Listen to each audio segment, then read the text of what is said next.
night or 6 last night. That Okay, and he has not No. signed up? Okay. No.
we're not voting on anything, but I can't see who all's on my end.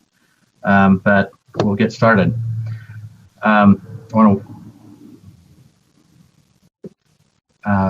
want to get going here. So I want to welcome everyone to our October 1st, 2020 Utah State Board of Education and Utah Schools for the Deaf and the Blind governing board meeting. Before we get started, I want to do a roll call and make sure everyone's connected and their mics will work. So members, if you'll just acknowledge with a here or present. We'll start off with Board Member Belknap.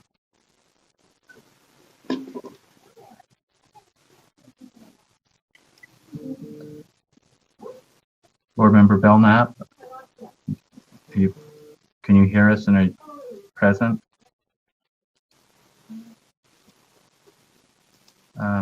Member Bolter.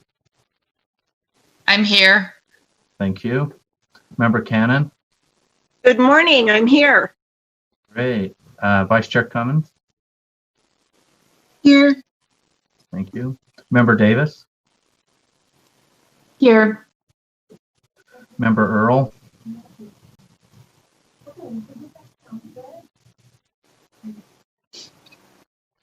Board Member Earl. Can you hear me? Yep. Gotcha. You're present. We'll put you down. Member Gravitt. I'm here. Thank you. Member Hanson. Yes, I'm here. Okay, good. Member Haynes. Yes. Member Lear. Here also. Thank you. Member Marsh. Here. Member Nielsen. I believe he's joining us later. I'm not sure if he's with us right now. Okay. Member Newell. Here. Thank you. Member Thorpe. Here. And Member Huntsman's here. I'll go back. Member Belknap. I think you logged on. Yeah, I logged in and now is it working now? Yes. Okay. Hello. Okay. Well, thank you, board members. We have all present, and we'll look forward to board member Scott Nielsen joining us. I need to read this statement. As authorized by Utah Code 52-4, this meeting is being held electronically without an anchor location to reduce the risk of health and safety from COVID-19 by limiting the frequency of in-person meetings. So moving forward on our agenda, before we get into this, board members, we have a pretty full agenda today with quite a few time certains. So we'll do our very best to meet those. We might have to move a few things around, maybe committee reports or something if needed. So if you'd be mindful of those time certains, that will be really good. So again, appreciate you meeting today. Next on our agenda, we're going to have our board member message, and that's going to be given by board member Scott Hanson. Member Hanson, you're up. Thank you, Chair. Is my audio okay? Yes. Okay, good. I appreciate the opportunity this morning. Last time I gave this message, I used the opportunity to extol the virtues of Payson Golden Onion Day's Labor Day celebration. Sadly, our family tradition was broken this year when Onion Day's events were mostly canceled due to COVID concerns. So today I wanted to talk about something else that's really near and dear to my heart and start off with a little story about sailing. My family has a sailboat. It's an older boat. It's not very big, about 21 feet with a small cabin. Nothing fancy, but we've had a lot of fun on it. And I find it particularly relaxing to go to a secluded lake away from everything and just sail. It's quiet, no stress. It's a good time to think and just find some peace. After a particularly stressful few weeks, which included challenges with family and work and trying to get rid of a skunk that moved into my barn, my wife Heidi and I decided to sneak in one last sailing trip before the end of the season. So we decided to head up to Flaming Gorge for a couple of days on the lake. just sailing and camping and getting away from it all. We checked the weather forecast, mid-70s, 15 to 20 mile an hour winds, perfect fall sailing weather. We made all the necessary preparations. We packed our sailing gear and our camping stuff, and we headed out. And I have to report that things didn't go quite as we planned. We arrived on schedule, more or less, and we set up the boat without too much trouble. It had been a few weeks since we'd been sailing, and the keel winch was stuck. But WD-40 and a few taps with the hammer freed that up, and we were good to go. So we made our way out of the marina and onto the lake. We raised the sails. Conditions were perfect. Warm, steady, mild breeze, and we were zipping along. Then conditions changed quickly and for the worse. The wind picked up to 30 miles an hour or so, which was fine. We reefed the mainsail and we kept going. Then it started to gust up to 40 miles an hour or more and kick up whitecaps, and water was splashing up over the sides of the boat and into the cockpit. Our kids would tell you that I generally have a pretty high tolerance for adventure. They might say that my wife, maybe not so much. And at this point, she was really at her limit. A few minutes later, the boat was heeled over so far in the gust that it was downright scary, and capsizing was a real possibility. And this was enough for both of us. So we dropped the sails and put up a little storm sail and headed back to the harbor. And on the way back, the weather got better. The wind smoothed out, and we, with some coaxing on my part, we headed out again to give it a try. It was smooth sailing for a little while, and then some dark clouds moved in, and the wind kicked up again in gusts, and we finally decided to call it a day and headed back to the marina. So we took the boat out and we stowed our gear, and then we looked at each other and said, now what? Our goal had been to get away for a couple of relaxing days, and we had prepped perfectly for sailing and staying on the boat on the lake, and these unexpected storms and gusty winds had really wrecked our plan. So we decided we could still camp, and we checked Google Maps for a spot nearby. Okay. According to the voice of the phone, we really started to get some strange looks. Okay. Hey, so Scott, we hang on one sec, Scott. Scott, hang on a sec. We've got somebody's mics on, and we're not hearing you. Oh, that's not good. So hang on one sec. So the last two sentences I didn't pick up. Okay. Okay, I think you're good now. All right, we'll go back. So go back a little. Thank you. Appreciate it. Where we had gotten blown off the lake, had to make an alternate plan. We found a camp spot on Google Maps. We followed the prompts and really started to get some strange looks from passing hunters and campers as we pulled the sailboat up a dirt road to a small lake in the Uinta Mountains. We were probably the first and the last people ever to pull a sailboat up to that lake. There was no way that boat could ever sail on the lake, and everyone that passed us knew it, and I'm sure they thought we were crazy. They had no idea that the boat was really just our odd-shaped RV for the night. And we arrived safely. We set up camp. We enjoyed a nice barbecue dinner, had a campfire, nice starry sky, and slept soundly in our trailered boat. The next day, we woke up to a beautiful sunrise, amazing fall colors, and we took a nice hike, but in our boat shoes. Then we packed up and we headed home. And on the way back, we talked about the trip. It wasn't really the trip that we planned or prepared for, but we ended up accomplishing our purpose, and we came home relaxed, refreshed, and ready to take on the busy week ahead. That little experience made me think about what we've all been going through as an education community. Our teachers, our parents, administrators, support personnel, office staff, bus drivers, janitors, lunch ladies, local boards, community members, the USB superintendency and staff, the students themselves, even our board. We've been caught up in some real storms and gusts from this virus. And what we've been going through is certainly not what we prepared for, trained for, or anticipated. And I think we're all feeling a little like our boats are out of the water. I've been really impressed, though, as I've seen so many of us doing our best to make the best out of a really tough situation. To understand a little bit better what's going on, I asked a first-year elementary school teacher about her experience this year. She graduated from college in 2020, just as COVID was picking up steam. She received no special training in distance learning. She accepted her new job and didn't know what format she'd be teaching in until just a few weeks before school started. Her school started with hybrid learning and then made a quick change just recently to a 4-day in-person schedule. She said she has 2 of the 23 kids in her class on quarantine, so those kids are fully remote, and she's providing right now both in-person and remote learning simultaneously. She says that she is and has been working 12 to 13 hours every day, 5 days a week, plus 2 Saturdays a month in the classroom. She's spending lots of time preparing Canvas pages for online instruction. She said that Canvas and curriculum links regularly get overloaded when the kids are logging on from home and won't work for periods of time. When this happens, kids tend to give up, and the parents are really having a hard time getting them to restart and to keep coming back and trying until the links work. She was assigned a mentor when she came on with the district, and they're veteran teachers in her school. But she says it really feels like she's on her own because everyone, the freshman teachers and the veterans alike, are struggling with this new environment. She says in some ways it feels like it's everyone's first year.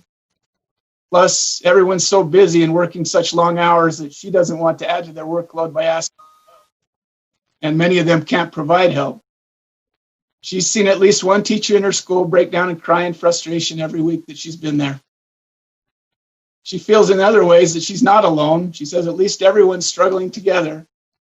She feels like school and district administration are trying to do the best they can, but she doesn't sometimes get any advance notice of what decisions are made because things are changing so quickly, and she finds out at the same time the parents do.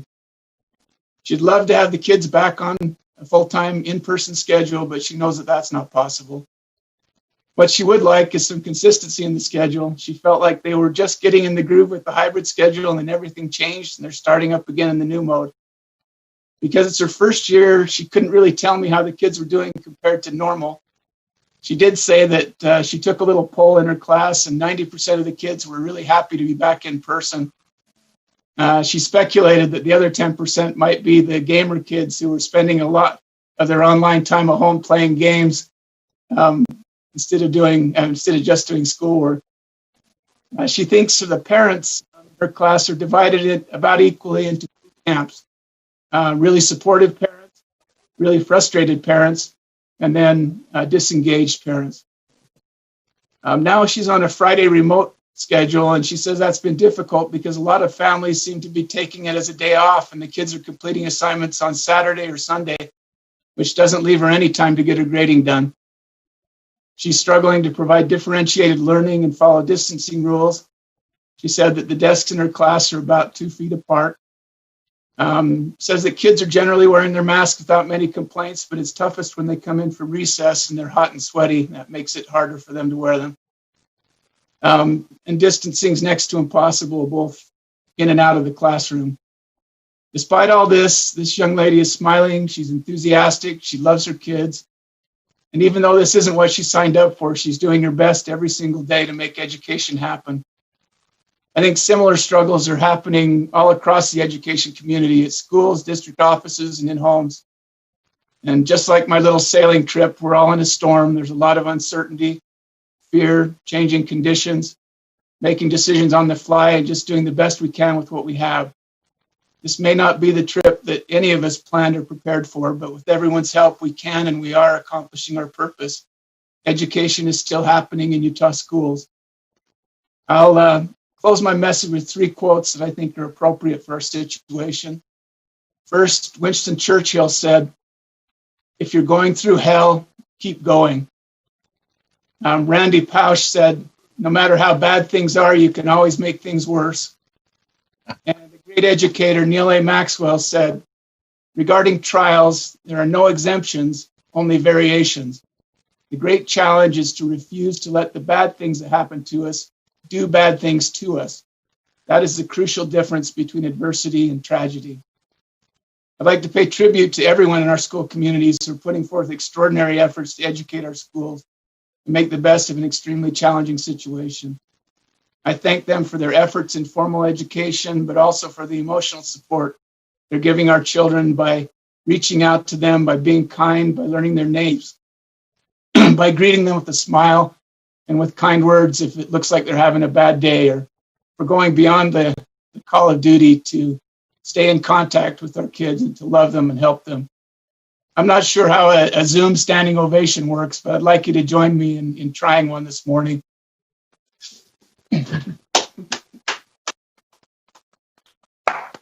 I thank you all for the time this morning. Thank you, Board Member Hanson. Message. And next we'll have our education highlight. I'm going to highlight the McKinney-Vento program. Jeff, and I always goof up his last name, our education specialist, and Mike Carr from Washington School District is going to, I believe, Jeff, are you taking point on the conversation or the introduction? Yes, I will. And there's multiple Jeffs. So this is Jeff Van Holten. And I'm going to pass it over to Jeff Ojeda, and he can introduce the program and the education highlight. Thank you, Jeff. Thank you, Chair Hensman, and good morning, Board. We certainly appreciate you giving us some of your valuable time to discuss the McKinney-Vento program. Program has been in existence for quite some time, since 1984, and it has really been instrumental in helping support our students that find themselves in homeless situations. So, Jeff, if you can pull up the presentation.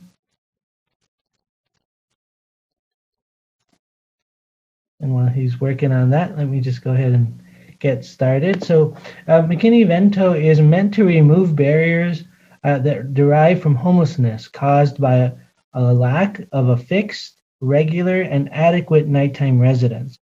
And those three words are critically important because the McKinney-Vento students are identified on a case-by-case basis, specifically looking at a lack of fixed, regular, and adequate residence for themselves. So it's an important part of the definition that we often come back to.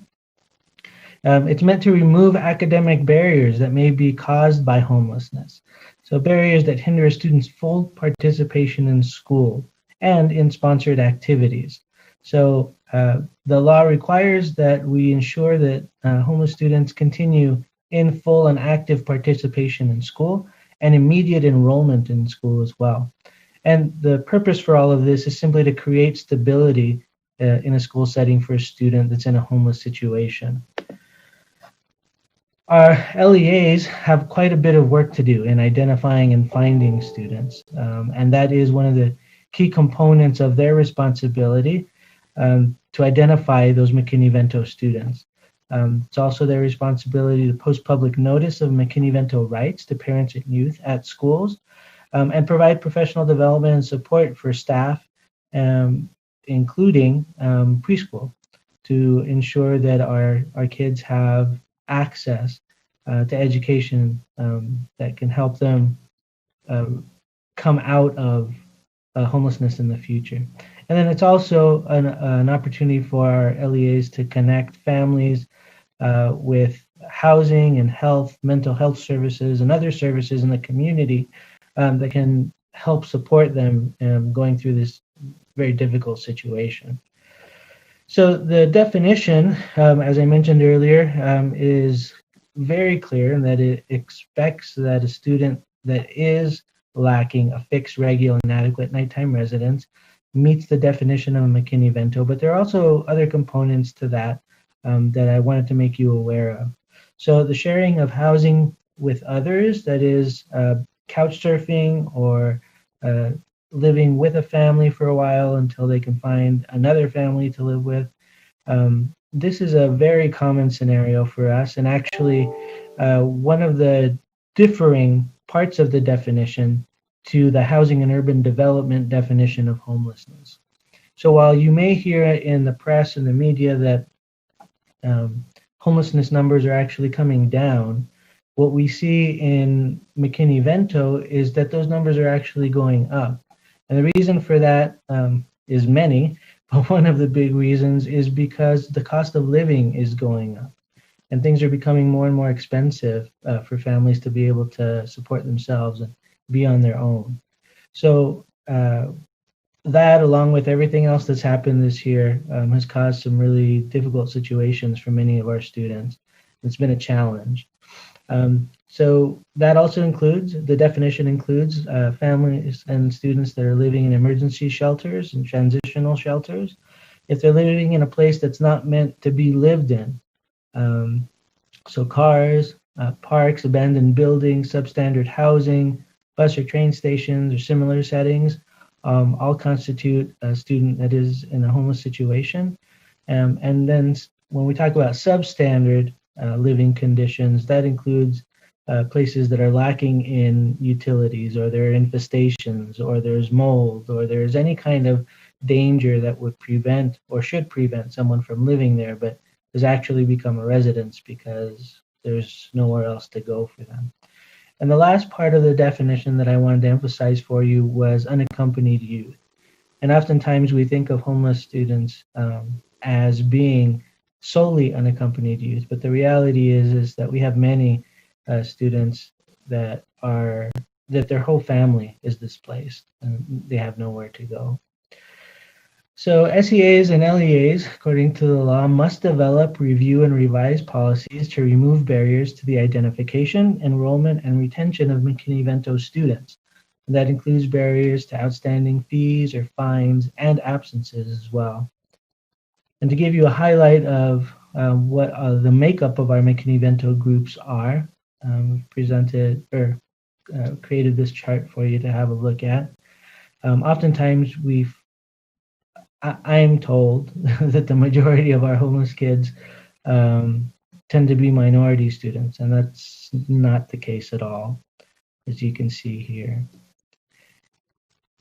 And in terms of what our counts are like, you can see our listing here of some of the top districts in the state that have McKinney-Vento students, and these are identified students. So we know that there are additional students that haven't been identified who are hiding because of, well, simply not wanting others to know that they're in a homeless situation. There's a lot of stigma attached to that, a lot of negatives. People find that very difficult oftentimes to talk about. So we know that the numbers that we have, while they are as accurate as we can get, we know that there are students who are still out there that haven't been identified. But our total number for the 1920 year was 11,576 students who meet that definition.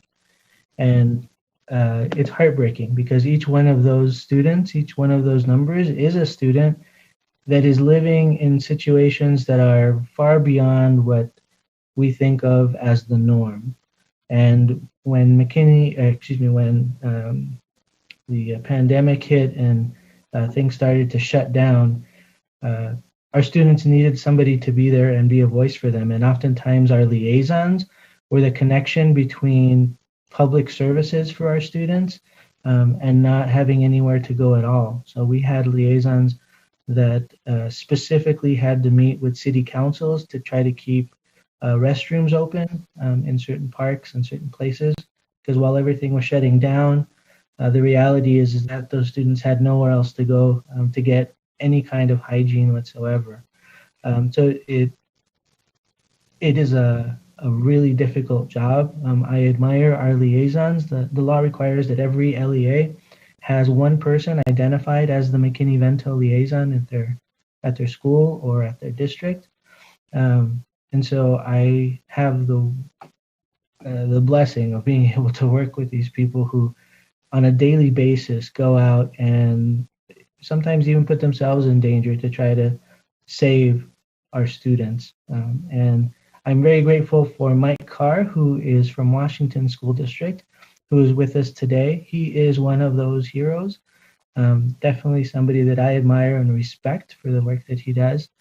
And I'll turn the time over to him. Mike? Thanks, Jeff. Can everybody hear me? Okay. So I'm not exactly sure what you want me to say starting out. I'm here at Dixie High School right now with a student that we've just started working with. Her name's Lily.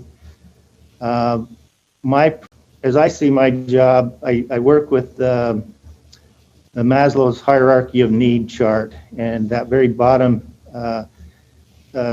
foundation is basic needs. And so as a student comes into our schools, we make sure that they have food, clothing, housing if we can help.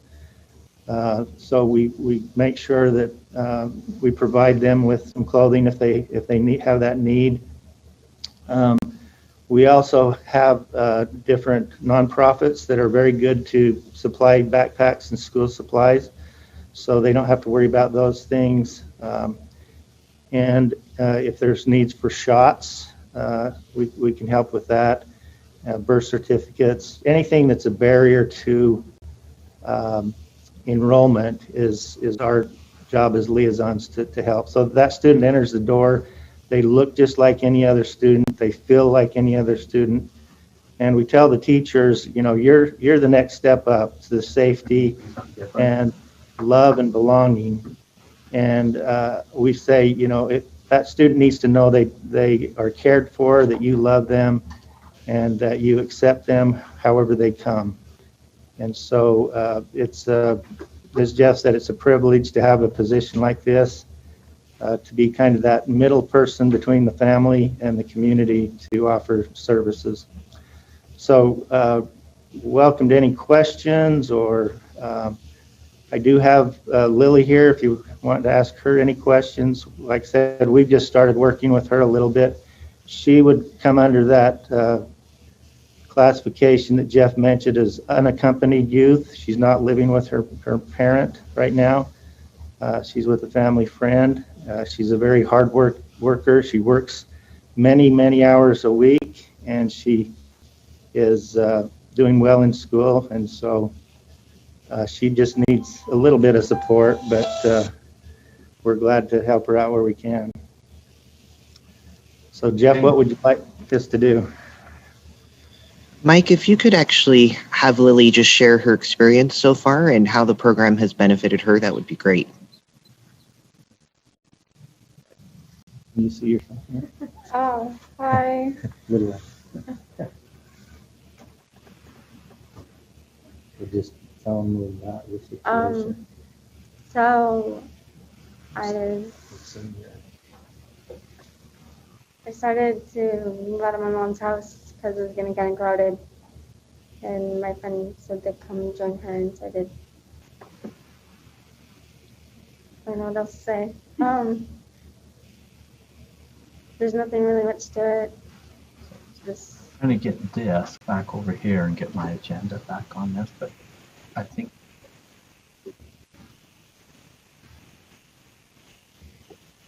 just grab that. Chair Huntsman, your mic is on. Yeah, I'm going to. I don't know what they're saying. Tell them anything that we've done so far. Transportation and clothing.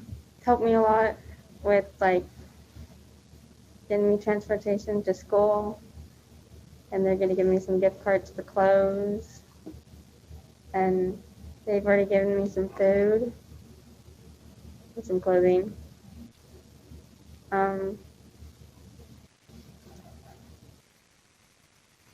Yeah, they're really cool. They're really cool people. Okay. So they want. I don't know. Thank you so much, Lily and Mike. Chair Huntsman, we'll pass it back to you, and if any board members have any questions for Jeff, Mike, Lily, anyone regarding this program, we'll pass it back to all of you. A question from board members. And Jeff, I'm not seeing,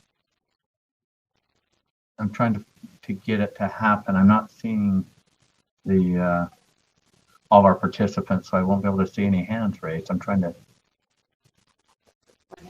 turn that on. Not Lily? Mark, have you tried going down to the bottom of your screen, and it should pull up a participants button that you can push? Yeah. I had my whole screen taken over by Jeff, and now I'm trying to do it, getting back in here. So this one's set. Okay, I'm in. So Okay, question, thanks. Questions from board members. Questions or comments?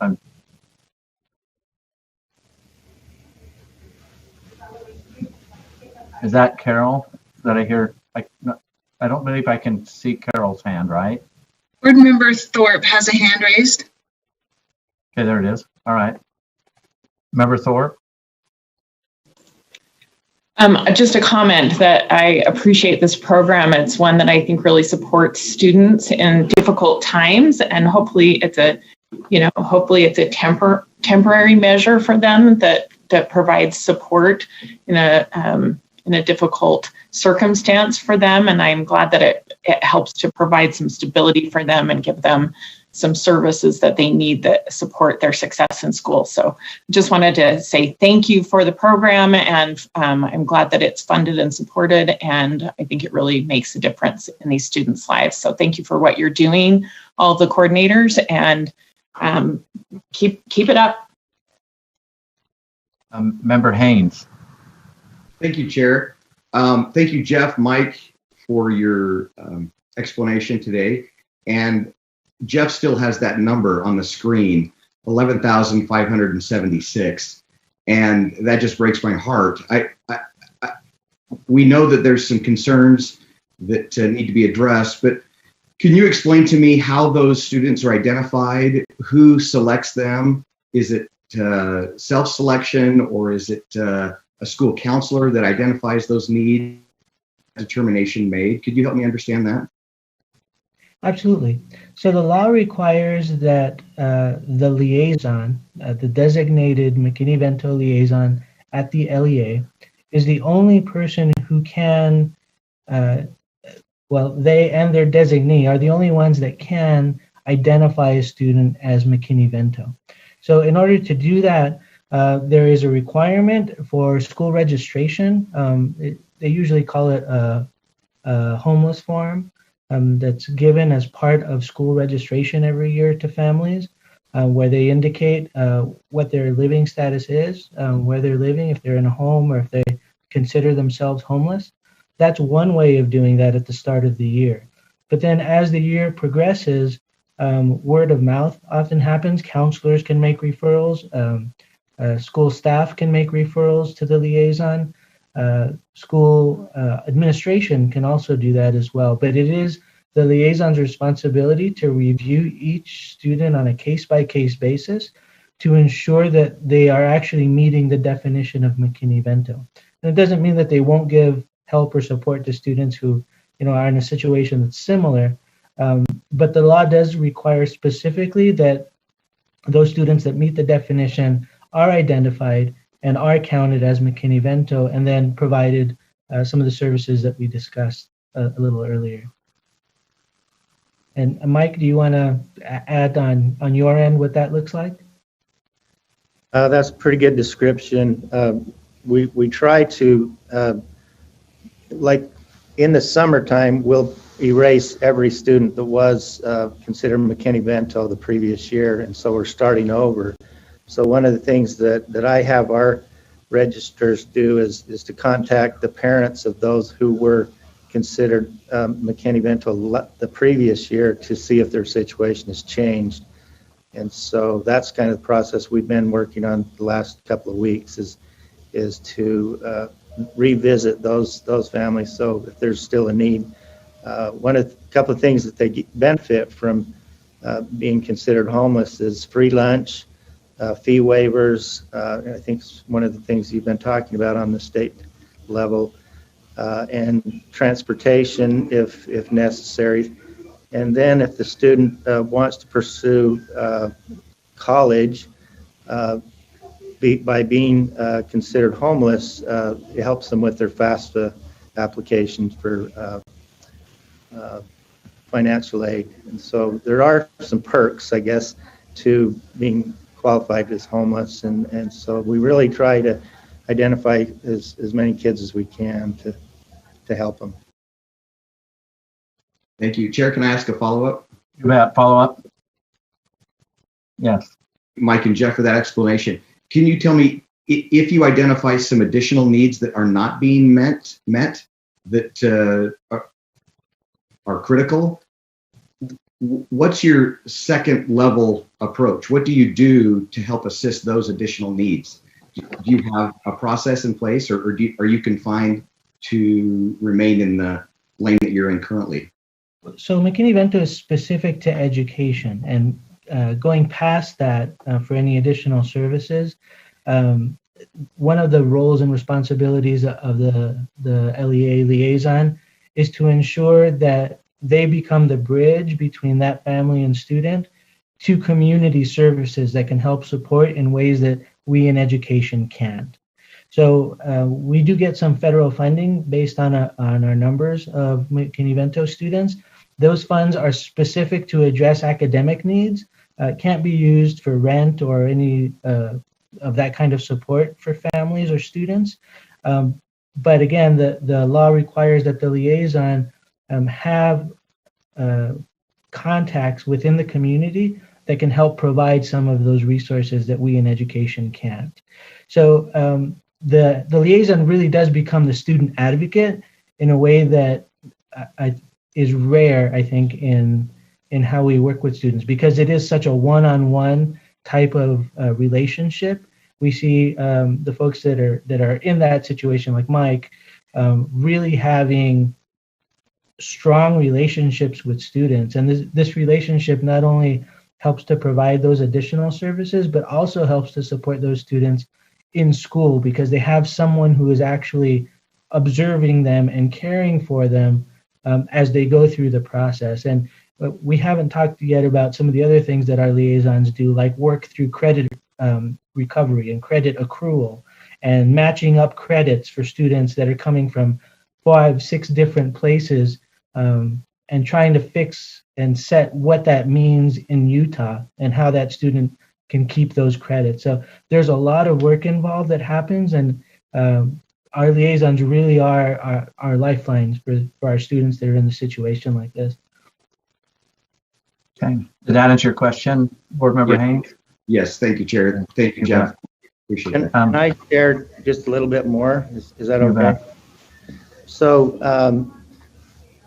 as Jeff mentioned, the community efforts to help us. We here in St. George, we have a very giving community, and a couple of years ago, I decided to sort of plot how much money value that all of the things that people gave us accumulated to, and I figured out it was approximately $400,000 worth of goods and services that the community gave us, and it was just astounding. The other thing that we have in our school district, and I think many school districts, is a foundation, and we have a sub-account. It's called the at-risk account. So people in our community can donate to that account, and that's where I can help pay with the rent and the utilities and unique such things that people have. So, for example, yesterday had a grandma whose battery went out in her car. She needs to take her grandchild to and from school,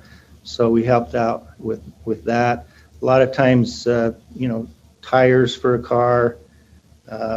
Yesterday also, the family that had been homeless for a while, they were in a temporary living situation for about 3 months, and then finally got into a place on their own, but they had no furniture, no washer, dryer, and those kind of things. She approached me, said, "Do you have a washer or dryer?" And I sent out an email through all the networks that I have, and within an hour, we had a washer and dryer for her.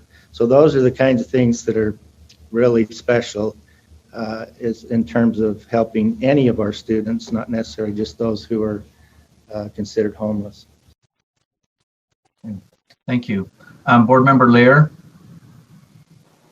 Thank you. I just wanted to quickly emphasize a couple of things Jeff just mentioned.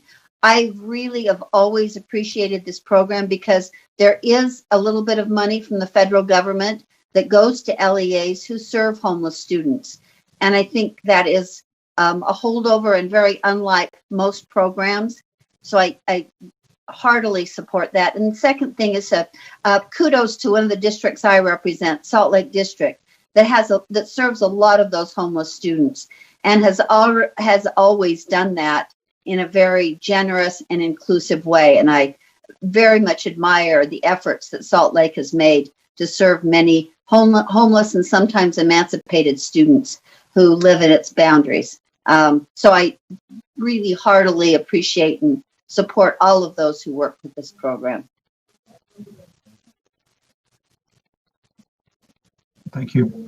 Thank you, Board Member Lear. I thought there was another hand up. I'm not seeing any. So thank you, Jeff, for bringing this highlight to us. And I'd like to express my gratitude for all the mics that are out there. Mike cars that are working within those districts. You know, it's one thing that speaks unique about Utah is there's actually a pursuit to find and invite. And you guys are doing just an awesome job of searching these students out and getting them in our education system. And even as they move from one district into another, the collaboration that you guys have with each other is very helpful. So thank you so much for your service there. You know, these numbers are a little bit shocking, but they could be higher, you know, too, out there. And again, thank you. And when you have an opportunity to thank the communities that also help prop this program up, express our gratitude for them. So I'm not seeing any other questions. So thank you for being our education highlight today. Thank you, Chair, and thank you, Board, for the opportunity to be able to do so. Thank you. Okay. Next on our agenda is our public comments. We have only one that is signed up today, and that is Sarah Jones with UEA. Sarah, you available to come on? Good morning. Can you hear me? Yes. Great. Thank you. Good morning. I'm Dr. Sarah Jones with the Utah Education Association. And first of all, I'd like to just express my appreciation to what Board Member Hanson shared in his message this morning, and to thank all of you for the enormous amount of time you've been spending these past months in service of Utah students. So thank you for what you do. On September 18th, you received a letter from UEA regarding the need to increase state oversight and compliance measures to protect the health and safety of our public schools. One of the most frequent questions that we are hearing from educators across the state at this time is who actually has the authority to make decisions about school responses when there's an outbreak of COVID-19. Currently, we have guidelines and recommendations at the state level in place of requirements, and the lack of clear requirements about which practices are essential to keep school communities safe has created confusion at the local level and led to local interpretations of these health guidelines and recommendations. So can a local school board simply override state health guidelines by deciding not to move to remote learning when there are more than 15 cases of COVID-19 in a school? And should local school boards be making those decisions rather than health officials? Or what about decisions regarding shortening of the recommended 14-day quarantine or failing to enforce a mask mandate? These are the kind of concerns that we're hearing, and they're not just education decisions, they're health decisions. So health professionals must establish appropriate standards for mitigating health risk in public schools to ensure the safety of educators and students and to prevent community spread in the wider sense, because our schools do not exist in a vacuum. LEA leaders are not health professionals, though they wear very many hats, and they should not be put in the position to have to figure out which guidelines or recommendations are essential to follow. This lack of clarity has created anxiety and frustration among educators. Teachers need to feel safe now. Teachers need to feel supported now. We need to be aware of the impact all of these decisions are having on educators who are charged with implementing them in our schools. And so this is why we are continuing to call on the state board along with the governor and along with health officials at the State Department of Health, to establish clear and enforceable requirements for our local boards of education. Thank you very much. Thank you, Dr. Jones. That concludes our public comments. Next, we'll be moving to our Utah Schools for the Deaf and Blind.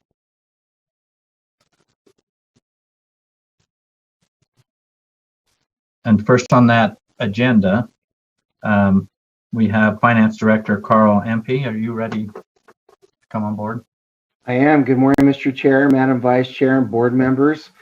We're off to a good start financially. The report I'm going to give this morning is for the 2 months that ended August 31st. Our inflows, which primarily consists of state transfers from the capital, were $6.5 million. I'm just going to round. Our outflows or our expenses were just under $4 million.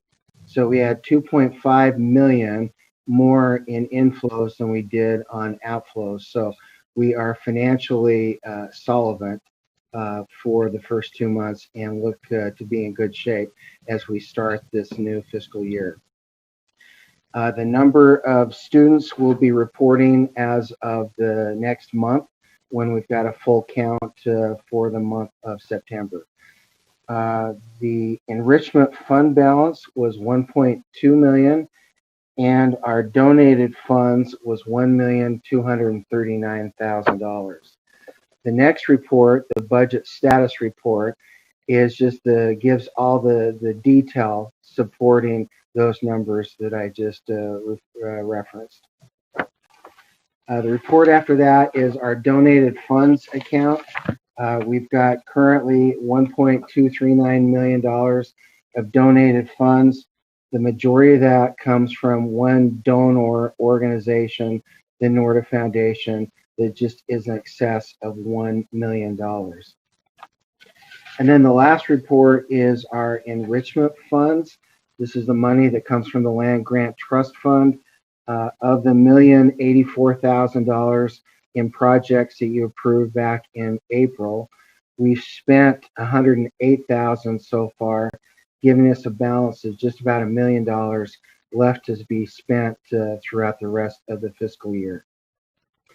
I'd be happy to answer any questions, Mr. Chair, that you or the board members may have. Okay. Questions, comments from board members? Board Member Belknap. Thank you, Chair. Hi, Carl. Good morning.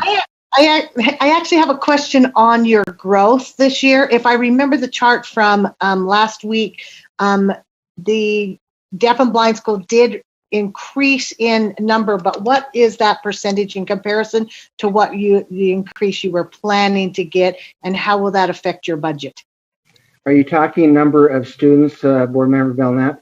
We're going to be presenting the annual report, so maybe we can wait for that because they'll be discussing the number of students in that report. However, we're not like school districts. We don't get WPU, so our funding isn't going to change very much based on the number of students that we have. Follow up. Yes. So how will that affect hiring of teachers if you have or releasing teachers if you have a high increase or a low increase of students? That's a great question.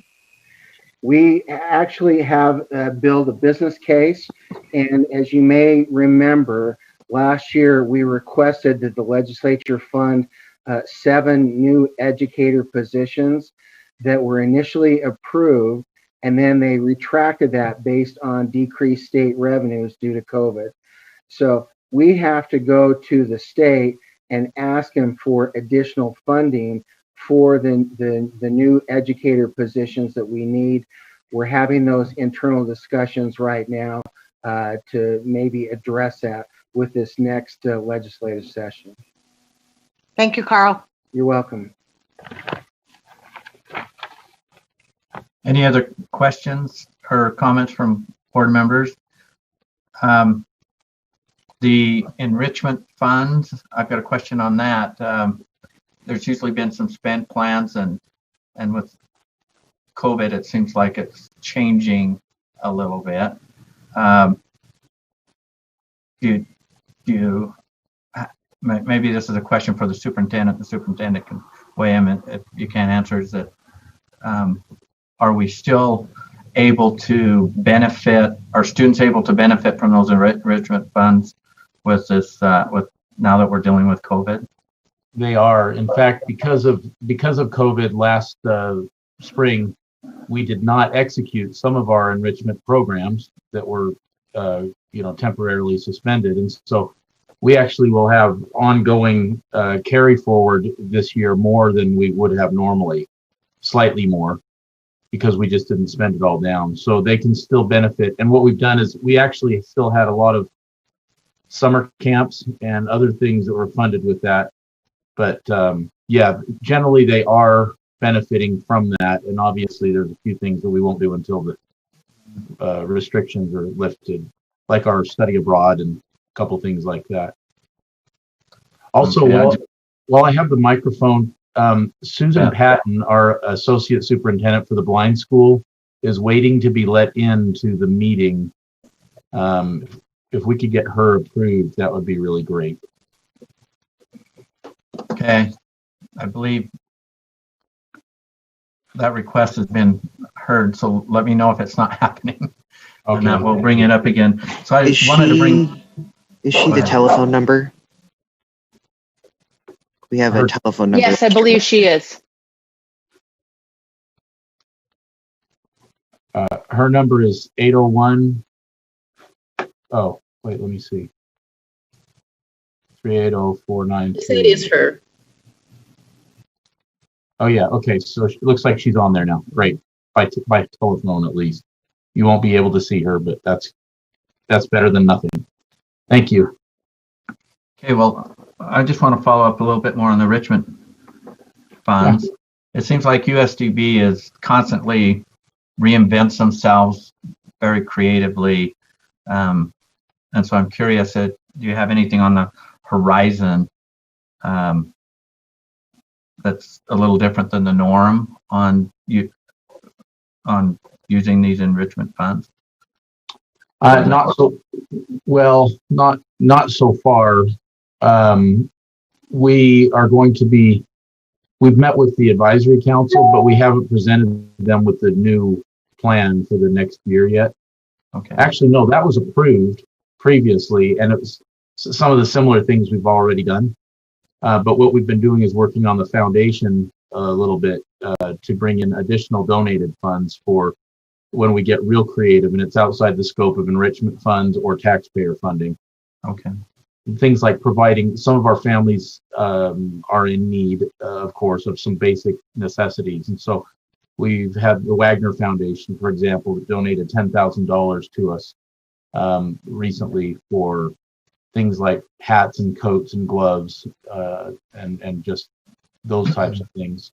But as far as the enrichment funds, generally the program is the same types of things you've seen in the past.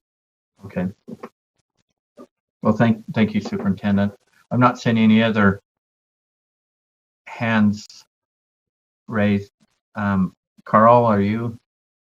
That's my financial report, Mr. Chair.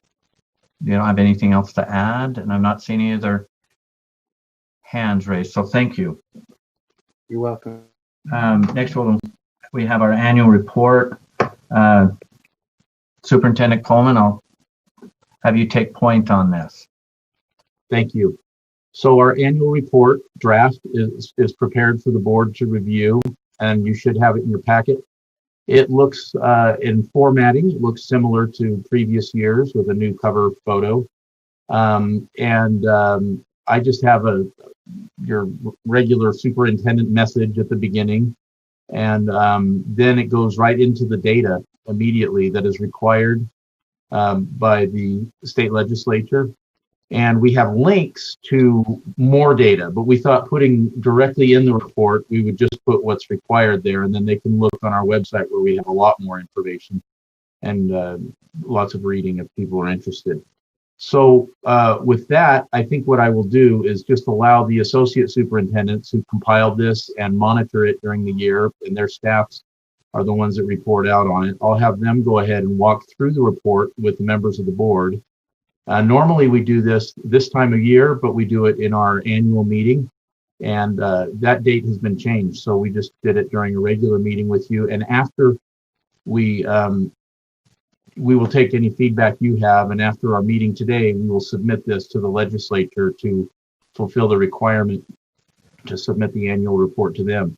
The nice thing is they removed from their requirements that we go and meet in front of them and have a discussion about it, which we actually enjoyed, but all we have to do is submit it to them now, and then generally during the legislative session, when we go in front of them, they ask us questions based on this. So anyway, with that, I will have Superintendent Tanner start the deaf schools at the beginning, and then Superintendent Patton can talk about the blind school after she's done. So Michelle, go ahead. Good morning, board members. Hey, I wanted to start off, the first thing you see at the top is we talk about the enrichment programs, and as Chair Huntsman was mentioning, we like to be innovative. So what you will not see and what you will not see is that there's a huge change, as Superintendent Coleman mentioned, but we will see a change in how we're delivering some of the enrichment programs. For example, the reading clinic we're doing online, and we're able to do that at home and individually with students. So that'll be some of the ways that some of the things will change that we use for the enrichment program. And if you scroll down to the next page, I can show you some of the graphs that will be helpful. So this is for the Utah Schools for the Deaf and the Blind, so both schools. Last year, we served 4,585 students. So you can see that primarily we're serving most students in providing audiological services. And our next biggest piece of the pie is PIP. Afterwards, we do a lot with districts, and we are going out to the districts and assisting them. And you'll see that the smaller piece of the pie is actually our campus program, but they need more intensive services there. So those are very important services to the students who desperately need them.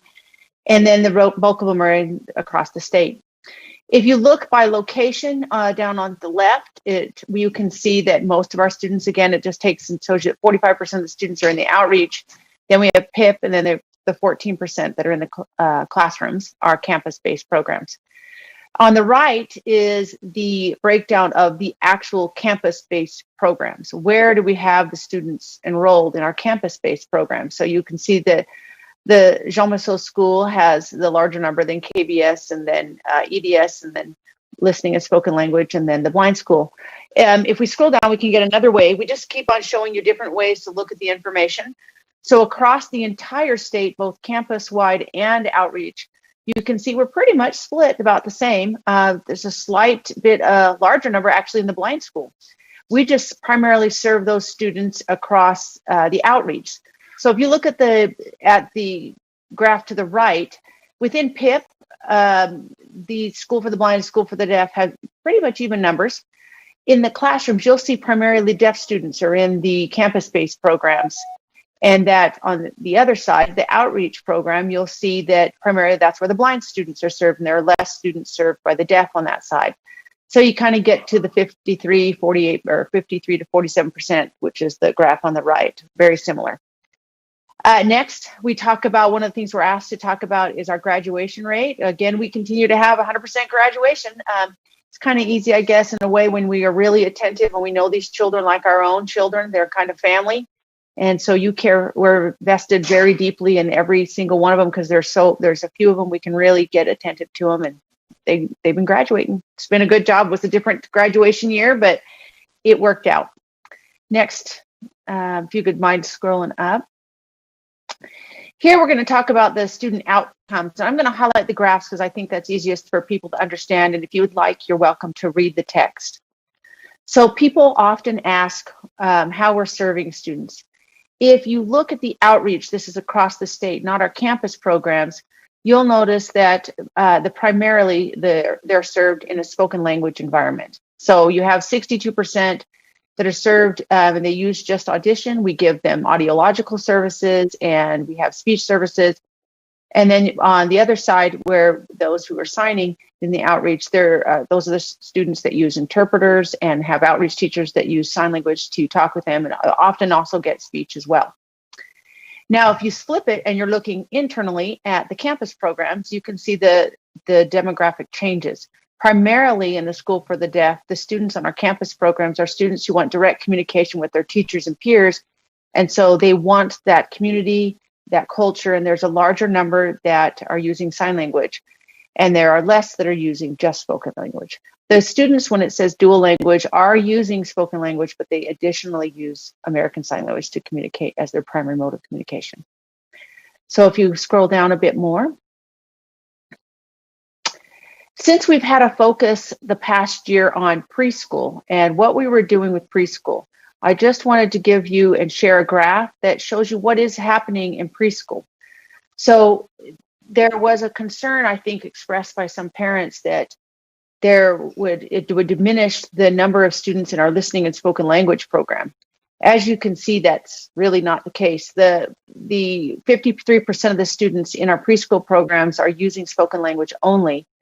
And the blue shows the students, the parents who have chosen, now that they've been given that option, the parents are choosing to do both. They're going to our ASL English program and they're going to our listening and spoken language program. And they have a choice at how much time they do that throughout the day. The ASL English only, those are the students, there's only 9% that are staying in there. So it's actually been a real boon for those students who really wanted options and really wanted to be able to go between both instead of being limited to only one or the other. Next one, interpreters. We report about the interpreters each year. If you could scroll down just a little bit. The interpreters are integral to what we provide to students throughout the state. So we have had a steady increase, and we're starting to level out now with the number of interpreters that we have throughout the state. We have 49 interpreters that are providing services to 192 students.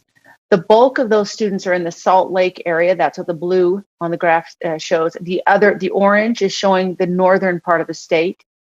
And then the western part of the state is the southern part of the state, is the smaller number of what students we serve. These are those students, though. If you think about it, if you're a student that uses sign language, you don't have anyone to talk to, you have one person that makes the world open to you every day. So that 9%, although it's small, is very important. So if you scroll down to audiology, we provide audiological services from 0 to 22 across the state. We often even get calls from Primary Children's and from the Department of Health asking us to assist because we have great services and we do a fantastic job. And so you see that we primarily are doing hearing evaluations for our 2018 students. There are hearing evaluations that are being conducted.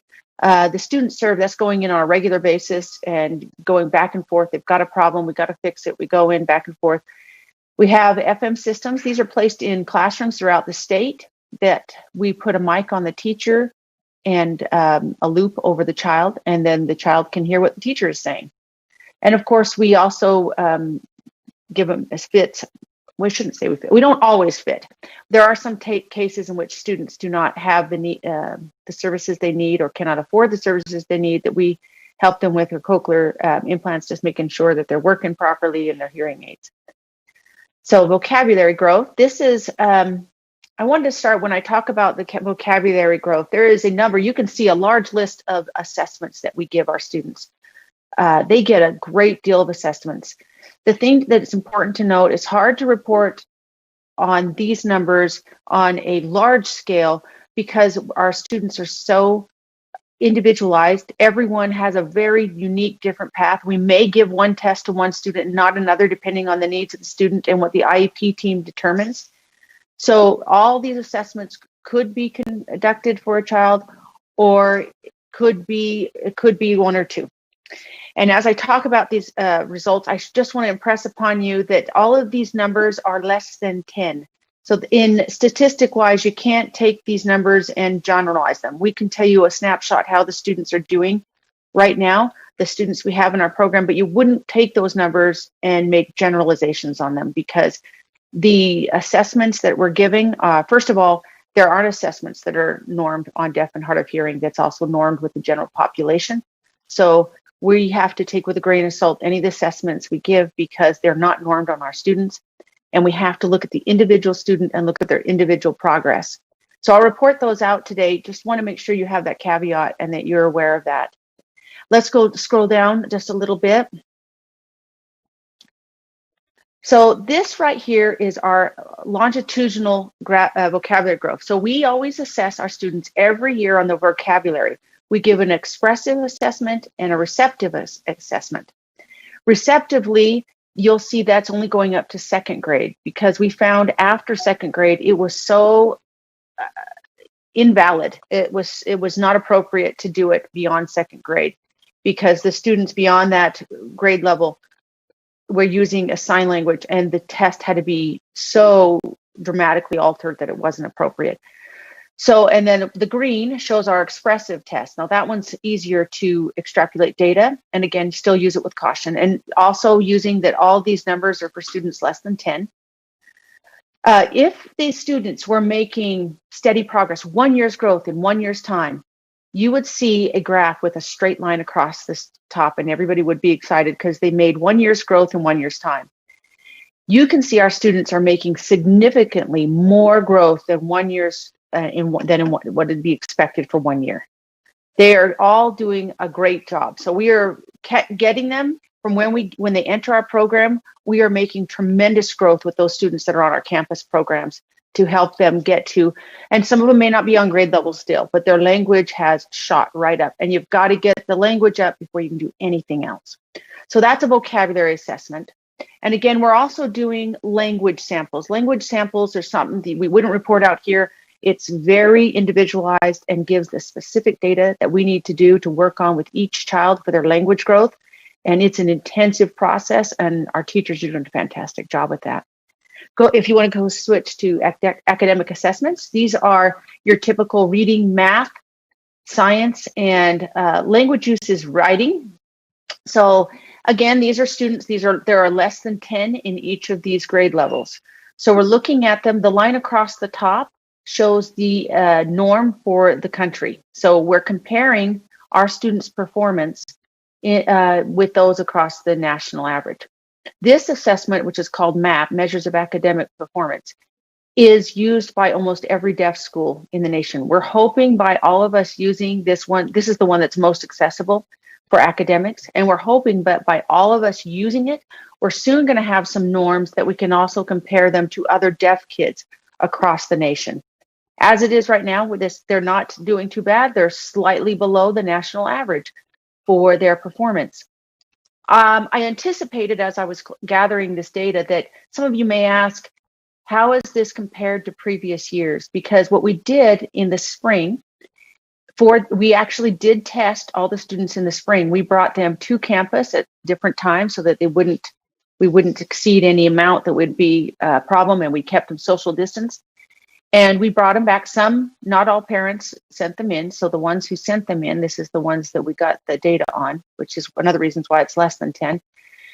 And we gave assessments. And we did see a slight, as I was looking this, compared to last year, there was a few points difference in which they did have a slighter delay, but nothing significant.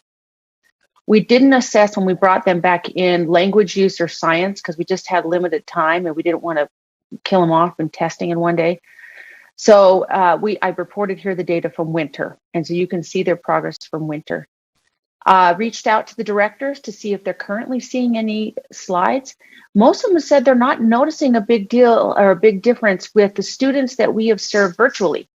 They have noticed that those students whose parents weren't as vigilant of getting them on the meeting time, those had a slight difference, but nothing huge. So I just wanted to share that out, that there actually isn't as big of a slide as we had anticipated. They seem to be doing all right. So if you want to scroll up. And that's all I've got for you today.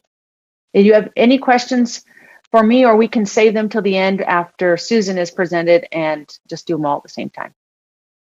Well, let's see if there's any questions on your report, Associate Superintendent Tanner. Is there any questions from board members? I'm not seeing any hands raised, so we'll continue. Associate Superintendent Patton, I believe you're next. Is that right, Superintendent Coleman? Yes, I got a message from her that she needs to be unmuted. Okay.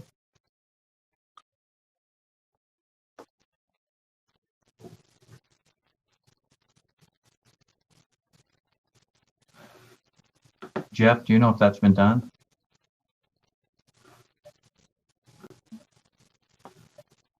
Okay, can you hear me now?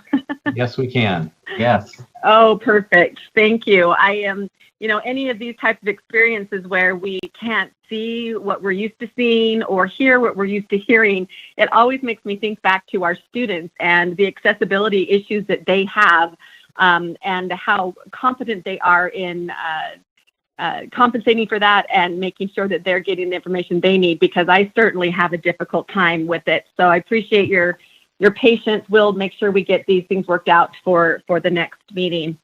So I'm excited to talk about our School for the Blind, our outcomes for the 2019-20 school year.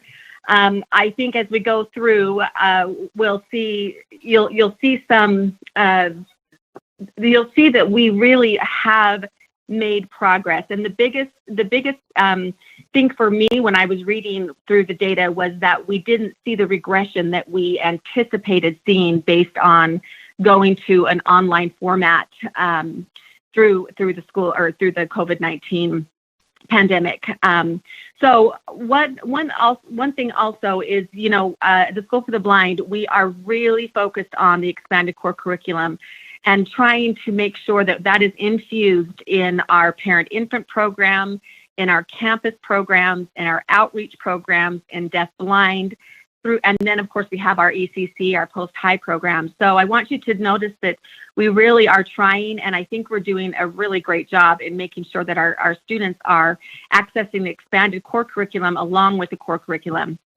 So I'm going to start, and I don't know where we are as far. So I'm going to just say where I'm at. So I'm going to start with the USB Parent-Infant Program. So I think and that's page 9. So these are our children from birth through age 3, and this was something, we went from seeing kids once a week, twice a month, to then going completely online. And still, we had nearly half a month progress for every month served. And I thought that was very impressive, and it showed the dedication of our providers. We were meeting families in parks when we went to an orange stage. We were meeting families in parks, making sure we could do outside visits, because it really is important that we're doing face-to-face visits as much as possible, because it's the training the parents as well. But the biggest thing is that we made a half a month progress for every month served. We served a total of 463 children and their families with 256 referrals. And that is compared to 217 referrals the last year. And so it'll be interesting to see this year what the referrals, how many referrals we are getting, because to begin with, from July 1st, we have seen a slight drop since then. Okay, so our campus programs, we had 59 total students, which, as Superintendent Tanner said, the blind school has a lot less students in our campus programs, and we have more of outreach. We're serving kids in our outreach programs. We had, and 59 total is from pre-K to our post-high program in our STEP program. And once again, what we're focusing on here is a lot of ECC. If you can imagine our blind visually impaired kids, it's critical that they learn those 9 areas of the expanded core. So for our assessments, I'm on academic assessments, on page 10. Our academic assessments, we used the Jerry Johns Basic Reading Inventory, and we did see a 1.5 grade level increase, which again was quite surprising based on the circumstances that happened from March on. We were prepared to go online, and I think we did a pretty good job. It would have been interesting to see what that outcome would have been had we not gone to a virtual or remote format. So these are our kids that are academic. We also have kids who, down to functional assessments, We also have students who have multiple disabilities and significant cognitive disabilities. That's where we see that's where we struggle. And as you can imagine, when COVID hit and those students were at home, that's where we had a huge accessibility issue. We were learning, we had online platforms, but they were not receiving the instruction which they would need as far as tactile communication, hands-on learning. It was very difficult, but we didn't see the regression that we had anticipated. We used 3 assessments for kids with multiple disabilities. We used the Oregon Project, and if you'll see here, it has the domains. I don't know, it's very small. Cognitive communication, compensatory vision, self-help, social skills, fine motor, gross motor, and overall growth. And the green is the 1920 school year. So as you can see, we did see growth on most of those domains compared to last year. So we were excited about that. I think we would have seen some larger progression, but we were happy about that progression.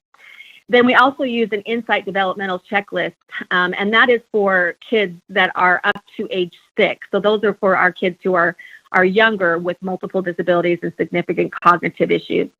And we didn't see the progress that we would have liked to have seen. However, we didn't see a huge drop either. And I honestly anticipated that we would. So that was good news. But again, what we'll see this year, I'm hoping that we'll see some better progress. Our kids who have significant cognitive disabilities, a lot of times they have cortical visual impairment, which is damage to the brain portion of the visual system. It could be in the occipital lobe. It could be in the optic nerve. It could be in several different areas. So we use what's called the CVI range assessment, and that is a scale from 1 to 10. And we actually did not see any regression with our kids with cortical visual impairment. And what's so interesting about the cortical visual impairment is that it doesn't ever stay the same. From year to year, month to month, it fluctuates just because of the way that it's structured. So our CVI range, we were so excited that stayed the same. We didn't see the regression because again, these kids were learning at home. I think it's a real testament to, number one, our teachers and how dedicated they were. We were providing material, hands-on material. The teachers were taking them to the homes, leaving them on the doorstep with instructions, communicating with parents, and then also a testament to the parents as far as them stepping in and really understanding that this is critical for their students, especially with all of the problems, all the issues that they were facing as well. So our expanded core curriculum, which we really use with all of the kids, but we have our expanded core curriculum coordinator who develops things like our short-term programs, our campus camps, and our post-high programs. We use an assessment that we assess all 9 skills of the expanded core curriculum. And those are skills that have been identified for blind, visually impaired, and deafblind students that it's essential for our kids to be able to not only access the core curriculum and academics, but also to be productive and happy people in life, which is much more important. So we're really strong on that. We did see a progression on all areas of the 9 areas of the expanded core, but I want you to especially notice the assistive technology and how we had really progressed there.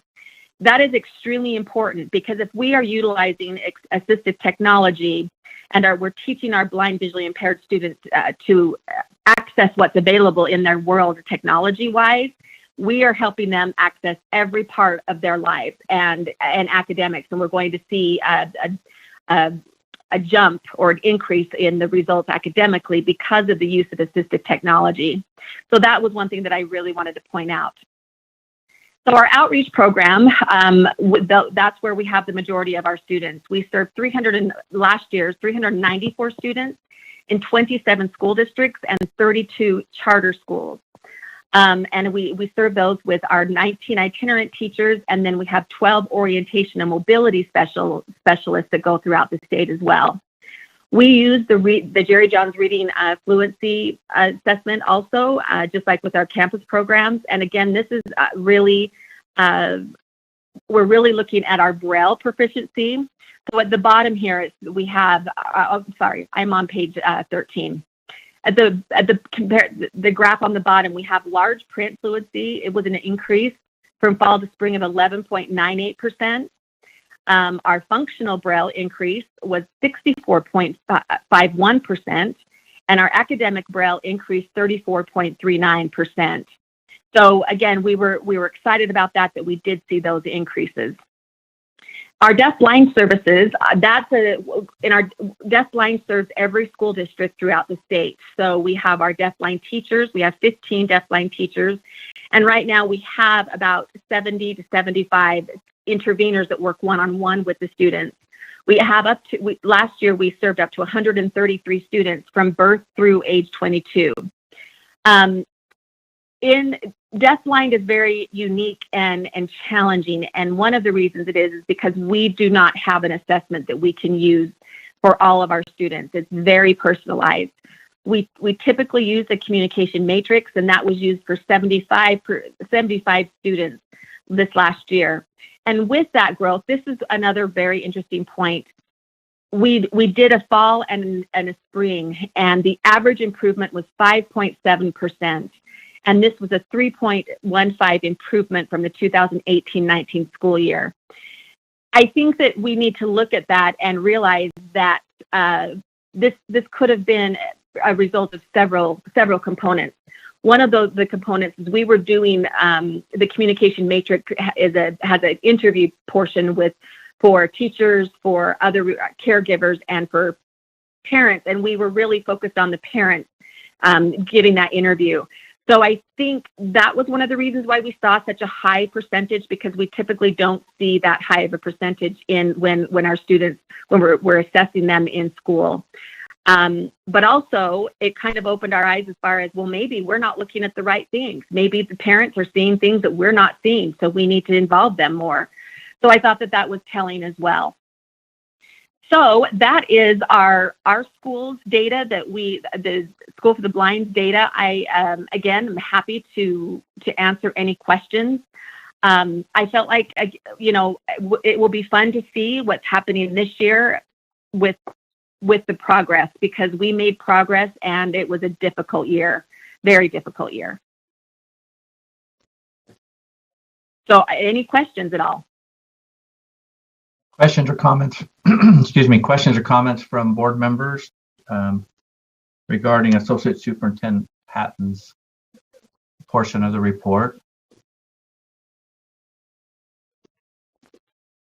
I'm not seeing any. Superintendent Coleman. Well, I just as we wrap this up, I want to just say we always doing this annual report is, of course, as helpful for us as it is to anyone. But we've tried to design it in a way with the flexibility that we have, so that anyone in the public, or legislators, or board members, or parents in our school, or our staff members could all look at this and find the most critical, vital data to actually assess what is going on. If the taxpayers of Utah were saying, why do we actually have a school for the deaf and the blind, instead of just expecting all of the LEAs to meet the needs of deaf and blind kids like they do with other students with special needs? This is, I think, a place where they could see, okay, with these low incidence disabilities, it really does require highly specialized approaches, or else these kids would essentially kind of just be left behind, for lack of a better term. And that's what happens in some states where they don't have the kind of support that our forebears had to develop this organization. And so I like this because it's, as you can see, it's very difficult for us to find meaningful data, and the traditional assessments that the generalized school system uses is not sufficient for what our students need. And we're always looking for better tools, but at least for the last many years during this administration, we've used consistent data from the same assessments that make the most sense at this point for our kids. And it's nice to see the progress, and I'm grateful that the associates put bar graphs year by year in there. so that you can kind of see the trend. And especially with COVID this year, I thought that was helpful. So if there are no questions, we will wrap up that portion of our report on the annual report. We will have a couple here. Board Member Belknap. Thank you, superintendents and the assistant superintendents. I just wanted to make one comment and then ask one question. I know how hard it is to do online deaf education, and I've appreciated what they have worked on long before the pandemic came in. So I appreciate the foresight on that. The question I have this communication matrix or your testing, standardized testing or the testing you were talking about, sorry. Have you vetted that with our assessment department or with Darren at all? No, and that is not a standardized assessment. Sorry, I was looking at here instead standardized. I'm just saying, so have you, where does the comparison come on that? How do you compare student to student or student to other schools to school? Well, it is on a point system. So there's 7 areas of communication. There's 7 levels of communication, and then there's 4 domains. So the 7 levels are pre-intentional, intentional, and it goes down all the way to abstract communication. So, and then there's 4 domains being 1, refuse, reject, obtain, and it goes all the way, and one of them is a social. So if you could see my hands, it would be so much better, Board Member Belknap, because you could then understand, I'm sure, what I was saying. However, so each student is assessed with, again, an interview portion and observation from the teacher of the deaf-blind. And we determine what level of communication they're on. And typically these kids are on like a pre-intentional, intentional, which like a pre-intentional would be a baby at birth. And then progressing the normal levels of communication. So we assess them, and that's through observation and interview. And then we're looking, we can look how in those 4 areas, we can then make progress, say, okay, so for an intentional communication, for them to have completed intentional communication, we have to look at, have they accomplished these skills? Or on any of the ones that are further down as well, have they accomplished these skills? So we are comparing students to students. However, we're just looking at year to year, really. So we do the communication. This is your formative assessment to plan your year. Yes. Okay. Thank you. I was going on. Yes, it's formative, and we assess all year long. So we get multiple samples. Okay. Board Member Scott Nielsen, your hand's raised. No, that answered my question. Okay. I will say, if I could say this, we're the only state that is doing the communication matrix or any assessment for all students who are identified as deafblind. And again, the very difficult thing is there are no standardized assessments. So there's really no way that we can assess all of the students with the communication matrix. But Utah is the only state that is using communication matrix to assess a large portion of our students. Thank you. Superintendent, I'm not seeing any other hands raised. Thank you for this.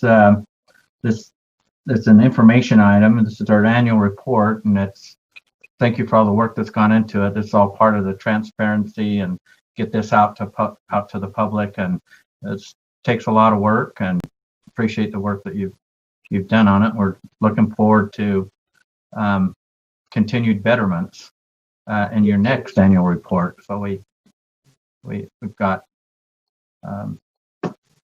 we know that you know your challenges that are ahead of you, and we're looking forward to see how you deal with those. So thank you. So this concludes this part of our agenda item. the next item is actionable. And this is our LEA specific license policy and request for LEA specific licenses. Superintendent Coleman, you're taking this one?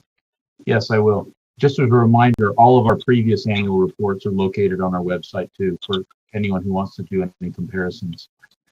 Yes, so this is a very important item for us. As you know, your own board rule requires the local school board to adopt a policy to allow the use of LEA specific licenses.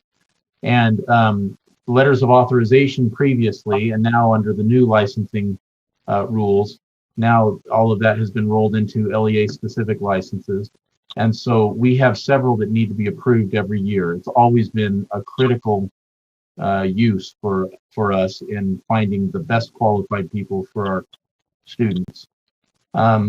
So the first thing we need to do is the board needs to consider the approval of the license policy. And once there's a vote to approve that, then we would like to talk to you about the 16 individual LEA licenses, LEA specific licenses rather, that we need the board to approve this year to allow our folks to continue working with the kids. So the LEA specific license policy is in our backups for USDB. I think at this time it would be appropriate to maybe start with a motion. Any board members want to make a motion?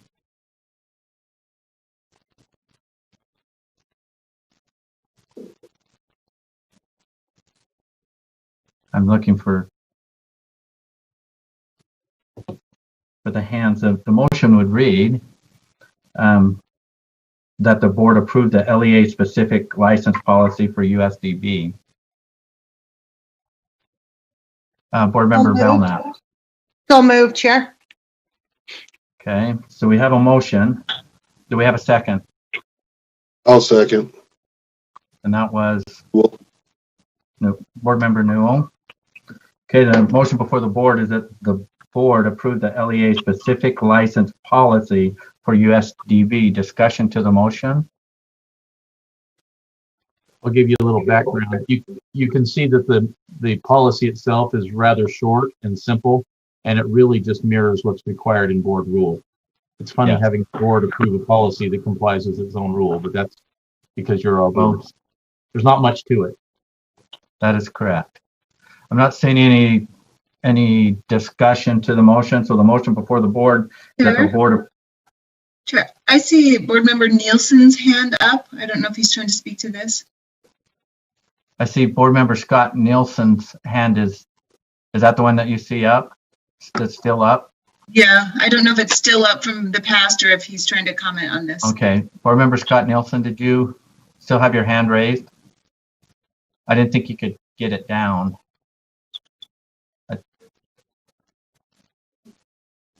Board member Scott Nielsen, do you have a question or comment? No, is my hand still raised? Yeah, it's still there. Seeing that you don't have a question or comment, okay. Sorry, I'll go ahead and fix that right now. I apologize. Okay, we're going to vote on this. The motion before the board is that the board approve the LEA specific license policy for USDB. So please vote.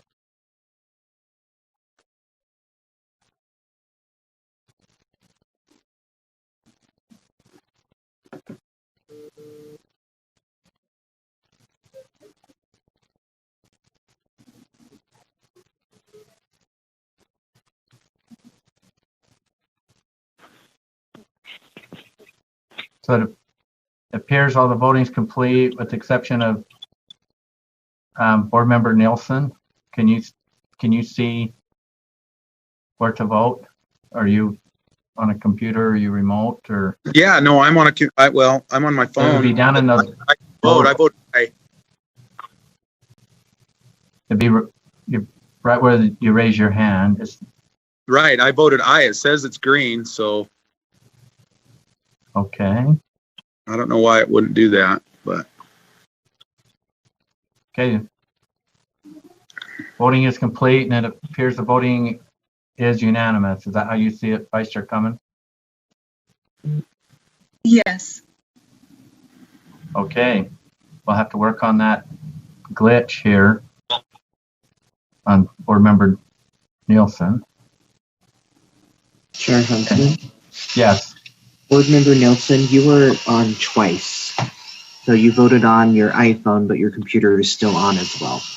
Oh, my bad. Okay. All right. Well, we're just moving forward, so we got that figured out. Okay. Superintendent Coleman, do you want to speak to the second proposed motion? Yes. So did that motion pass? I'm assuming. Yes. Motion passed unanimously.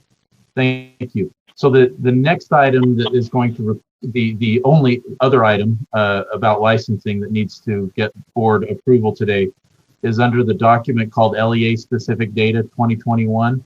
And in your packets, you'll notice that is a list of 16 educators and a description of exactly the kind of situation and the rationale where they need to have an LEA specific license approved for this year.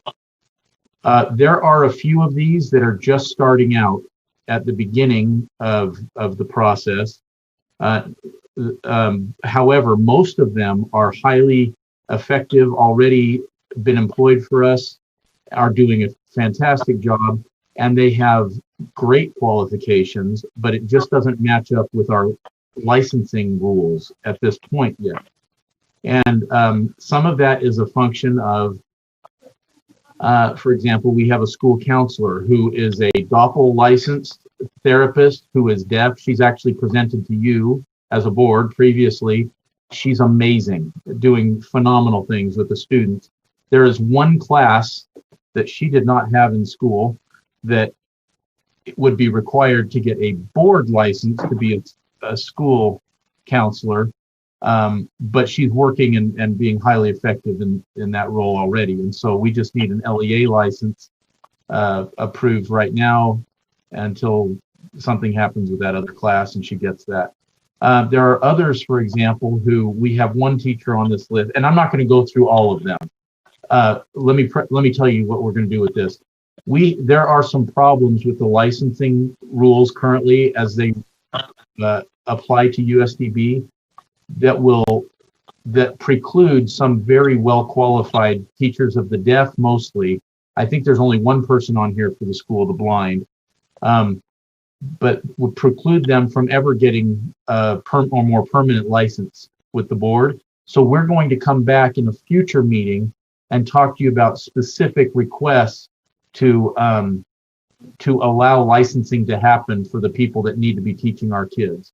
But I'm just going to give you a couple examples sort of as a preview right now of the types of things that are requiring these LEA specific licenses at this time, so at least they're legit for this year. Another one, for example, has been teaching here for years, got a master's degree here, had to go, Michelle, I might be saying this wrong, but this is the general idea. Did not get a master's degree here. We don't have a college that offers this kind of program in Utah, but our licensing rules require that. So she went out of state, which many of these are, doing online programs. They fly there during the summers, finish their degree, and then come back here. But then our licensing says, well, then you have to be licensed in that state.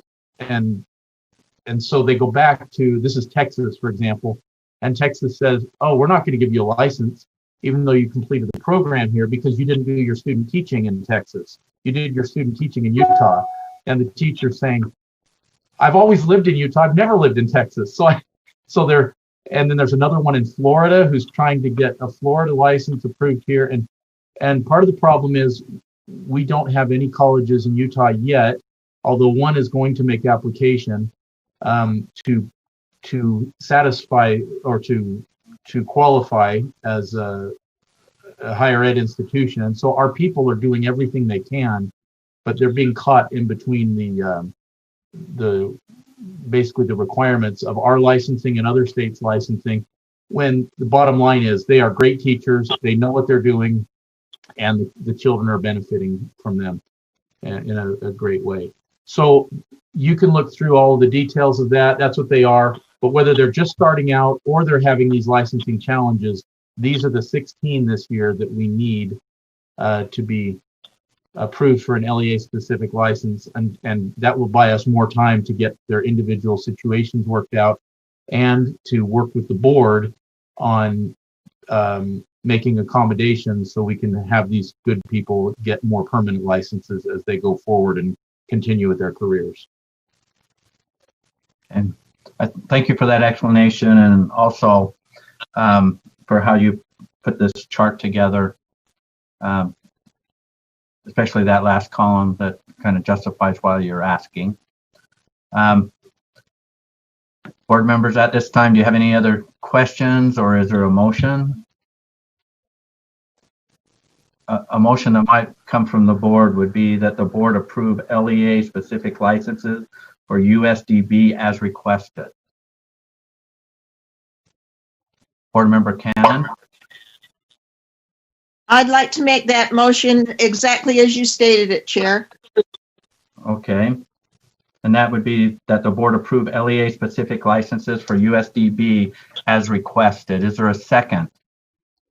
Board member Marsh. I'll second that, Chair. I'll second that, Chair.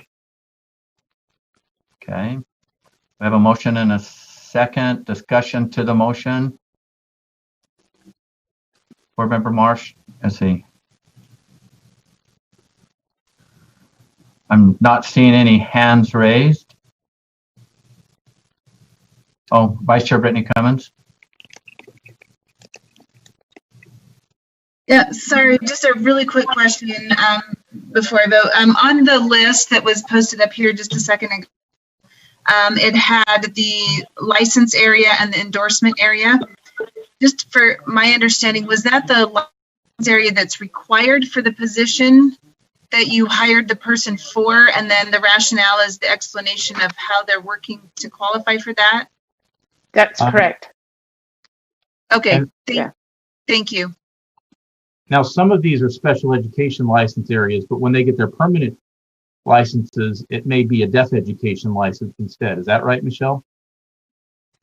Right now, the deaf education license, we have to apply for it this way just because of the where their programming is at this point.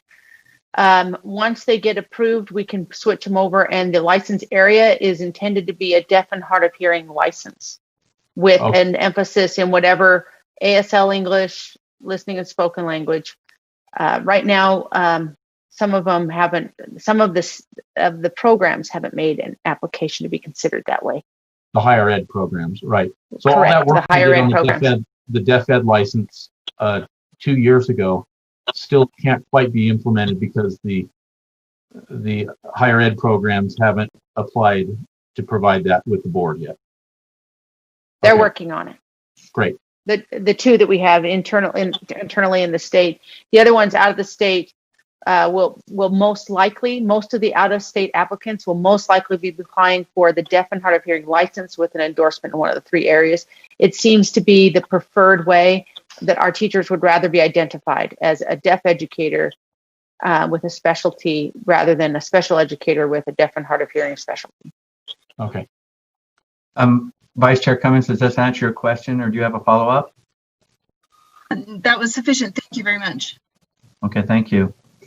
I'm not seeing any other hands raised, and so the motion before the board is that the board approve LEA-specific licenses for USDB as requested. Okay, board members, at this time, please vote.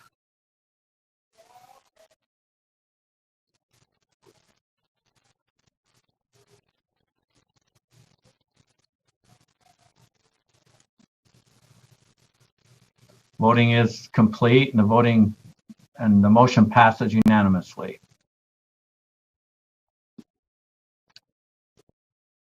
Thank you. Superintendent Cohn, please continue. The next one is 3.4 on the Advisory Council sunset. So, yes, only two more items here. The Advisory Council sunset. As you may be aware, last year in the legislative session, a large list of commissions and advisory councils was approved by the legislature to sunset over the next 1, 2, or 3 years. The USDB Advisory Council was one of those items, and it is scheduled to sunset next year in 2021, June of 2021. So we had this discussion with the Advisory Council and asked them to provide feedback, knowing that we would be coming, this would be an agenda item for the board today in our meeting. We had quite a good discussion with the Advisory Council, and the recommendation from the council and also from us as the administration of USDB is that if the board is willing to put the language, essentially the same language from the state code, and just take it and adopt it into the USDB board rule, they would be comfortable not having the legal requirement per se of the state code to have an advisory council.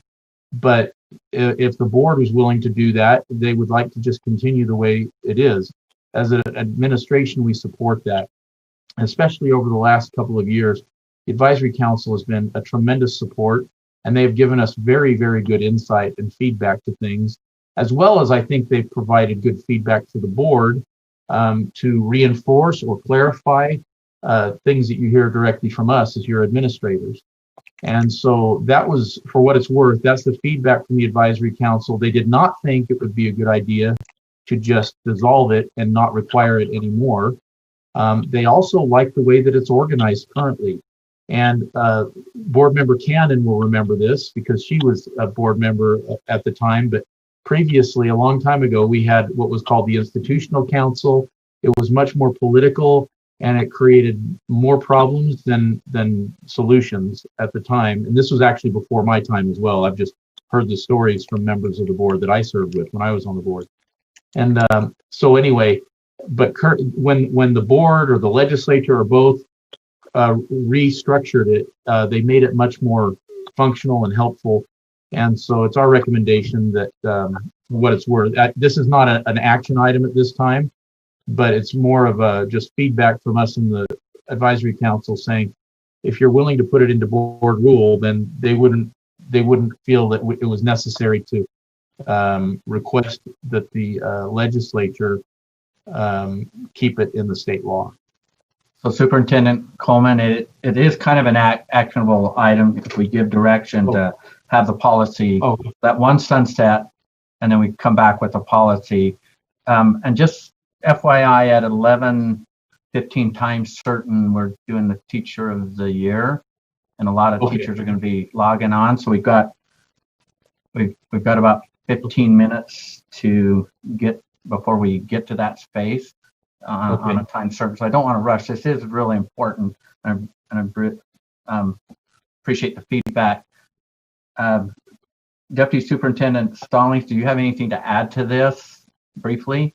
I thought Superintendent did a good job. No, I thought Superintendent Coleman did a great job. And I just mentioned in the comments that, yes, we would like an official recommendation either way from the board so we could report that to the Education Interim Committee when it's discussed. Okay. Hand is raised. Board Member Scott Hansen.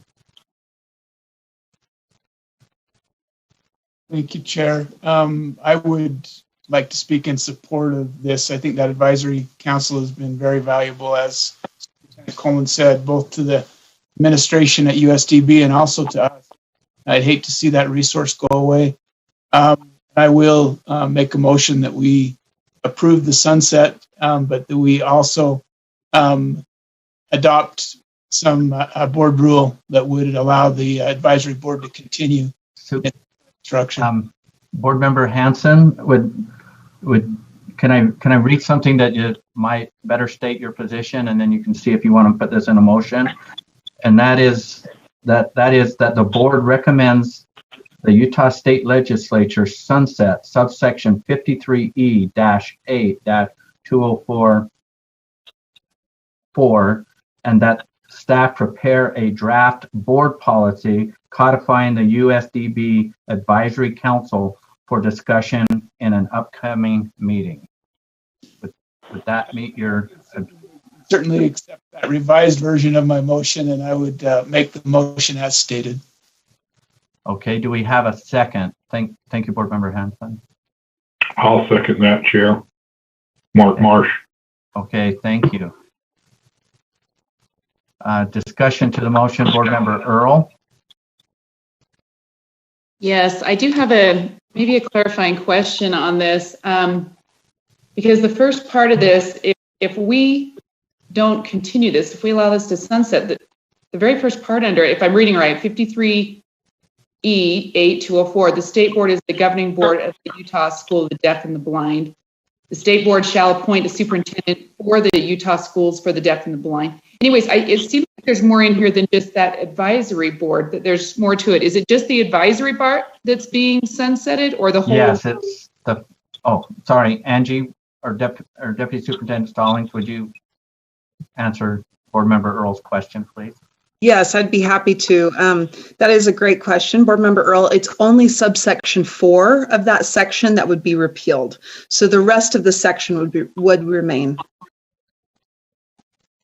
Okay, thank you for that clarifying.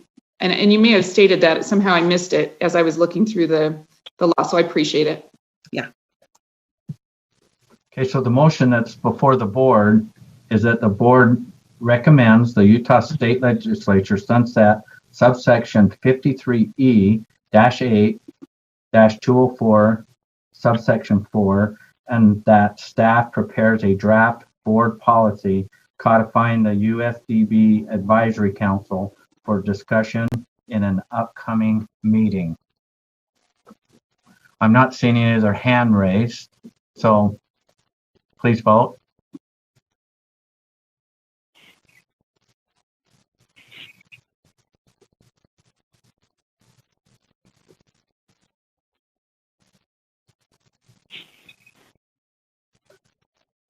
The voting is complete and the motion passes unanimously. Thank you, board members. Superintendent's report.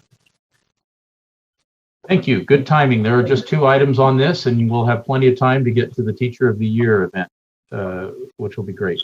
The first is just a quick follow-up on the request you received via email.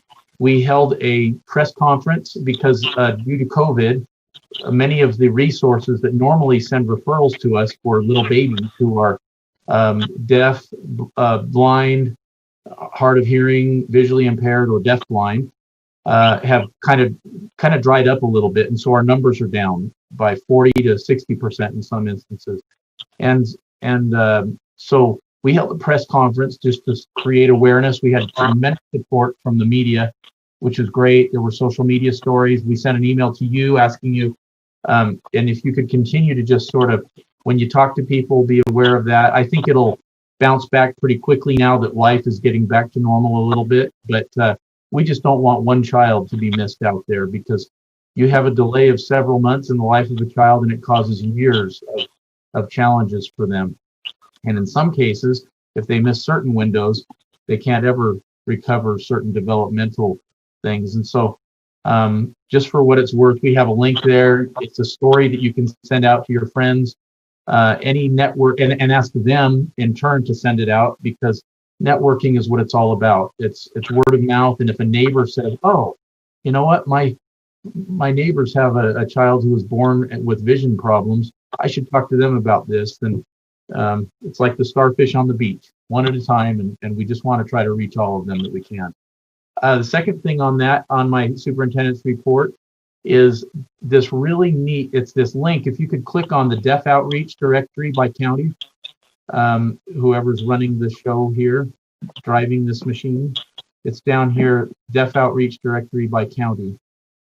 I just wanted to show you this on our website. One of our Adam Billings, our director of the Deaf South division, he created this. And if you scroll down, it's a map of the whole state, an interactive map, so that you can click on any area. So if someone lived in the Uinta Basin, or if they lived out in Tooele, You can click on any of those places and it will pull up the person to contact for USDB this is for the deaf school. We'll be adding for the blind and the PIP people as well. But we just thought this was so impressive. We threw it on our website, and it's a really neat resource for the whole state. So people they can always call our main number and we'll find the person, and we do a great job referring to referrals. That's how we live. But this was just a really neat tool I thought I would share with board members so that you know that that's there on our website. And with that, that is everything for my superintendent's report, Mr. Chair.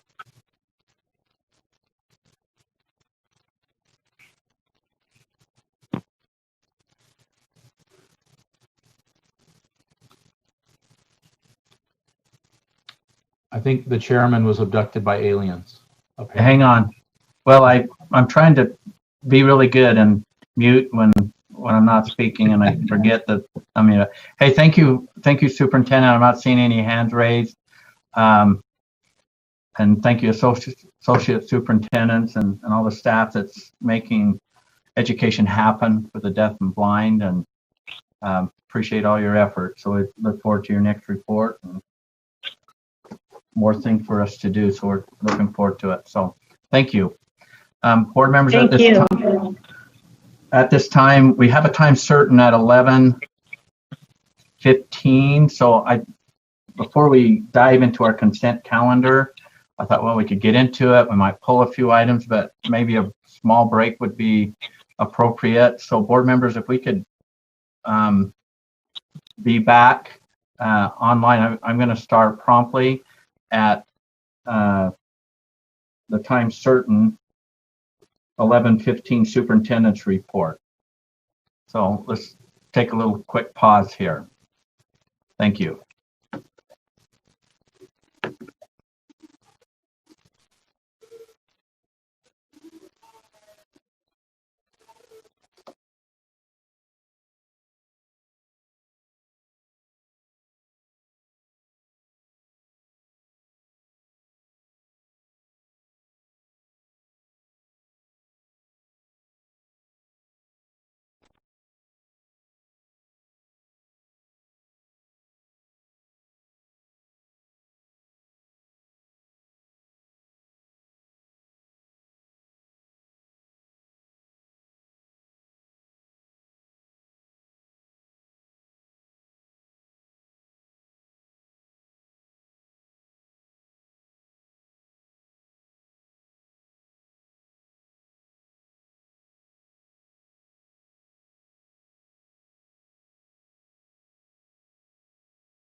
Okay, board members, this is kind of the 2-minute warning. We're going to get started promptly at 11:15.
Okay, I've got 11:15. According to our agenda, we're just a little bit behind. We're running about a half hour behind, but we have a time certain that is at 11:15, and that's our superintendent's report. This is a very exciting part of our agenda, and I'm not going to ruin it by speaking, so I'm going to turn the time over to Superintendent Dixon. Superintendent, are you ready? I am. Thank you, Chair Huntsman. I have Robert Austin behind the scenes. I'll have him speak in a minute. He's driving the slides. Robert is our coordinator of our Utah Teacher of the Year program. And just a reminder that this program is part of a national Teacher of the Year program that is sponsored by the Council of State Chief School Officers.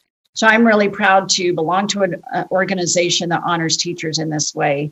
And I'll have Robert tell you a little bit later about the things that they do. So you might recall that last month I shared with you the finalists. So let's review who these 5 amazing people are. This year I just feel like I want to give all of our teachers a giant group hug, and they are all Teachers of the Year. The things that they are going through and doing and working hard at, I interact with teachers daily and hear their stories and their challenges and their triumphs, and I'm just so proud of our teachers. These 5 amazing finalists represent all of our great teachers, almost 28,000 teachers in Utah, and I'm so proud that they get to represent their districts and their colleagues and their students. So a reminder that our 5 finalists are John Arthur of Salt Lake City School District, Ray Boren of Jordan School District, Amy Gergich of Tooele County School District, Emma Moss of Canyon School District, and Ryan Wells of Granite School District. And I think we have a couple of them on with us. So if you're on camera, I see Emma and Ryan, and probably have a few others on that I'm not saying. Just thanks so much to you amazing teachers and all that you're doing.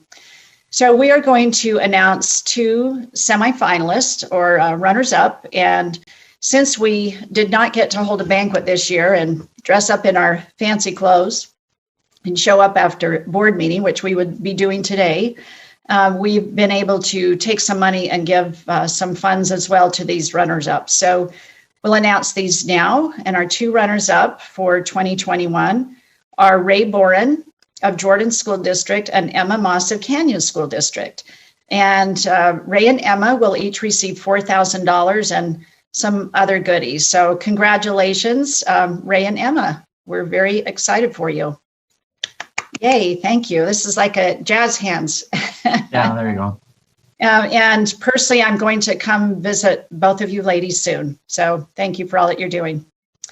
All right, now to announce our 2021 Teacher of the Year, I was able to go make a visit this morning, so we have a special video for you.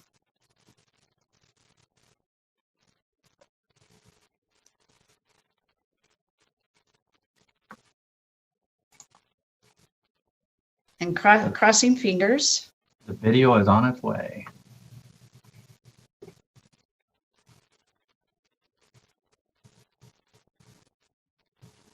Is it Robert that's got narrative? It's coming. Here we go.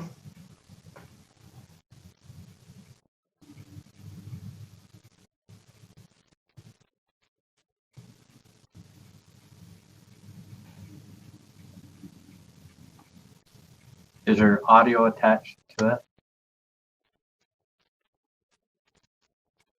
No, just read along.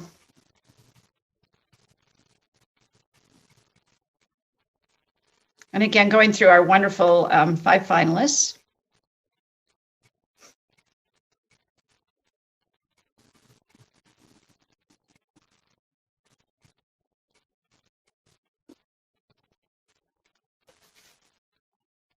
And our runners up, congratulations again. And here we go.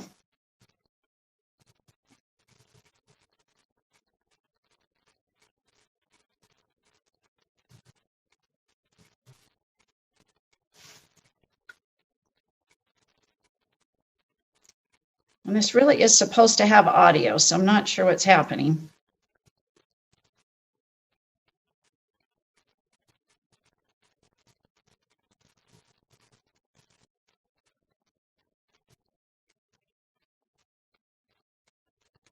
So I was able to engage the students and talk to them about the award and what was happening. And so it was fun to see their reaction. They were super excited.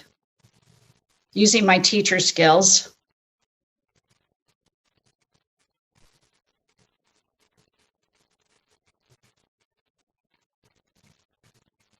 You can see when I said Teacher of the Year, how excited they were.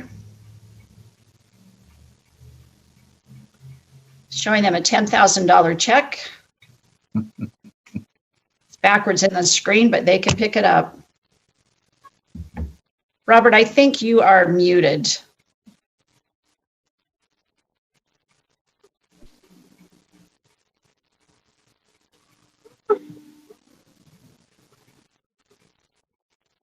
I'm sorry that we're not hearing all of this. We'll send this video to you so you can all hear it, and we'll post it. So John Arthur is our 2021 Teacher of the Year, and it was so much fun to go pin him, put his badge on him, award him a plaque and a check, and his kids were just super excited. But he was so worried about making sure that they were being taught while we were there, and it was amazing to watch him manage everything while we were punking him. So we've added in some video that we had of Mr. Arthur and things that he's done with his class, and here we are celebrating. Mr. Arthur has a YouTube channel where he often makes films with his class. He's quite famous for doing so. So you can go to his YouTube channel and see his class.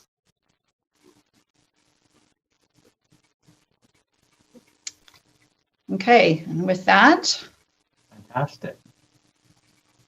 So I'm going to have Robert tell you just a little bit about what Mr. Arthur will be in for, and then actually, John, let's have you go ahead and give your remarks, and then we'll have Robert speak. So I'd like to introduce you to our new 2021 Teacher of the Year, John Arthur.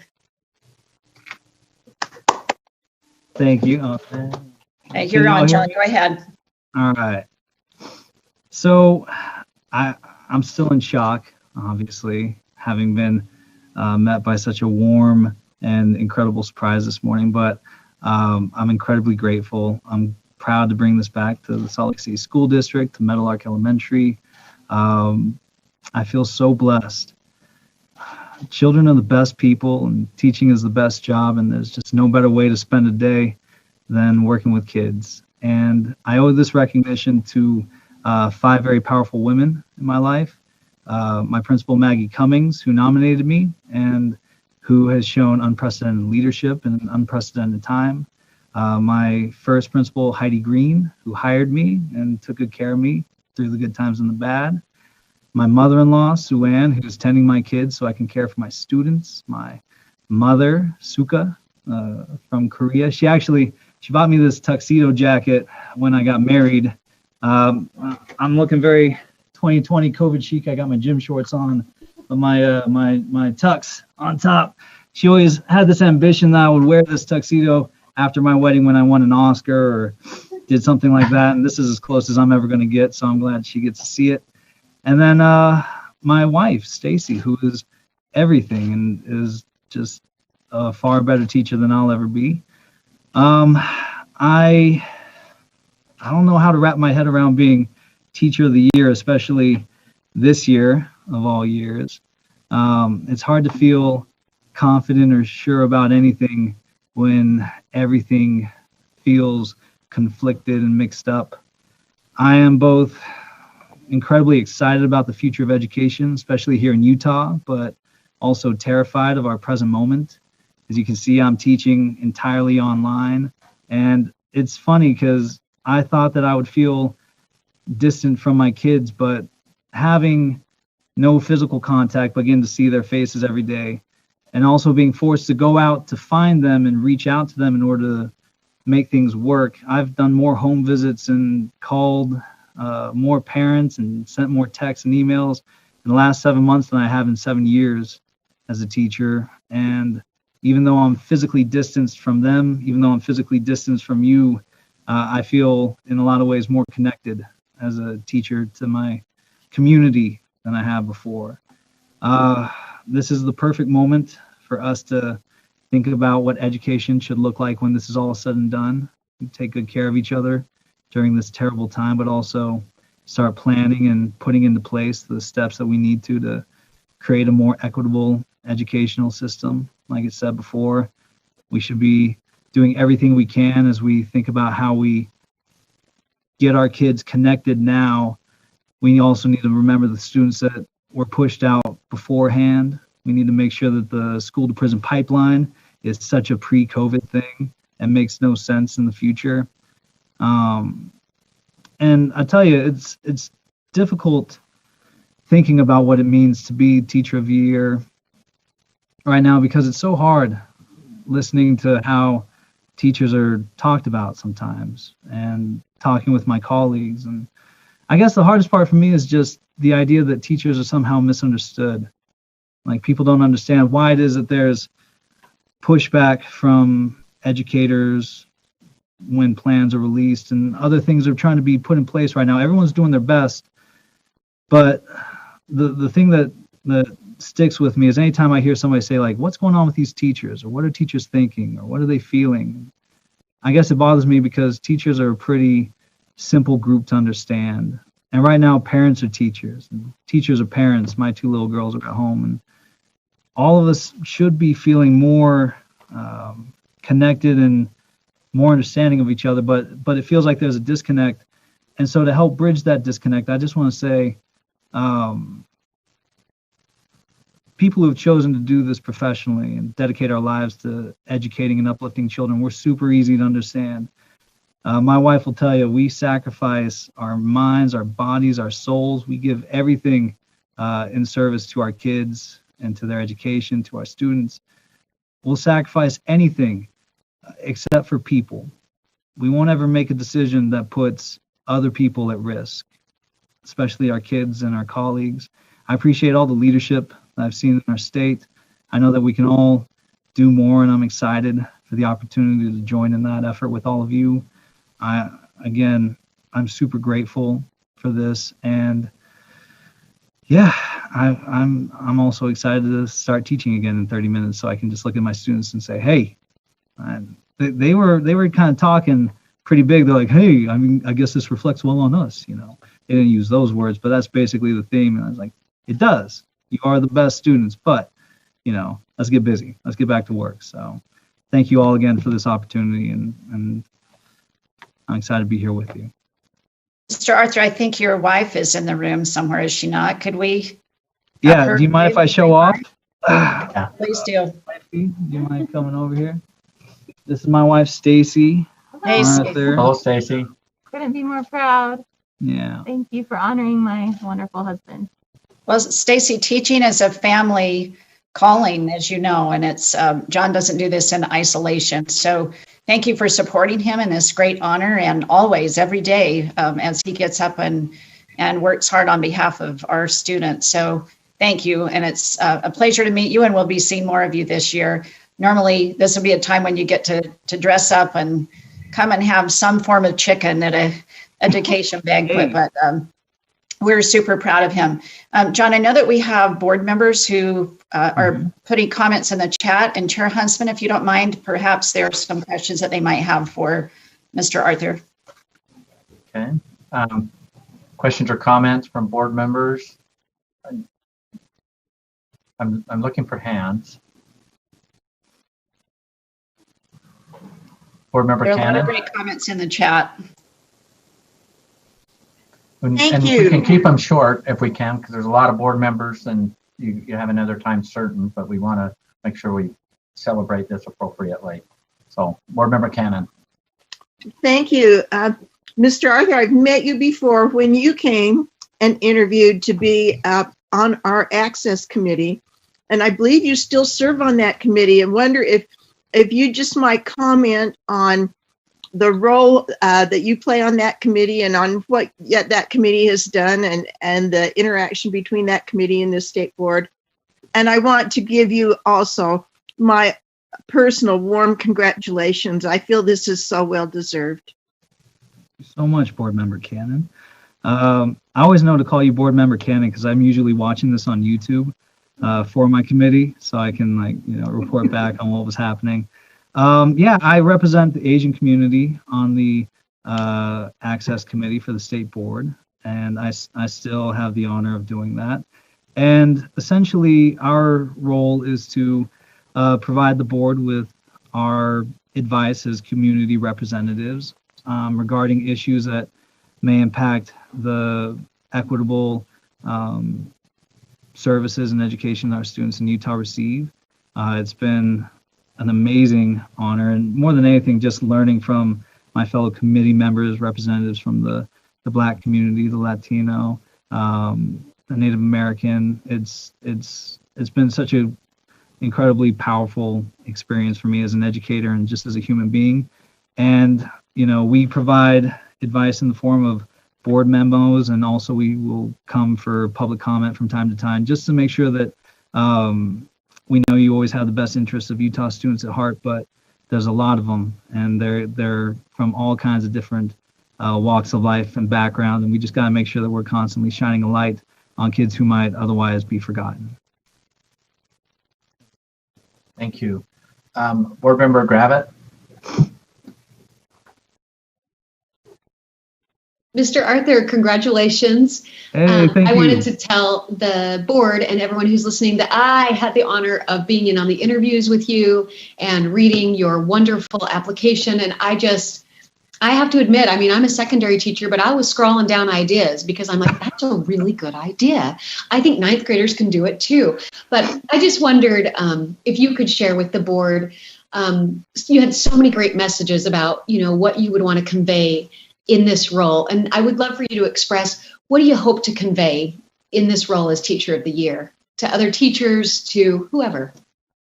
You know what? It's so funny too, because time has such a remarkable effect right now. It seems like so long ago since we talked, and my messages that I expressed then are still true for me. When I think about what education is right now, we're in survival mode, obviously, and I just want to tell everybody, just do your best to get through and to be kind to others. I've had students who have been in crisis my entire career and dealing with trauma, and right now it just feels like that's all of us. We're all in a time of crisis, and so I'd just like to say to anyone the same thing I would say to one of my students, one of my 11-year-olds. I would say, grace under fire doesn't mean you don't cry. And if you're cracking jokes right now to stay happy, that's good. Just try to make sure they're kind-hearted ones. And while we just take care of each other and get through this tough time, visualize the educational system that we want in Utah going forward. I want to see more representation in our teaching force. I want our kids to come back in the post-COVID Utah education system to see teachers who look more like them, that are more representative of our student populations. I want to see more culturally responsive practices finding their way into our classrooms to help celebrate the histories and contributions of communities that have sometimes been overlooked and not celebrated nearly enough.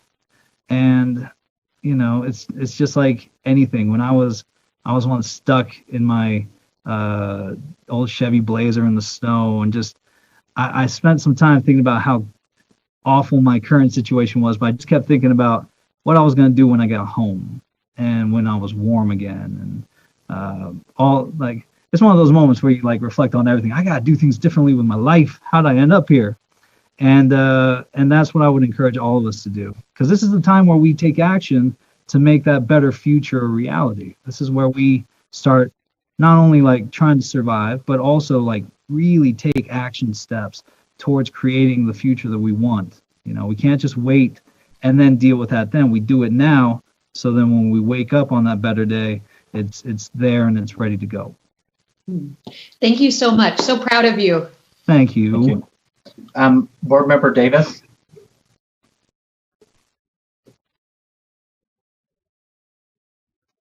Board Member Davis, your hand raised.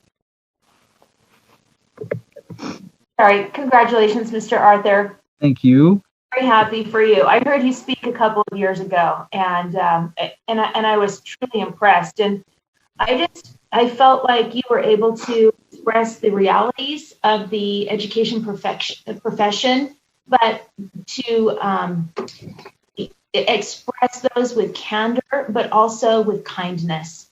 And so when I hear you say that you want to bridge or create bridges between practitioners and policymakers, I want to express a vote of confidence that I think if anybody can do that, you can, with those skills that I have seen from you. So thanks for being willing, and thanks for all you do for Utah students. Oh, thank you. If I have any skills as a public speaker, I was a shy Korean boy when I was a kid. And, since this is my one time, I'm gonna get to do shout outs, I'm not a rapper or a hip hop star. So I'm gonna take the moment, if you don't mind. But my ninth grade teacher, Miss Kathy Anderson at Butler Middle School, got me into Model United Nations. I'm not afraid to admit it. I did Model United Nations through junior high and high school. And then my teachers, Jim McMorris and Jim Hodges at Brighton High School. If it wasn't for them, one, I might not have made it through high school, but two, I certainly wouldn't be a teacher, and I wouldn't have the guts to say anything that's on my mind or my heart. So I owe it all to them. Well, thank you so much. And I actually started the Model United Nations conference at Brigham Young University that your teams came and just were amazing every year. So that's a fun connection. But thanks again for all.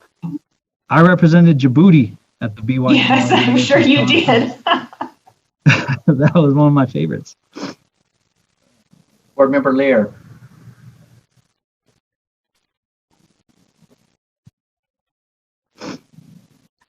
Thank you. Thank you for letting me speak. I am so proud of Mr. Arthur and Salt Lake District. Salt Lake District has been in the new one things, but this is just an example of the district. And so impressed, and I'm proud of the fact that Teachers of the Year continue to write op-eds. They continue to advocate for public education, and I am just so excited to have a young man teaching elementary school and forth the thank you. Thank you. Thank you, Board Member Lear. Board Member Thorpe. Mr. Arthur, congratulations. And I just wanted to say I want all the same things that you want. Thank you to all of the teachers whose shoulders you're standing on at this point, and for being the spokesperson for all teachers in the state right now who have stepped up to the plate of mission impossible of this exact moment in our time.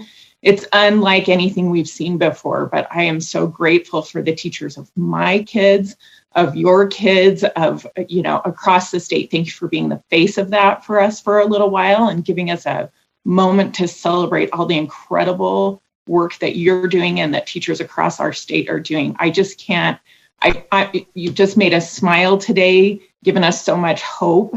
Thank you, thank you, thank you for all that you do. Thank you so much. And there are definitely a lot of teachers out there. I wish I could share this with everybody. It feels so weird to be chosen as Teacher of the Year. I've said this before. It feels like the task of picking one teacher is like picking like Rainbow of the Year or Unicorn of the Year. Like, teachers are natural wonders, and and especially this year in 2021, it feels like there ought to be just this poster brimming with pictures of teachers, on Zoom, parents at the table with their kids in the kitchen with their hand on their shoulder and their finger on the screen, and bus drivers dropping off meals to kids at their homes, and all of us just in this like beautiful tapestry that says, us, Utah's Teachers of the Year.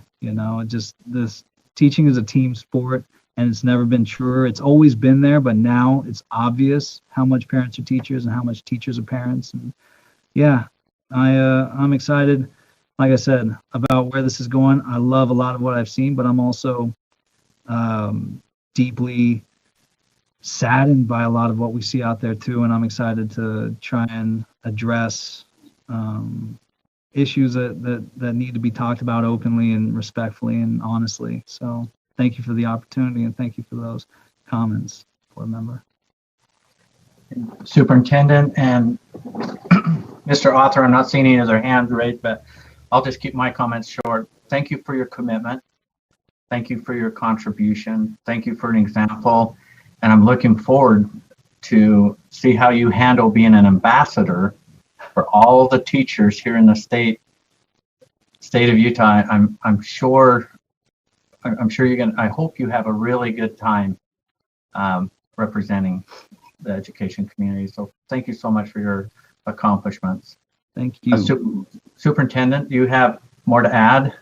We're going to try and loop Robert in. He was muted earlier, which is why we had no sound on the video for some reason. We couldn't unmute him, but if we can get him to speak, I just want the board and the public to understand a little bit about what Mr. Arthur will be doing this next year, besides teaching every day. Right, as he's heading back after this announcement. But now I get to work with Mr. Arthur with 2021 Teacher of the Year to compete for the national award. And we've got a shot. We have a shot every year, but we've got a good shot this year. Only because we represent, as John has said, we represent all teachers. This is a real opportunity to celebrate educators. So John will get a chance to meet his colleagues from across the country, an amazing cohort of teachers who are also their territory or their state representatives. And he's going to enter into a huge professional learning community where he's going to learn and grow and share in the coming year. The great thing is he is always going to be the 2021 Teacher of the Year, just like Lauren Merkley is our 2020 Teacher of the Year, and we can go back and back and back, and they are all going to lead out this year. He'll get a chance to spend a week in Washington, we hope in real life, if not online, and he'll get a chance to go to space camp in the coming year. So lots of great opportunities ahead of him. Space camp. My wife just freaked out. She's like a total science dork. Yeah, dork. Yeah, and yeah, that sounds great. We'll call her Science Queen. Yes, absolutely, well, Science Queen indeed. Congratulations, Mr. Arthur, and Emma and Ray. If you want to just, I don't know if we can, excuse me, unmute them and just have them wave as well and say thank you, Emma and Ray. I don't know if you're still on. I'm going first. There you go. I think there we go. I think I got unmute. Thank you so much. I was so nervous coming into today, but I'm just in awe, especially watching so many of my fellow educators. John, congratulations. You are awesome. I've heard you speak before, and so I was like, yeah, that makes sense that it was coming on today. But just in awe at the many things that educators do and have sacrificed, especially at this time. And just grateful to be honored, especially for a field I feel so passionate about, and a chance to just serve and represent some small part of the educators here in Utah. So thank you so much. Congratulations, Emma. Ray? I could just say ditto on everything. I truly echo their sentiments. And John, props to you. I loved watching those videos of you and your students. Your passion for education is very evident. And I just wanted to say congratulations. And I feel very humbled and honored. I know who I work with. And I know the great colleagues that are in education, and we are in a noble profession. And despite that it is a very taxing time for educators, that we are putting in so many hours, I am grateful to be in this profession.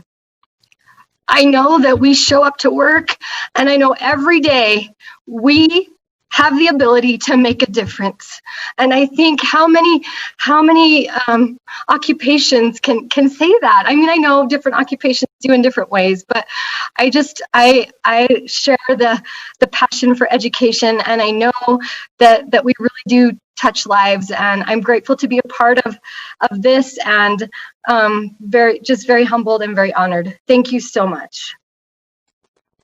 Congratulations to all of our finalists and board. Thank you so much for spending part of your board meeting honoring teachers. I know you do that every time we meet, but this is a special day, and I know how you look forward to the banquet and all that goes with that. But in light of COVID, I think being able to do this virtually and giving time to our teachers and honoring them in this manner is the most important thing we could do. And so thank you for the support that you give to this program. And thank you to Robert. He wears so many hats, and I know this is a great love of his, that we kind of placed it in his lap, and he's done an amazing job. So we appreciate the support that he gives to the ever-growing ranks of Teachers of the Year. So congratulations and thank you for all that you're doing.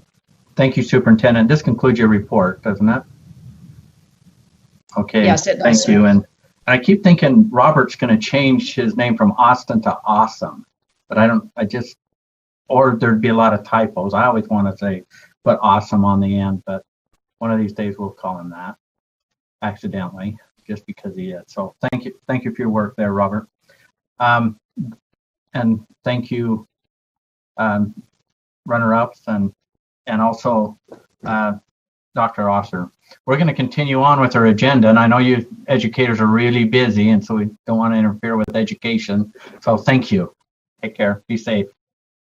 Okay, board members, we're going to go back to our agenda, but we have another time certain that we've got to get on here, and that's an information item, and that's Utah High Schools. We're going to skip again. We'll come back to it, the general consent calendar, and then a whole bunch of, we'll be a little bit behind on Deputy Superintendent Scott Jones as a presenter on some items, so I appreciate your patience there. So next up, we're going to take care of our time certain, which is Utah High Schools Activities Association's annual report. And so we have the UHSAA Executive Director, and who's Rob Cupp, and the Assistant Director, Brennan Jackson. Are you guys ready to give that report? And we apologize, we're a little bit behind. So Rob, are you ready? Yes, we're ready. Hi, everyone. I hope everyone's doing well. These are weird times, and we do a lot of Zoom meetings, so I hope it doesn't become what we get used to all the time. But we're happy to be included in your meeting today. We'll try to keep you on schedule the best we can. We've shortened our presentation just a little bit so that we can answer more questions. We'd love to be able to answer anything that's on your minds and talk about those things that you really want to talk about. I did send to Lorraine 4 documents that were given from our board to your board, and hopefully you've had a chance to look at those. If not, we can do some share screen. Let me just go over what those documents were and are. The first document was our 2019-2020 school year audit that was done by an independent auditor. And we do that every year just to make sure we're staying on track and we're budgeting well. The second document is the budget for the 2020-2021 school year, which you can see is very difficult to put together, especially when you're an association that's funded. Basically, 80% of our funding or revenue comes from our state tournament events. And we knew going into this year that that would be limited in some way and fashion. We're grateful and blessed to be able to continue to be playing right now. We hope that will continue. We'll talk about that in a few minutes, I'm sure. But our budget looks good if we can continue to do what we need to. We've tried to limit some areas where we know that we'll be shortfall, but we do have a great reserve that we've been saving a long time for. And so our board knows that, and we're just trying to do the very best we can for our student athletes this year and to help create memorable experiences and moments for them. The third document was the changes to any bylaws and also our realignment for this year. And this is a realignment year. So what that means is that our Board of Trustees will be doing a new realignment of member schools between now and Christmas. And that new alignment will go into effect next fall and will last 2 years, from the 2021 school year through the 2023 school year. When I first got to the Activities Association 20 years ago, we were doing 4-year alignments. And about 10 years ago, we shortened that to 2-year alignments just because of the differing in enrollments and the rise of charter schools and private schools and those types of education options, that the enrollments in schools were going a little bit up and down more often. And so our member schools felt like that the 4-year alignment was a little bit too long to realign member schools. So we've gone to a 2-year. We as a staff feel that's best for our member schools, even though it's hardest for us as a staff because we're always facilitating realignment. Whereas before in the 4-year alignment, we would have maybe a year to an 18-month relief or break. But now, as soon as one alignment is over, we're talking about the next one and the trends and the format and procedures. So this is as it appears in our handbook right now. And these will be, if you can scroll down a little bit, these will be the final format and procedures for this year. And again, our handbook's available on our website at uhsaa.org, and this is updated for the coming realignment session. As far as a timeline goes, our next meeting will be on November 19th with our Board of Trustees. We're hoping, fingers crossed, that we'll have October 1 counts finalized by then, because that's one of the main factors that we use in the realignment of member schools. If we don't have, and maybe we can get an update today from someone, but if we don't have our October 1 counts by November 19th, then we'll have to delay that meeting until we do. And we'll have a series of 3 meetings and a public hearing from the first meeting until we're finished with the alignment. And board member Laura Belknap is a very important part of our Board of Trustees, and we're grateful for her and all her support. And I'm sure she's kept you up to date as much as she can, but we can answer some questions on realignment as well. If we scroll down further now, we had one change to one of our bylaws this past school year, and it was dealing with when a school plays an ineligible player or participant in a game situation. And this was in the news a little bit last fall when we had one of our high schools have to forfeit 5 games as a result of an illegal player or participant. And when we instituted the RPI, which is a way to seed our teams into a state tournament for team play, into our team sports, it really took havoc and a great effect on not only the school that played the illegal player, but also the schools in which then played them, and it affected their rating going in and actually gave them a rating that was really not truthful to their skill level, so to speak.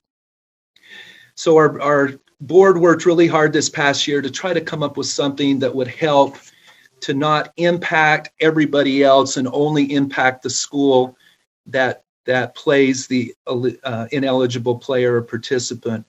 So the way this bylaw read before, and if we'll just scroll up a little bit to the top where it says section 6, you can read through that while I read what it used to say, and you can kind of see a little bit of the difference there. It used to read that contest in which an ineligible player or participant competes shall result in forfeiture of the contest or disqualification from the competition in which the ineligible participant competed.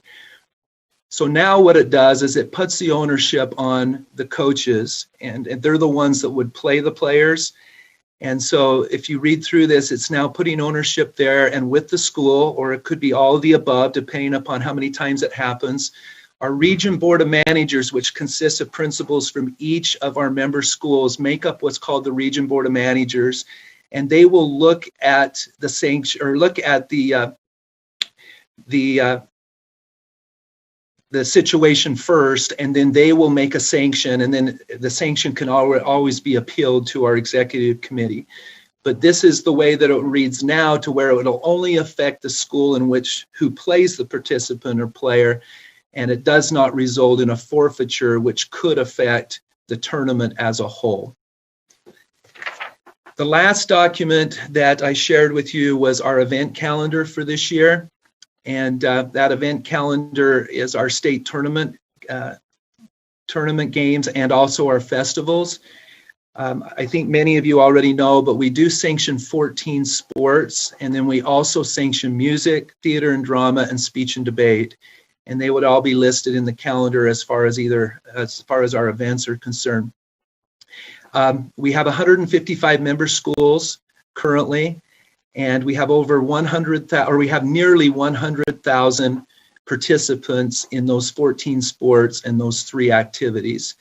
And so right now, currently, because everything is still being played and still going forward, again, as I said earlier, that we're very grateful as an association, we have approximately 30,000 students participating in our fall activities and sports. So that's our report. Let me just mention Brennan Jackson, Assistant Director, is on, as Chair Huntsman mentioned. Brennan, former principal of Manti High School and Kanab High School, former Assistant Superintendent at South San Pete High School. And Brennan is our staff contact for coaches certification, also with our Sports Medicine Advisory Committee, which we've relied on during this COVID, both last spring and into the fall. We use an acronym for our Sports Medicine Advisory Committee. We call it the SMAC, S-M-A-C. So if you hear him say the SMAC Committee, that's the acronym for our sports medicine. And Brennan's been very instrumental, as has most of us in the office, with working directly with the Department of Health, Richard Saunders, Nikki Campbell, and I know I've been on meetings with Superintendent Dixon, and we've tried to be as helpful as we can through this situation.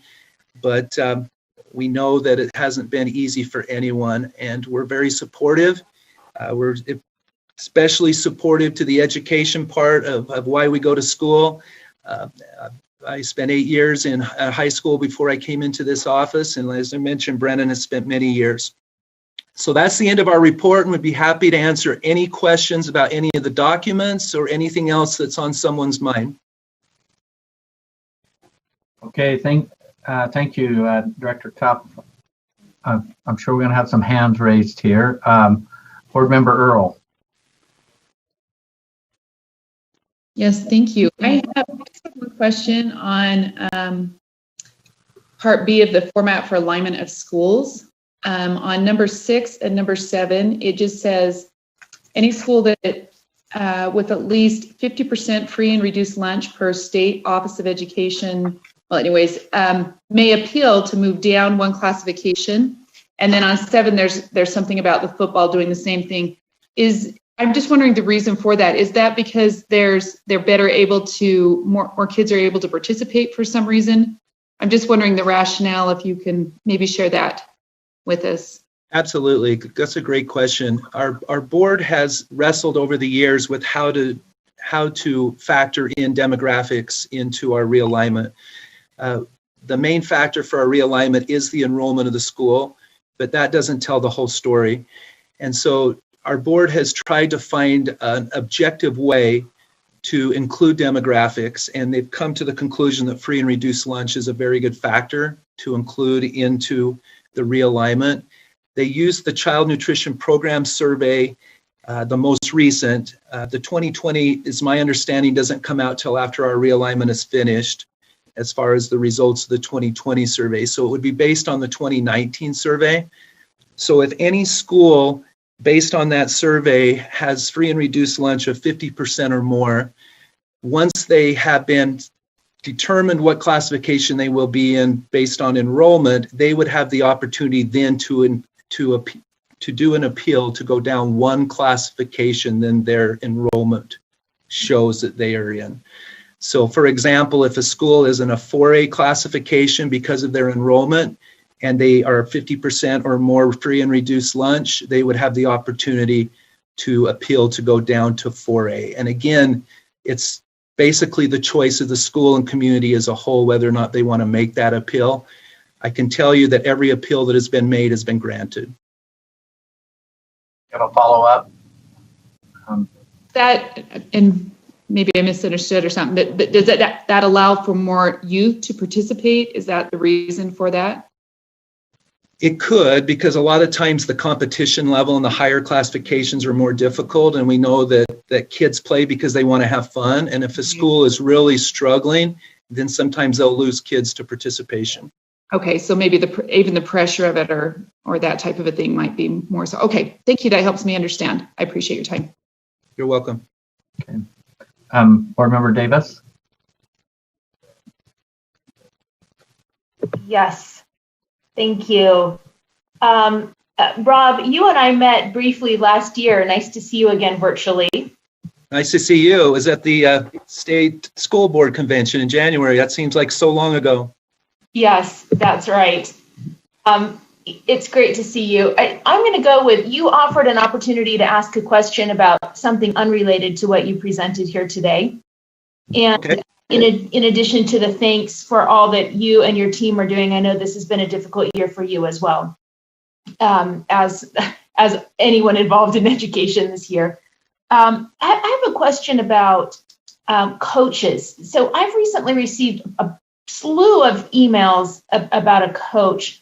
And at the Utah State Board of Education, if there are concerns, parental concerns, if a teacher is licensed, then we go through a kind of an investigation process having to do with the license of the teacher. When it's a situation of a sports coach or a team coach, and there's not a teacher license, is that strictly a school personnel issue, or does your organization have some training or certification or appeals or complaint process that you do on your end with our coaches in our state? Very good question. And I'm actually going to get Brennan involved because he's our staff contact for coaches certification, and then I can follow up if I need to. But Brennan, you want to take that one? We have Director Jackson, Brennan Jackson. Is he unmuted?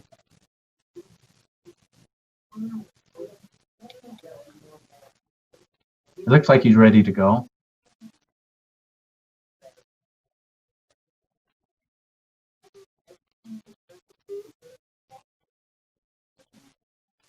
Yeah, it looks like he's unmuted.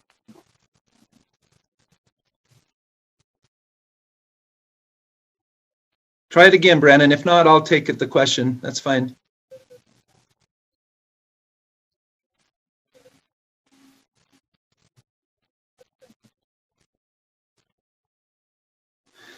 Okay, well, let me take the question. He might want to wander down to my office and we can kind of do this on my computer, but yes, we do have coaches certification. It consists of 8 components, and it does include any coach, whether they're paid or unpaid, whether they're licensed or not unlicensed, or whether they're licensed or not licensed. And it does include all of the coaches. The 8 components also line up with what we talked about in a couple of years ago with the different components that the State Board of Education wanted us to have at that time. And so for a coach to be certified, if they are a PE major or a PE minor or they have a minor in dance or coaching, then one of the components is taken care of. They still have to do the other 7 components. And Brendan's here, so I'm going to have him go through those components or whatever else he wants to talk about. Thank you, Ron. You got to love technology. So we have, there's components that was outlined by board rule that are yearly components, which is our concussion protocol training, also the child abuse prevention, bullying, hazing, and harassment, which are 3 separate components that they have to do yearly. Then also the background check, our first aid, CPR certification, and that's usually either every year or every 2 years, depending on the organization that you get certified through. Rob's already mentioned the coach's fundamental course, which is taken one time in their during their tenure as a coach. It lasts them for a lifetime. And then they also have to sign a document that in Register My Coach that certifies that they will keep in charge or hold up to the ethics standards set by the Board of Education.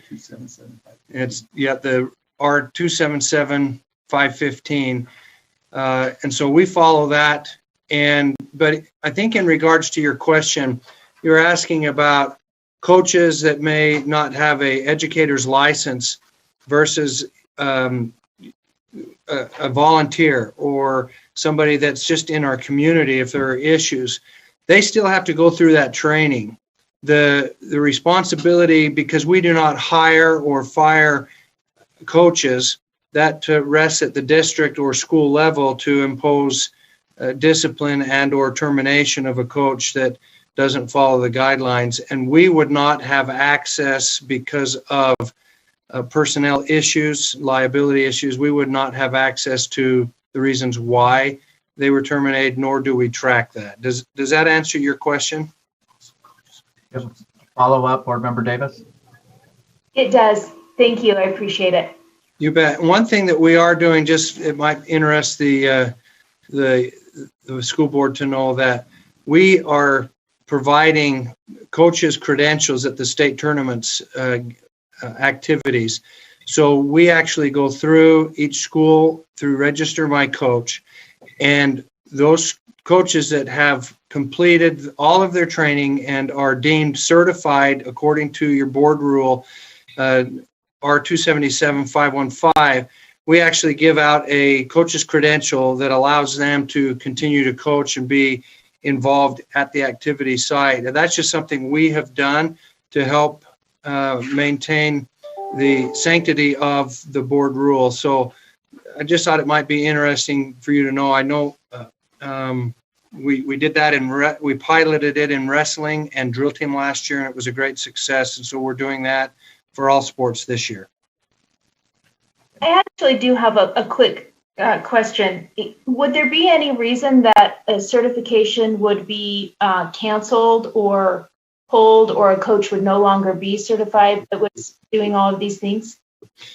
So the certification would, because they've completed it, the certification would still be valid because they've certified, but the school or district would be required to either terminate them as an employee as part of their school. If they tried to go somewhere else, that we would not know if they've gone to a different school or if they've been hired again in our system. That would be something that the schools or districts would need to communicate. If there's a person that shouldn't be working with our kids, then that would be kind of how the communication would take place between principals and or superintendents. Thank you. All right. Board Member Hanson?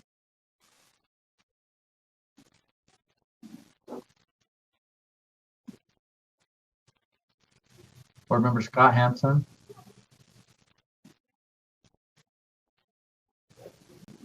There we go. Thank you. Just a quick question about the budget. Looking at your projected revenues, I don't see that we're thinking we're impacted too much between what happened in 18-19 and what we have going on for 20 and 21. I just wondered if you could explain the lack of impact to revenues.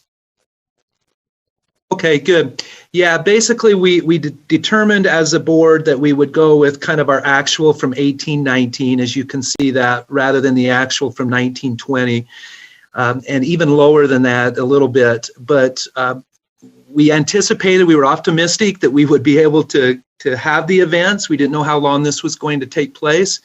And again, knowing that we have a reserve and knowing that if we don't hold the events, then if you look at the expense side, the expenses would be lower as well.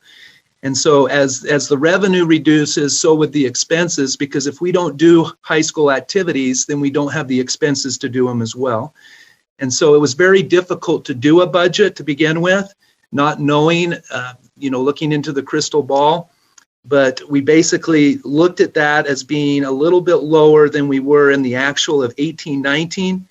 And then if we need to use the reserve, then we've already talked about that in using the reserve. We were very fortunate last year through our audit to pretty much come out even based upon not having the expenses and the revenue for the spring. Thank you. Just a quick follow-up, Chair. Okay. Any idea where you are now with what's gone on so far this year? Do you have any actuals to date? Yeah, so I don't have actuals to date, but we have not done any of our tournaments yet. And so again, 80% of our revenue comes from our state activities and state tournaments. And ironically, today is the finish of our first postseason event, and that's golf, and we don't receive any revenue from golf. And we receive very little from tennis, and tennis starts today and goes through the weekend. And so golf and tennis are our first ones out of the chute, and they don't bring a lot of revenue, but the expenses are not that high as well. But we do rely on our corporate sponsorships. Our corporate sponsorships are about 15 to 20% of our budget. And really the money that we get from our member schools through dues and their fees for participating in an activity or a sport is less than 5% of our budget. And just one more. And the reserves that you're talking about, can you give us an idea of where you are on reserves? Yeah, coming into this school year, we were at about 1.8 million in our reserve.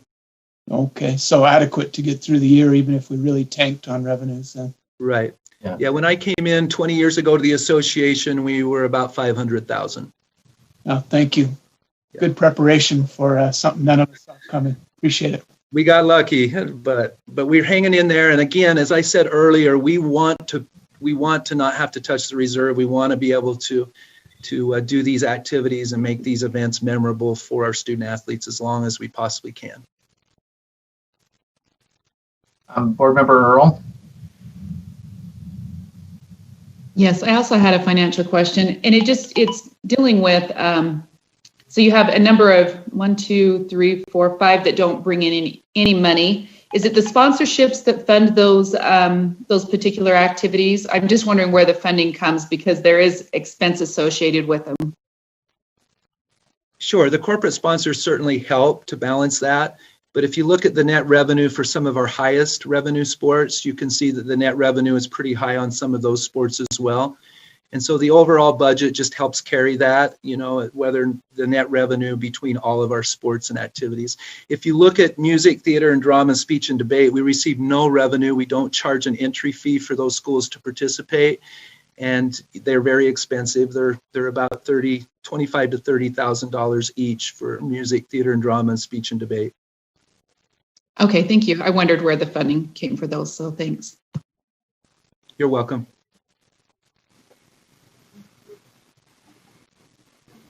Director Cuff, I'm not seeing any other. Oh, yeah, I am. There we go. Board Member Lear. Thanks, and thank you for the presentation discussion, Rob. I had to step away for a minute, so I hope I didn't miss this. But I wanted to ask you if you've seen any concerns or complications or decreases in participation because of the changes to the rules about school fees. Could you just speak to that briefly? And if it's been no impact that you've observed, that's fine too. I'm just wondering if it's changed the participation rate or caused you extra work or problems. Thank you.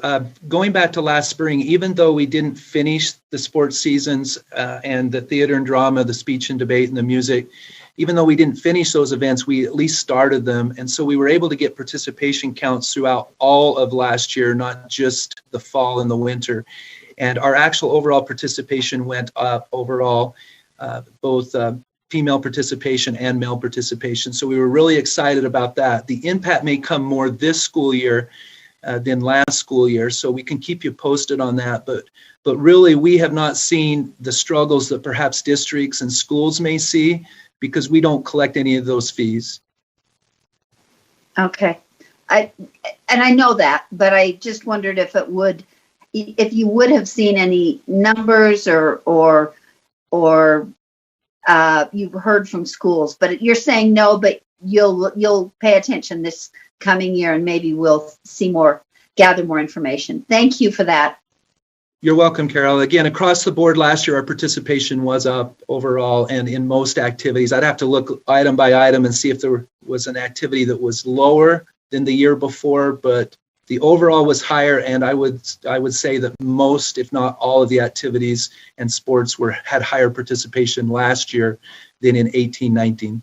Great. And I'm a fan of UHSAA. I think you do great work, and I personally don't feel the excessive need for oversight that we've both been sort of pushed into. So I just appreciate that you're so cooperative and collaborative and always willing to hear what we have to say. So thank you.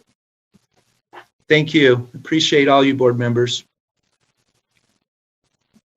Director Cupp, I'm not seeing any other hands raised. And so did you have more you wanted to add or just complete your report? No, again, thank you. Let me just again put a plug in for our website at uhsaa.org. All of our updated return to play guidelines and procedures in consultation with the Department of Health are listed there for guidelines for our schools. I co-authored a letter with Richard Saunders and Jerry Holmes, 1st of September. Jerry Holmes from the North Summit School District Superintendent is our chair of our Board of Trustees and does a phenomenal job.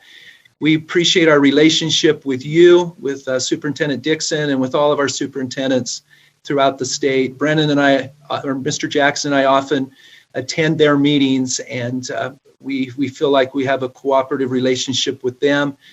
Miss Lexi Cunningham has been great. She's been sending reminders. And even though we would like to seek for perfection when it comes to the mask and social distancing at all of our events, we do see the improvement and we do see the progress that our schools are taking, and we will continue to send that message. Well, thank you, Director Cupp and Assistant Director Jackson, for your work and your collaboration and the submittals that you've made that have been part of your presentation. We appreciate our relationship also as we're all you play an important part in our education, the way education happens in our great state of Utah. And so we appreciate your advocacy there and willing to communicate. So thank you for being here today. Thank you, Chair Huntsman, and thank you to everyone. Take care and be safe. Okay.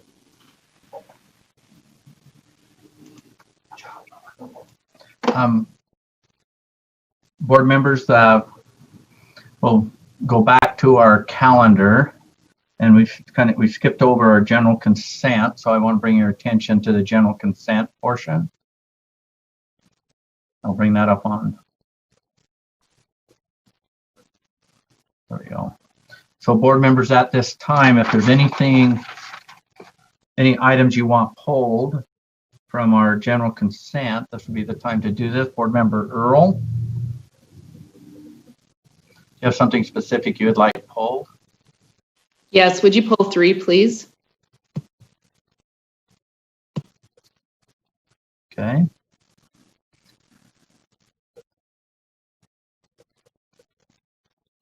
I'm not seeing anything pulled. Board Member Marsh?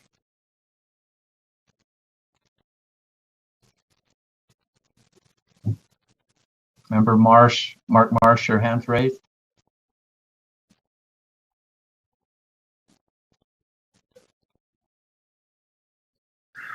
Sorry, I muted myself on a different screen. I wanted to make a motion to approve the general consent calendars with items 1, 2, and 4 as presented to us today. Okay, we have a motion to approve the general consent calendar, which include 1, 2, and 4. Second, Belknap. Okay, thank you. Any discussion? Seeing none, the motion before the board is to approve the general consent calendars, items 1, 2, and 4. Board members at this time, please vote.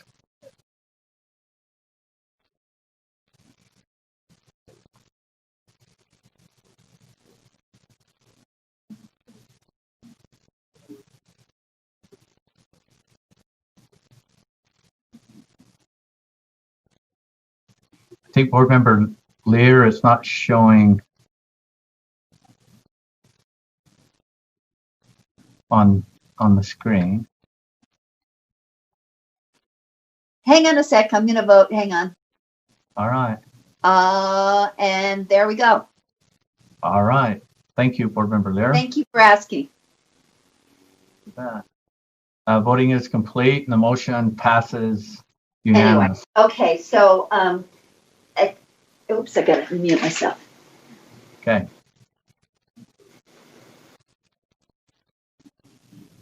Chair All right, Huntsman, Chair yeah. Huntsman, this is Lorraine. I'm seeing, is Member Nielsen still in the meeting or has he left? Board member Nielsen, are you still with us?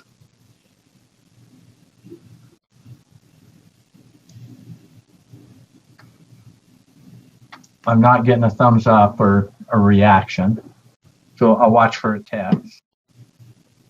Thank you. Okay.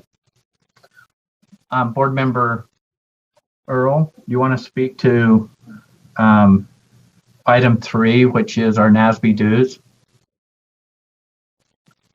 You have a question or comment? Nope, I didn't have a question. I read through the information. I'd just like to vote on it separate. Thank you. Okay.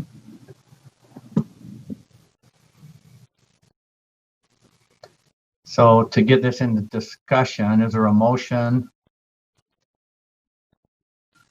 Board member Marsh. I'd make a motion that we approve item number 3 on our general consent calendar of our 2021 NASB dues. Okay, we have a motion. Do we have a second? Second by board member Cannon. Thank you, board member Cannon. We have a motion and a second. And board member Marsh, you want to speak to your motion? Yes, I would. Thank you, Chair. I think this is a very worthwhile thing that we do as board members, be it in this board or local boards or any board that you serve on, to get professional development for what we do and to learn. We're going to have a fairly large number of turnover this coming year, and that would be a great place for new board members to be able to get some training and some professional development for what we do. None of us were born to be board members, but we're learning, and this is a great avenue, and I think they also advocate for us greatly on a national level. Appreciate board member Cannon serving on their board also. Thank you. More comments, board member Cannon. Thank you. I appreciate what board member Marsh said, and I agree with his input on that. Also, I'd just like to note that we have been well served and reported to by board member Cindy Davis, who served on the Governmental Affairs Committee this year, and board member Carol Lear is serving on the Whole Child Study Group for NASB as well. I know when Standards and Assessment was working on new computer science standards, I was able to contact NASB, and they sent me computer science standards from across the nation to review and evaluate and see what was best. And I don't believe there's anywhere else we can get that kind of input, that kind of opportunity for support that we get from NASB. So I'm in favor of the motion. Okay, thank you. Thought I saw another hand.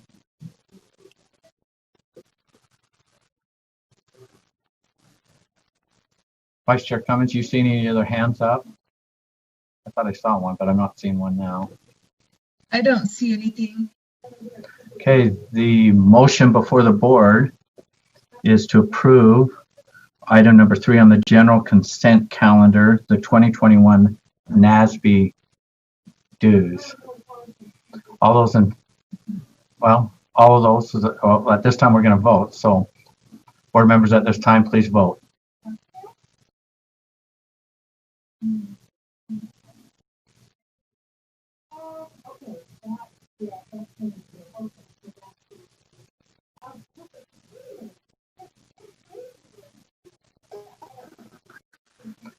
Mark, this is Scott Nielsen. I'm a no on that vote. I'm not sure if it's coming through. Yep, I'm seeing it. I've got it.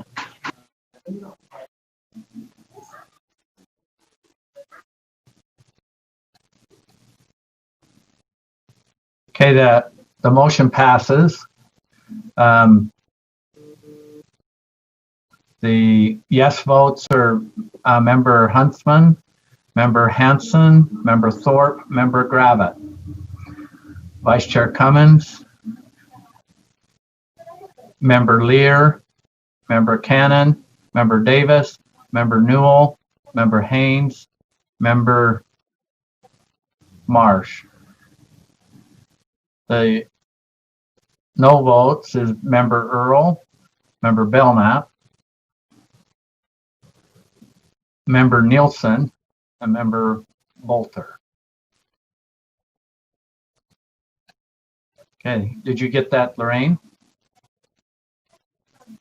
Yes, thank you. Okay.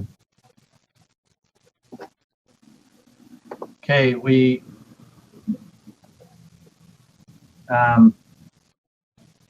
next on our agenda, we'll like to invite, this will be agenda item number 6, our monthly budget report.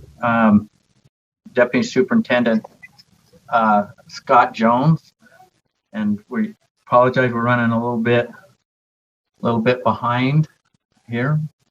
Our goal would be to move forward as well as we can, but we do have our next time certain is at 1:30, and someone's going to try to squeeze a quick lunch in between now and then. So Deputy Superintendent Scott Jones, monthly budget report.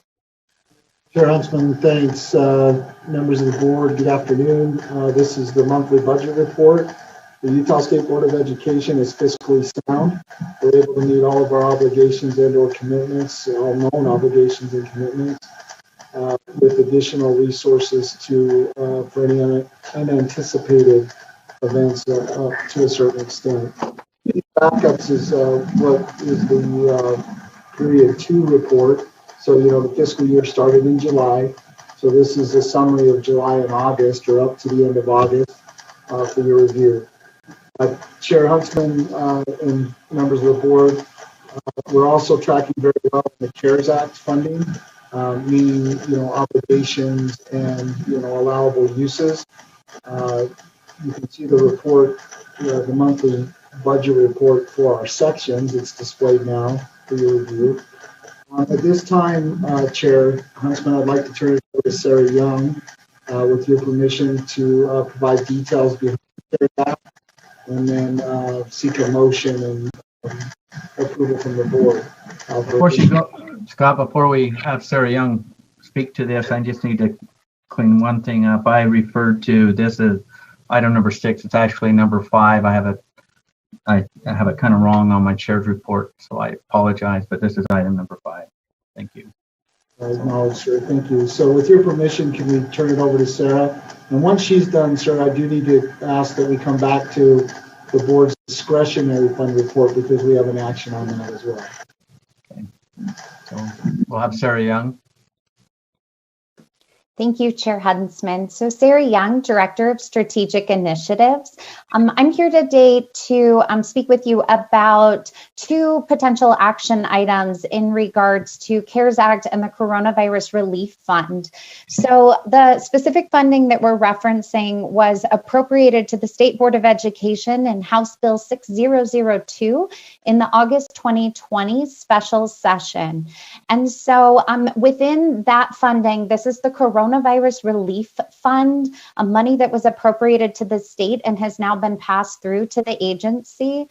We are seeking two action items in regards to authorizing this money to be distributed to our LEA partners in regards to meeting two separate needs associated with COVID-19. The first one is for the K-12 Personal Protective Equipment, or PPE, grant opportunity. So as I'm sure you're familiar, the State Board of Education has engaged in some procurement efforts on behalf of all of our K-12 entities within the state. In terms of moving us forward as a community, we did a survey of our superintendents as well as of our charter school directors. And in hearing back on their individual needs, we really found that those needs were pretty diverse and specific to the local community. So in that regard, as opposed to the state continuing to do a state procurement, we are seeking your approval to be able to distribute the remaining funds to each of the LEAs using a $5,000 base and then a disbursement model based on the recent September 9th head count. So that is the first motion, and I will pause to see if there's any questions about that item. And then, Chair, I'm happy to address the second item as well. Okay, board members, we don't have a motion on the table, but do you have any questions? Board member Earl? Sarah, let me make sure I'm understanding this. This is the remaining funds in this particular area. So that is correct. Correct. Yes, that is correct. Yes, we heard you. That is correct. So it's a board member Earl. Do you have a follow-up? Okay, so this. Okay. Thank you. Okay, board member Lear. Yes, I just had a question of Sarah Young, if it's okay. You bet. I'm looking at the explanation of how this will be spent and how the grants will be distributed, and I'm a little bit concerned, or maybe I just want reassurance, that there are clearly LEAs that need this more than others in areas that maybe have greater needs than other areas. And is there any allowance for that? First part of the question. Second part of the question, will there be any follow-up? And I'm not trying to harass LEAs in this very difficult time, but will there be any follow-up to make sure that the funds were spent appropriately? It's not a huge amount of money, but it's significant. So I would want to have both those to see if you're evaluating who needs it the most. And secondly, is there going to be any follow-up about compliance? Thank you, Board Member Lear. So to your first question, the current proposed model is really a qualified grant where all of our LEAs were in the projected distributions would be receiving the $5,000 base plus headcount. We have heard from our LEA leaders through both our charter directors as well as our superintendents that the needs are pretty diverse across the state. We definitely recognize that there are some areas that have experienced more COVID cases, but I think it's important to note that all of our LEAs are really in a prevention mode when it comes to PPE. And so recognizing that that prevention needs to happen statewide, is why we chose to approach the drafting of this grant in the way that we did. To the second question in regards to monitoring and follow-up, I will note that this is a reimbursement grant. So they are required to actually submit documentation to this office for review to be able to reimburse them for those allowable expenses. That provides staff an opportunity to be able to review those expenses and make sure they're in alignment with both the federal guidelines as well as the plans that were approved through the Utah Grants Management System. Thank you. I didn't read reimbursement or hear reimbursement, so that answers my question. Thank you. I'm not seeing any other hands raised, so Sarah Young, please continue.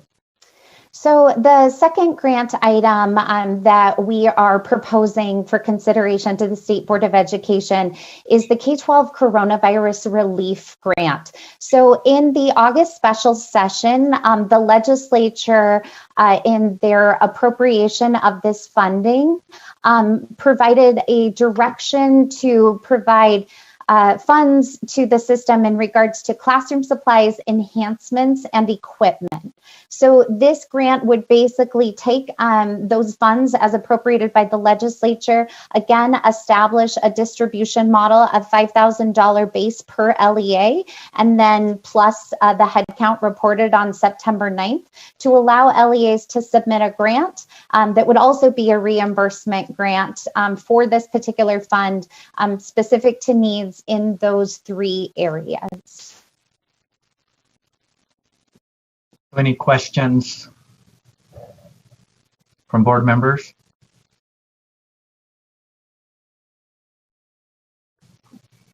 Seeing none, did you have anything else you wanted to add, Sarah Young? No, we were just seeking the motion and the action items associated with both of these grants, if that was something the board wanted to authorize. Okay, Board Member Belknap. Chair, it might be helpful if we posted it, but I can read. I would like to make a motion that the board approve USBE staffing set aside up to $2,582,907 from the Utah K-12 coronavirus. I have to move my screen. Fund. I think there might be something that comes after that. Fund money. So, the totals. I think it's what I'm seeing in my numbers, and maybe Deputy Superintendent Scott Jones, who's always right on the right number, is okay. I'm seeing $2,852,907. So okay, sorry, Chair, I was looking differently. So I would like to make the motion that we approve the motion number 1 that's on the board. Okay. So can I read that motion, and then you see if you agree with it? And that motion is that the board approve USBE staff set aside up to $2,852,907 from the Utah K-12 Coronavirus Relief Fund to award local education agency grants with a $5,000 base award for K-12 personal protective equipment solutions. So moved. Okay, do we have a second? I'll second that, Chair Huntsman, Mark Marsh. Okay, thank you. Do you want to speak to your motion? No, thank you. Okay, discussion to the motion. I'm seeing none. So the motion before the board, and we'll vote after I read it again, is that the board approve USBE staff set aside up to $2,852,907 from the Utah K-12 Coronavirus Relief Fund to award local education agency grants with a $5,000 base award for K-12 personal protective equipment solutions. Board members, at this time, please vote. That's the motion.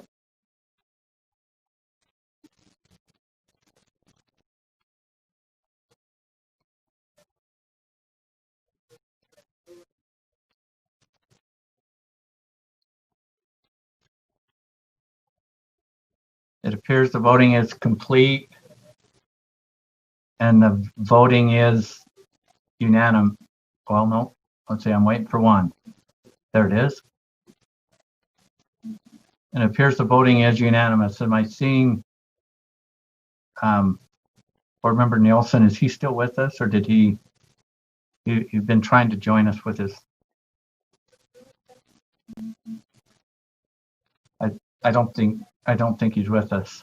So the motion passes unanimously. Is that how you see it, Vice Chair Cummins? Yes. Okay, thank you.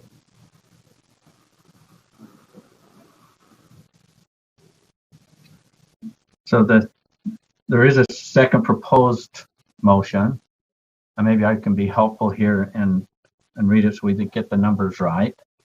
And that is that the board approves staff setting aside up to $14,100,000 from the Utah K-12 Coronavirus Relief Fund to award local education agencies grants with a $5,000 base award for K through 12 coronavirus solutions for classroom supplies, enhancements, and equipment. So moved. Second, Board Member Cannon. Okay, we have a motion and a second. Board Member Belknap, you want to speak to it? No, thank you. Okay, discussion to the motion. Board Member Lear. I wonder if we could add in there somewhere just the word reimbursement. I'm looking for the best place just so it's clear that these grants are, it's a reimbursement grant.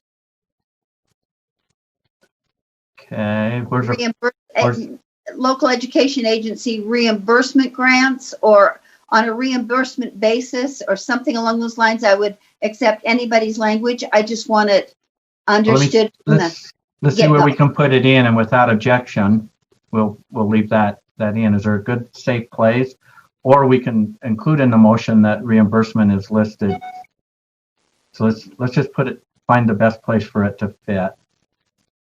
So we have fantastic staff that knows how to just put the right word in the right place. Scott? What about after award? Yeah, so if I may, Chair, you can say with a $5,000 base award for K through 12 coronavirus relief solution for purchase, for reimbursement of purchase. Or, yeah, for reimbursement for.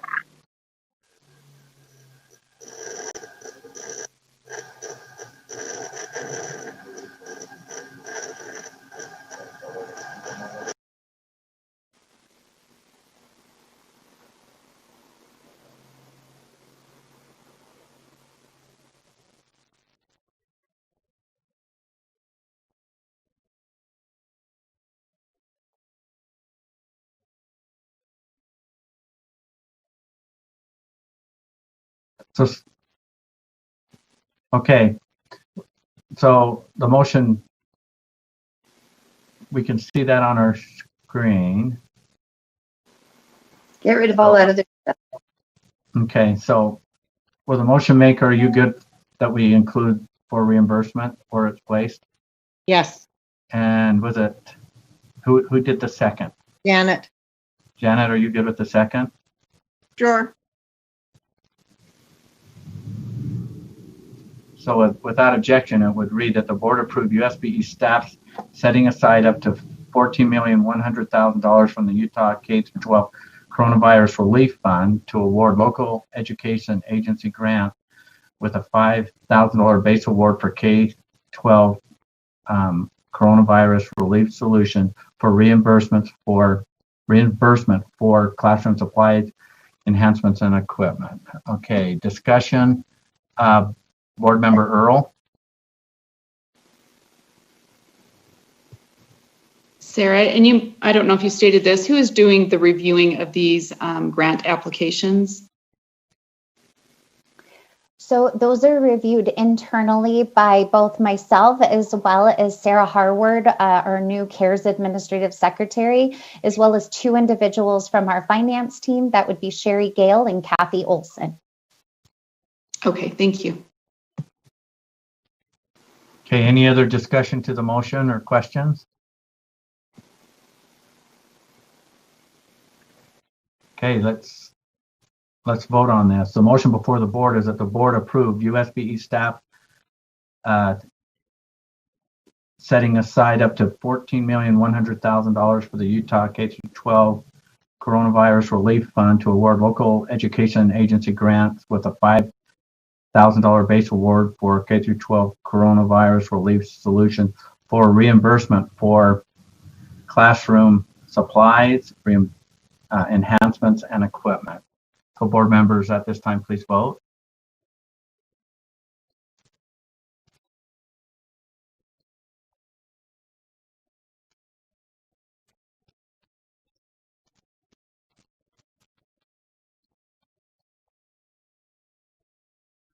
It appears the voting is complete and the motion passed. The voting was unanimous.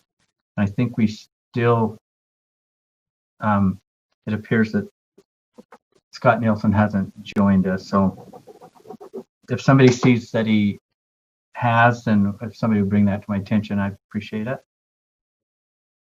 Okay, Deputy Superintendent Scott Jones, do you have more you want to discuss on this item? Chair, if it's okay, can we go to the discretionary funds report? Can you hear me okay, Chair? So you're kind of breaking up, Scott. Okay. Can you hear me better now? Yes, I'm. Okay. Okay, we need to go to the discretionary funds report, please, in the backups.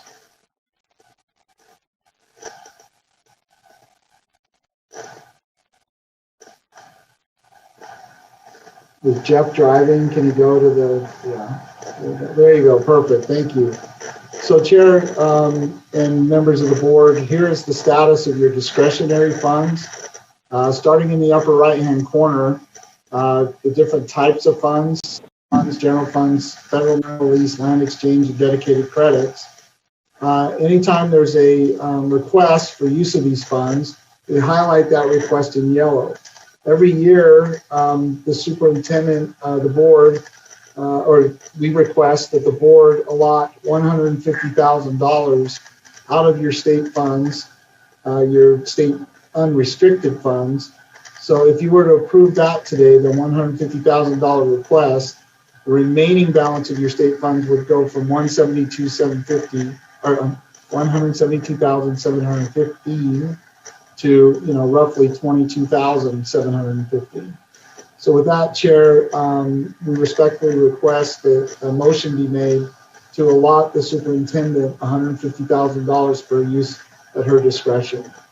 Subject to any questions, sir.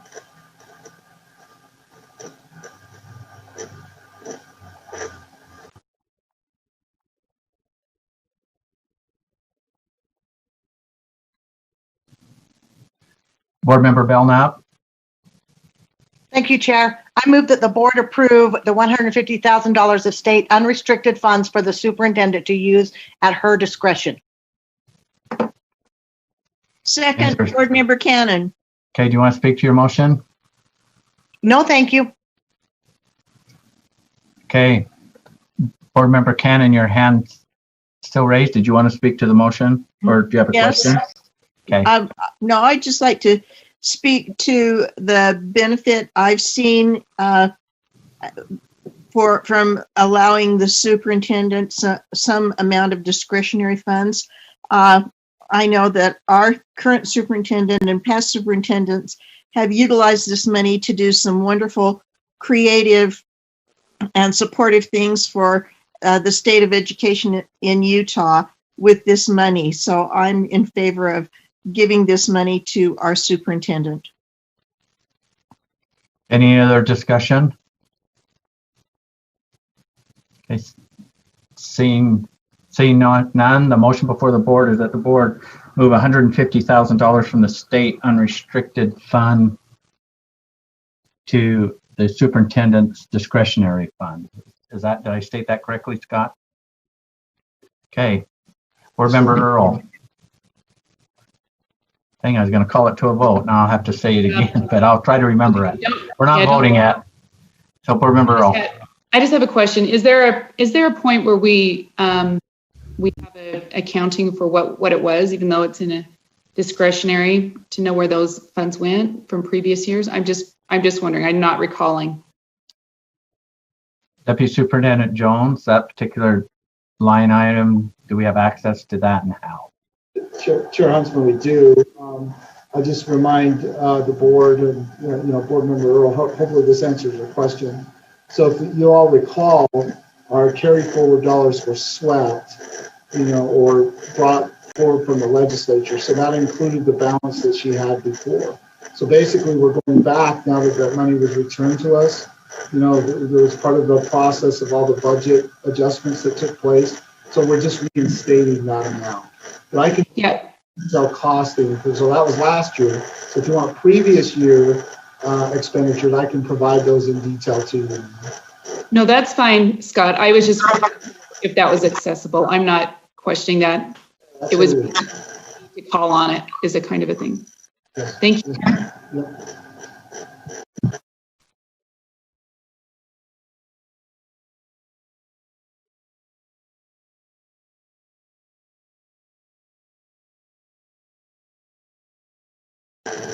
So you're muted. I was muting because I was getting a lot of echoing. So I'm thinking I'm helping, but I'm probably not. So the motion before the board is that the board move from the state move $150,000 from the state unrestricted fund to the superintendent's discretionary fund. All those at this time, board members, please vote.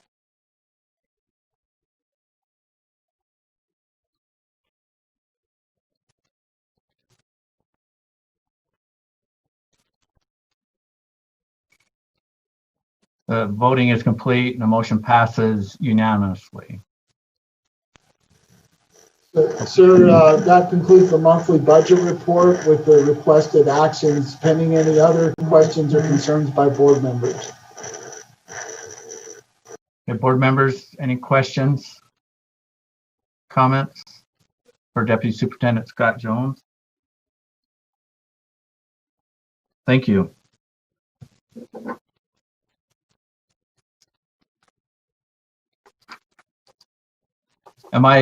Vice Chair Cummins, am I seeing that am I missing anything? Are we almost, we're back on schedule? Is that what I'm observing?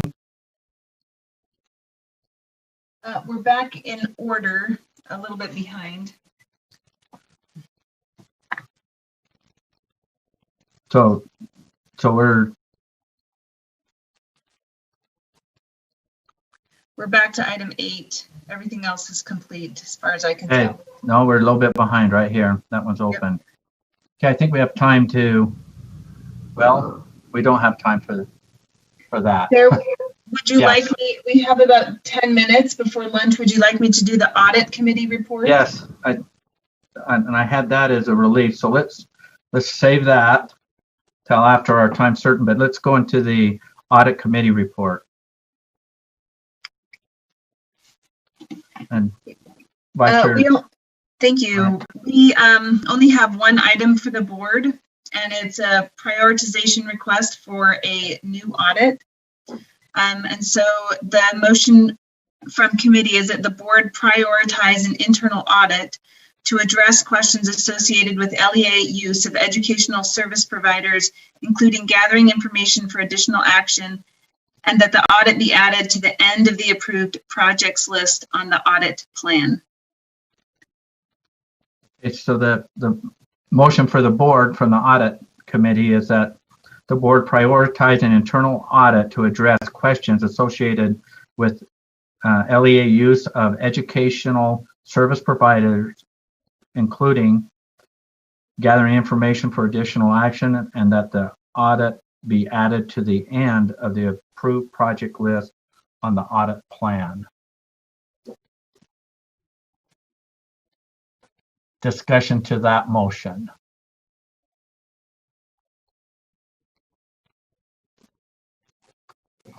I'm not seeing any. Are you? Oh, thought I did. Board Member Lear. Not so fast. I'm trying to make sense of what that last phrase means. So how soon will this come about? And is my short question. So if you look in your packet, I believe the audit calendar is included as one of the backup pieces. I don't have it up in front of me right now, but it would be added to the end of the list.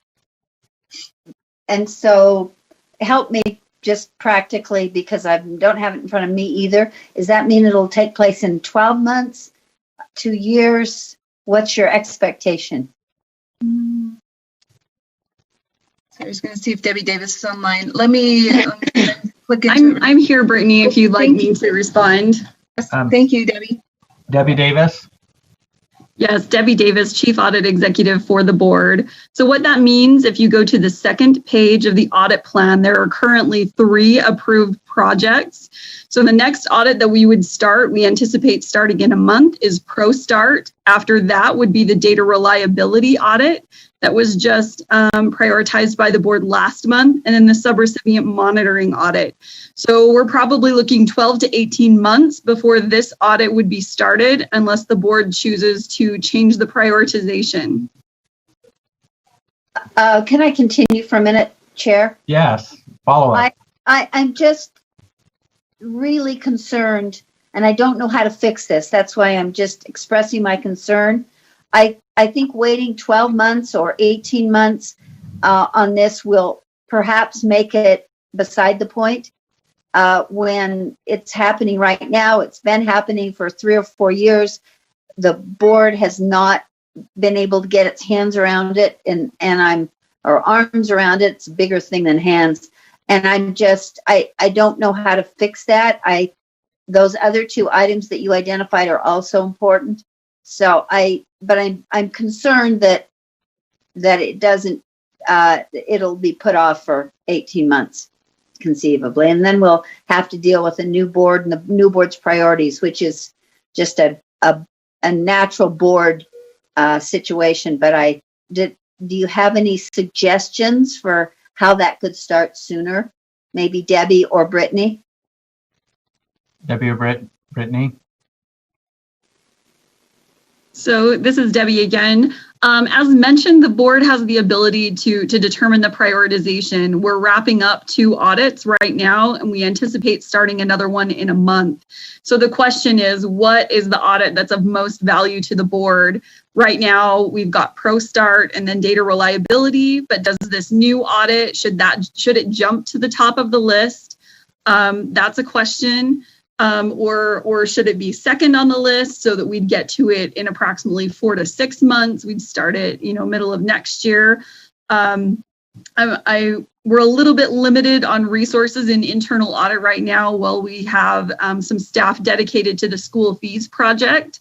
So it's just the reality of the resources in internal audit, but we definitely want to add value. So whichever of these projects is of most value to the board, I'd say that's the one that should be prioritized to start within the next month. I'm sorry, one more follow-up comment or question, Chair, to get to the heart of this. Can somebody tell me, again, maybe Debbie, perhaps Vice Chair Cummins, perhaps Scott Jones, what's the value of the ProStart problem? I'm recalling it's a frustrating problem and a frustrating situation that's been going on for 5+ years, but what is the actual value of it? So this is Debbie, I'll jump in. So the value or the reason why it's on the list where it is, it came out of an audit that the state auditor's office did, and they identified several risks associated with the audit. And then requested that essentially we do an audit to follow up on the risks they identified to consider the misuse of funds and that kind of a thing. So that's why it's first on the list, is just because it came from the state auditor's office and their recommendations of risk. But you don't know the value of it. Is it $100,000? Is it $5,000? I don't know if Talia's online, but I believe the ProStart, the contract that ProStart has with the state, it's over several years and it's a few $1 million. So depending on what comes out of the audit, it could be in the few $1 million range. How does that compare with if we have issues with data reliability? That's a question, or in this case, where we know with educational service providers, in the past, about $20 million has gone to educational service providers. We know that amount will go up this year because more LEAs are using educational service providers this year with remote learning. Yeah, that's my concern. So that's my concern. If I might just interject from being on the audit committee, there's a process, and we've been trying to follow a process and doing the very best that we can. And so this introduces it onto the list, the LEA's use of educational service providers. And once it goes onto that list, as you have concerns, Board Member Lear, and you want to move that, as a board, we certainly can do this, but we're just kind of following our process protocol and getting it out of audit committee and bringing it forward to the board as a priority. It's, again, we have limited staff, but we're not taking it off the radar. In fact, it's going on the radar as a to-do. But would a motion be in order right now then to do that, or does the process direct that it's back to the audit committee to make that to substitute or to move the priorities around? Well, I think if you, Board Member Lear, want to move those priorities around, I think there will be some work that needs to be done to help support and get information to the board why it's relevant to move it up. And so and that can happen in audit, or that can happen outside of audit. Well, it requires some work and some background to change a priority. And I'll defer to your greater knowledge about the audit procedures, but it seems to me if there's a $20 million plus concern on number 3, and there's a $1 or $2 million concern on number 1 over a 6-year period, it feels to me like with the online proliferating, not growing less, it seems to me we ought to get to the heart of and the problem on number 3 pretty quickly, and it seems more important than ProStart. But I will defer to you if there is a process that I should follow in contacting the audit committee or bringing a motion next month. And also it'd be good, as we're moving these around, some of it has to do with money, and some of it has to do with our students and outcomes also, as what's best for our students. So it's not everything's tied to a dollar. So I appreciate your comments. Yeah. Which still suggests to me that the sub-recipient monitoring is more important because it affects so many more students than ProStart. But I will check with you later. You bet. I'm looking forward to working with you. Okay, Board Member Hanson. Thanks, and I'm hoping some of my fellow members on the audit committee can help me. I recall some discussion that this audit, or at least parts of it, might be picked up by the state auditor's office, and that was one reason that we might pause and see if that was going to go forward before we prioritize it. Is that correct? Debbie? For that question, Chair. Debbie This Davis. is Debbie. Did you hear Board Member Hanson's question? Yes. So essentially what the committee decided was to prioritize the audit, while essentially at the same time, internal audit will reach out to the legislative auditor's office. They are currently doing an audit or several audits of the State Board of Education. And there was a question if in those audits that they're already working on, if they could pick up some of the concerns that we would audit in this audit.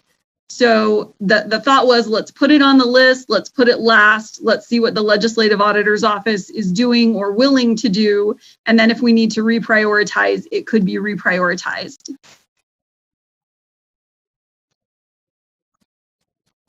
Thank you, Debbie Davis.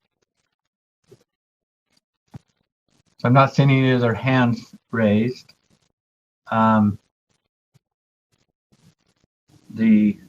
motion before the board is that the board prioritize an internal audit to address questions associated with LEAUs of educational service providers, including gathering information for additional action, and that the audit be added to the end of the approved project list on the audit plan. Not seeing any other discussion. So the motion's before us. Board members, please vote.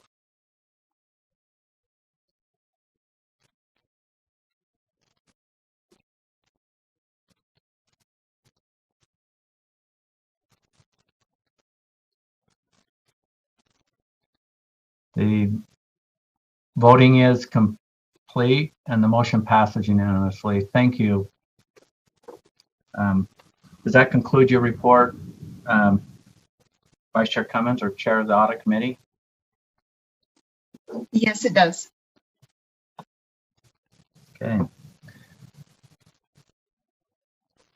So board members, at this time, we're going to have our lunch break and we'll start promptly at 1:30. We have a time certain with Representative Melissa Ballard coming on board. So we'll see you at 1:30. Thank you.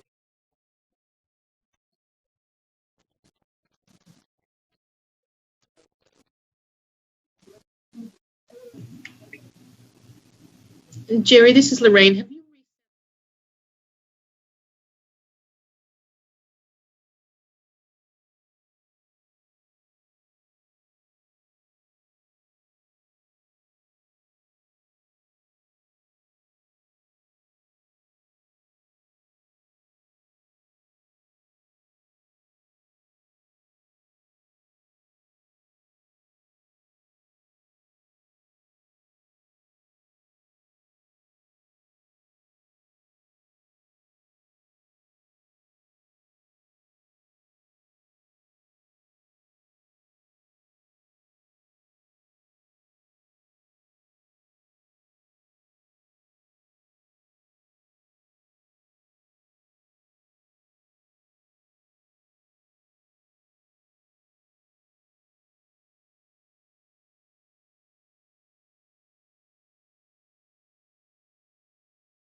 lunch. Hopefully I'm not wearing mine or showing what I ate. It's pretty good. I'm fending for myself today, peanut butter and honey, and it's like, wow, that's a pretty good combo. So, board members, if I can bring it to your attention to our 1:30 time certain, we're pleased to have Representative Melissa Ballard with us, and she wanted an opportunity to visit with us. This is a discussion item, and so we'll turn the time over to, I think Angie Stallings is now our driver, and she'll probably be putting a few things up on the screen. And Angie, do you want to give a little prelude to this conversation, or? I'd be happy to. Thank you, Chair Huntsman. We're happy to have Representative Ballard join us today. She has two items that and I hate to speak for her because she'll be able to introduce what she's hoping to share with the board today. But to what I understand, that there are two items she'll be discussing with the board today. As you'll remember, last year she was the sponsor and advocate for the passage of HB 67. That was the grant program that would have provided $4 million to our school districts and charter schools to support their financial systems. I know she is planning or interested in working towards reinstating that $4 million, and she'll be speaking to that in a moment. And she's also working on a draft bill with not just USBE, but primarily the Department of Public Safety, as well as UDOT. It's a bill that relates to driver education and will likely be be presented to the Transportation Committee. So we're excited to have Representative Ballard here. So Chair Huntsman, I would leave it to you to now turn the time to Representative Ballard. Hey, Representative Ballard, welcome. Thank you. I appreciate that. I'm going to start first with HB 67, which passed this last session in 2020. And of course, with COVID hitting, funding for a number of the 2020 bills, if it was anything new, had to be put aside to be discussed and prioritized. So we do not need to pass the bill again.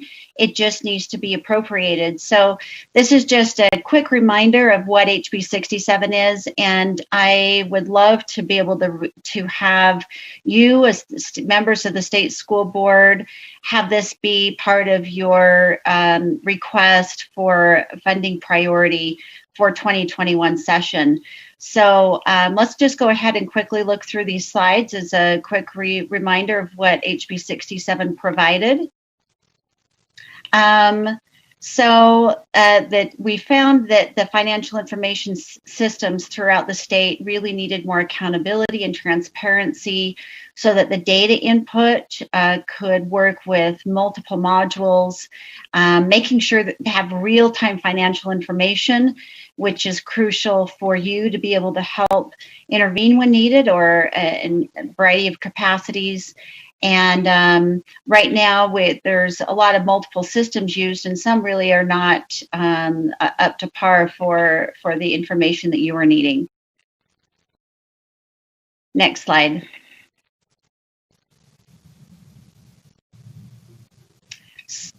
So, as you know, 2/3 of all the LEAs are on the same system in 2020, and I believe that's actually of the district schools. State licensure saves an estimated of $7 million as the more licenses you can get on one account costs less with those accounts that you would have. So it also assists the small LEAs so that they can become in compliance and help paying for them, and just shows flexibility for these standards, but really helps to set the bar with that. So let's go to the next slide. So this really allows you as the board to create the rules and criteria for reporting so you don't have to continue to come back to us. It includes student information. And Angie, why don't you, I think this might be a little bit different. Will you just update what this does include that was where it got passed? Sorry, it did. So One thing the bill did require is it did require us to consult with the treasurer and auditor on items that they'd be interested in including in the system. But it does, the financial system at our level includes all of those three, the student information, educator information, and financial information. But my recollection is that HB 67 focused on providing funding for the financial systems only, for LEA's financial systems. Is that what you were wanting clarification on? Yes, thank you. I appreciate that. And I also appreciate the state treasurer and auditor stepping in to make sure they're communicating with you on what those needs are. Next slide. So the implementation would not be required until 2023, and unless they're purchasing new systems, and it can be funded through grants or reimbursements. And non-compliance would be up to you of being able to withhold funds to help everyone come up to the same reporting requirements. Next slide. So this is just a list of some of the things that are included, and you're very familiar with what these are. And so that's just a quick list to glance at, and let's go ahead and look at the next slide. Cutest kids in the world. Those are two of my kids quite a while ago. They're big bodies now. But for every dollar that is spent, we'll save $7 in these large financial systems. So appreciate that. Next slide. So that's what this is for, is to just let you know that passed successfully, and would love to have your support in having it be a funding priority for the 2021 session that would be coming up. You had it as a priority last year, and I know that many legislators were anxious in also including this because of all the needs that this really meets, as well as being financially sound policy. So are there any questions about this before I move on to the next bill that anyone would like to say or ask?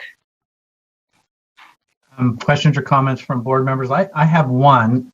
I believe this was, all the recall, this was the presentation from the last legislative session, and it seemed like with the bill that it was going to give a two-year opportunity for everyone to kind of come into compliance on this. So once this, would the bill have to be amended, because it seems like that had that date in there of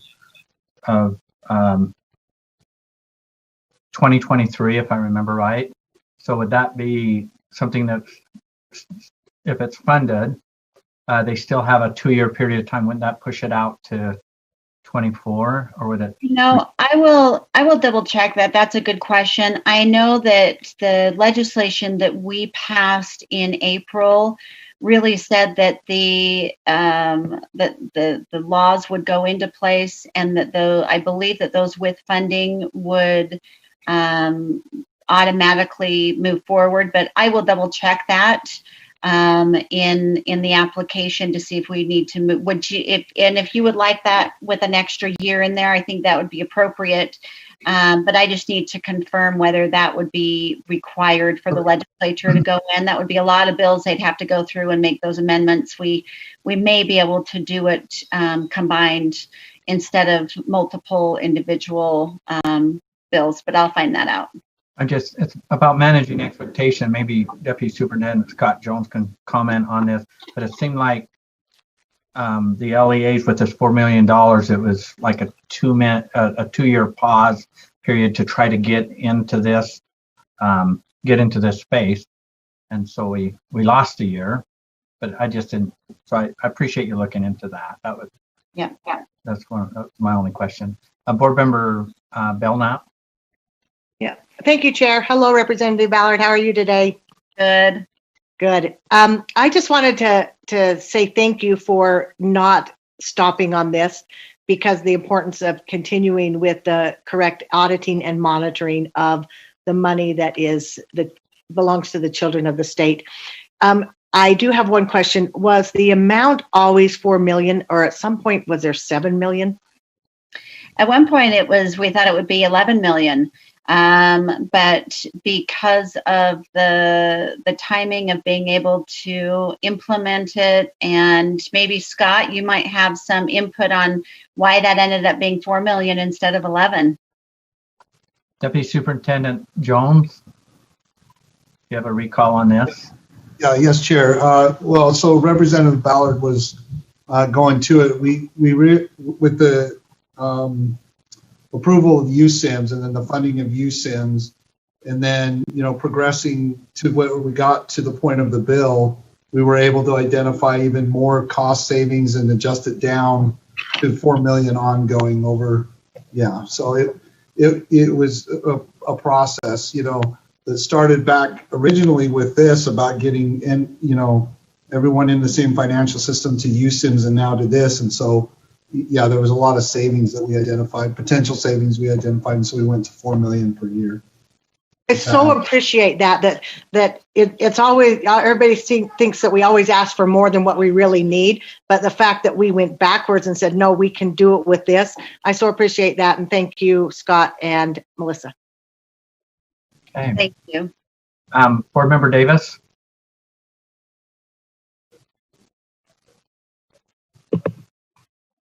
Yes. Good morning, Representative Ballard. Hi.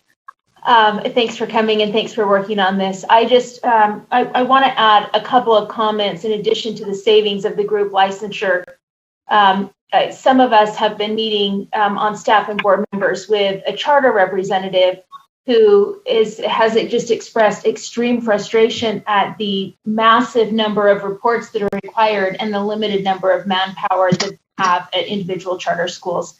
And so there will also be personnel savings, and we have Deputy Superintendent Jones can correct me if I'm wrong, but our reporting requirements could be even almost cut in half if we can get these systems put in place right, and that would save a lot of manpower and some of the additional costs that we're spending with legislative line items for small district administration or small charter schools to be able to keep up on all of this reporting. And then the other one was about a month ago, our whole board, we just voted unanimously to require our charters and districts to use specific types of contra accounting for the new school fees requirements.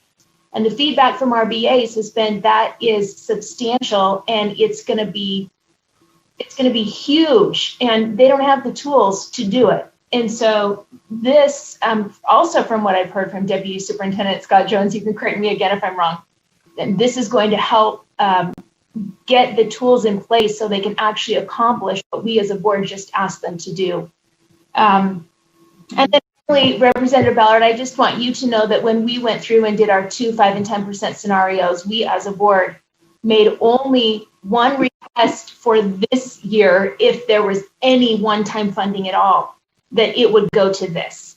And that was voted upon unanimously as well. So I want you to know that you have had our support in the past. And I think that there are multiple reasons that we want to continue in this pathway, and we appreciate your support as well.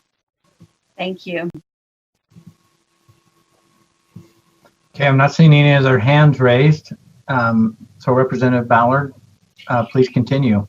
Yes, I think that speaks for itself, and would love to have you continue to request that of the legislature. So I'm going to quickly go on to the next legislation that, as was mentioned, we've been working with UDOT, with Audra Hill there in your office, with Driver's License Division. So Angie, if you could put that up on the screen. It's pretty simple changes that Would you like the legislation or the PowerPoint up? I apologize. PowerPoint. Yeah, the PowerPoint, great. Of what the change would be for driver's education amendment. So this is for 16 and 17-year-olds, what the requirements are. This would eliminate the 6 hours of observation time in a car that's needed with an instructor. It would keep the 6 hours of driving behind a wheel with an instructor. And I think that's where our conversations were, that the Driver's License Division was already considering eliminating the 6 hours of observation. And across the board, all the entities are wanting to keep 6 hours of driving with an instructor. And really, a lot of those conversations came from the emphasis on competency. If a driver comes in and actually has been driving with a parent, as is required for 40 hours during the day and 10 hours at night, they come in much more competent than those who send their children to the driver's license division or to your classes to learn how to drive. So this also extends the validity of a learner's permit, because if someone gets their learner's permit at age 15 on the dot, they have problems and have to reapply for a learner's permit. So it extends that to 18 months. So we had extensive conversations about actually eliminating the 6 hours of driving behind a wheel if someone was competent. But this is what was decided for right now. And I think this is a good change. I think kids spend their life observing their time in a car, so the observation hours are not necessarily beneficial for anyone in particular. But the 6 hours of driving with the instructor, I think will help. And it does allow you as the state board and in the curriculum, because of the safety measures that you take, you are not prohibited from having observation hours required. It just says it's not required in general. So your policies of needing to have more than one student with a teacher can still be in place. You can determine how and where and what you want to do that. So that's the simplicity of this bill and the many people who have had eyes on it. And are there any questions? Questions from board members. Board Member Gravitt. Hi, Representative Ballard. Thank you for being here today. Thank you for all your work on our behalf. I'm just wondering if you could help me, and I don't know if this would be a question for you or for staff, in looking at the eliminating the 6 hours of observation time in a car. 2 questions. I want to make sure the entities that you talked about, like UDOT, Driver's License Division, are they supportive of that? And number 2, do we know what the data is on that in terms of creating safe and competent drivers? Does the data support the elimination of the 6 hours of observation?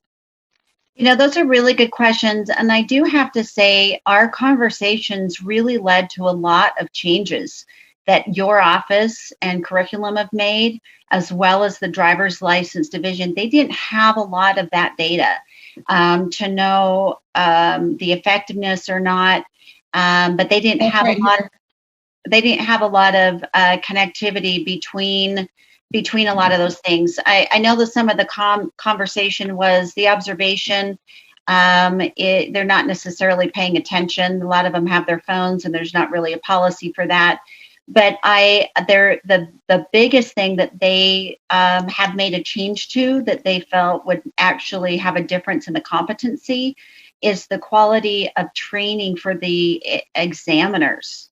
And that is what has been lacking both in the Driver's License Division as well as in the school, is consistent standard of training for those instructors. And so if all of the examiners have the same quality of tests that they're giving, you're going to get the same quality of competency. So that's really what this is about, is having more consistency, but also having your office look more at, wait a minute, if there's pretty consistently, there's about 20% of the students who are comfortable driving, 80% who come in needing a lot of time. So there may be numbers of students that, I think it was 15%, that need more than just the 6 hours of driving with the instructor. And because the first 4 of that is actually with the simulator, not with an actual instructor. So I hope that summarized a little bit. Angie, do you want to add anything to that?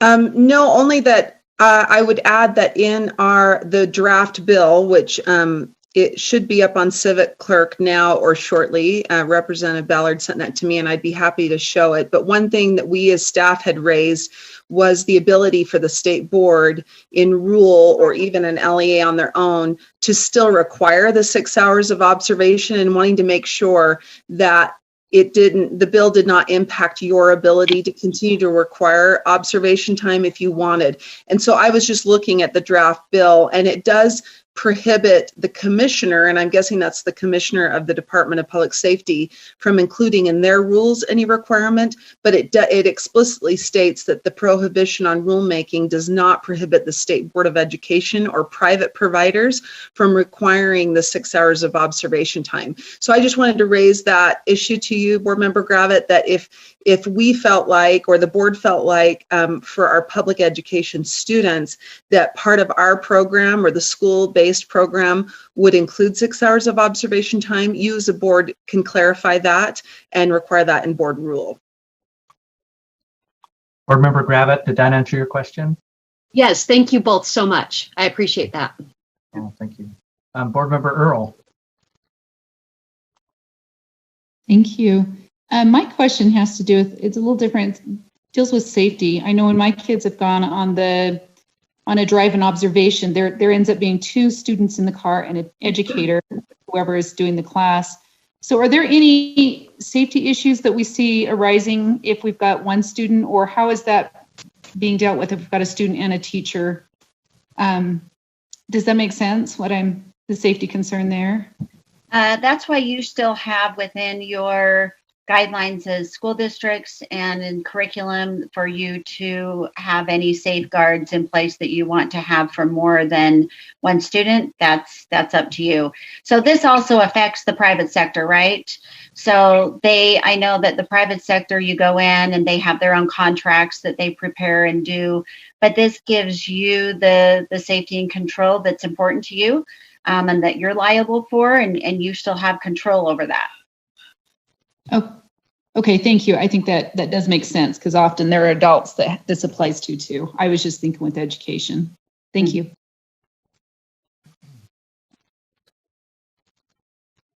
Representative Ballard, I'm not seeing any other questions or comments from board members. Appreciate your work. We'll be tracking this. We'll be, in the next little while before our session, we'll be putting all of our priorities together, and we sure appreciate you. And just for the board members that are here, Representative Ballard, numerous times before these legislative sessions, would contact me and say, "What can I do to help? What more can I do on my side?" So thank you so much for being proactive and a strong advocate for Utah's public education. You're welcome. And I do want to thank again your director of the driver's education, which is Audra Hill. She, with the driver's license division, have really made a number of changes. I think that's what the best part that these conversations provide is how can we make this more effective, and how can we produce better drivers and have that competency. So I want to acknowledge them, because there's been a number of changes made, and I appreciate those. So thank you everyone for your time. Thank you for being here. Look forward to working with you through these. Thank you. Take care. Okay. We're going to jump back to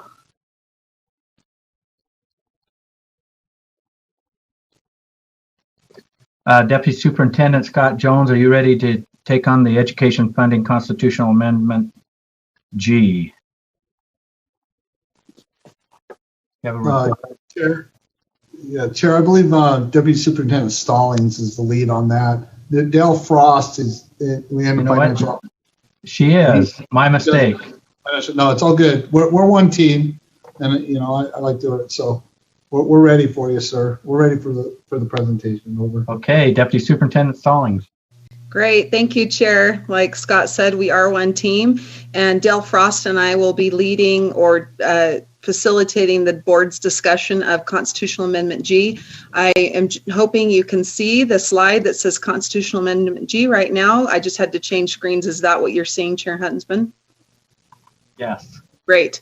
So we're going to give a brief overview of the constitutional amendment as well as two related bills that were passed during the general session, as well as one that was passed during a special session in June. So first off, just as a reminder and a refresher, you'll remember that the legislature passed SJR 9 and HB 357, which are tied because the bill HB 357 is contingent upon SJR 9 passing. SJR 9 has now been renumbered, or is also known as the Constitutional Amendment G. And so here you can see the actual language of Constitutional Amendment G. What it does is it expands the uses of income tax to support children and to support individuals with disabilities. Some of the information that I'm also going to remind you of are some of the details that are within HB 357. So some of these bullets apply to SJR 9 or Constitutional Amendment G. Other bullets apply to HB 357. So just as a reminder, the Constitution will allow income tax revenue or education fund money to be used for purposes of supporting services for children and individuals with disabilities. At the same time, HB 357 will take effect, which will allow or provide automatic budget increases to be included in the base budget in the amount equivalent of enrollment growth and an inflationary amount. Also, the bill provides for funding to go straight from the tax commission into the Uniform School Fund, which is a constitutionally protected fund within the education fund, and also provides for a new stabilization account where the funding will be obtained or held, especially in those years where we have higher than normal income tax collections. In those higher years, money will be stashed away for years when we have downturns. So just as a reminder, part of the question you might be having is why? Why would the legislature or the board support SJR 9 and HB 357? Well, increasingly we know that things that impact children, and especially children with disabilities outside of the school, oftentimes come into the school. And so there's an increased need and awareness now of focusing on supporting student physical and mental health and how much that impacts academic success. And so the other reason why you might support or be interested in these proposals is the bill that, again, would pass only if the constitutional amendment passes, is that it would provide a permanent or more stable form of funding for the lean years when we have an economic downturn. And it provides that constitutionally protected account, the Uniform School Fund, where the funds can only be used for education.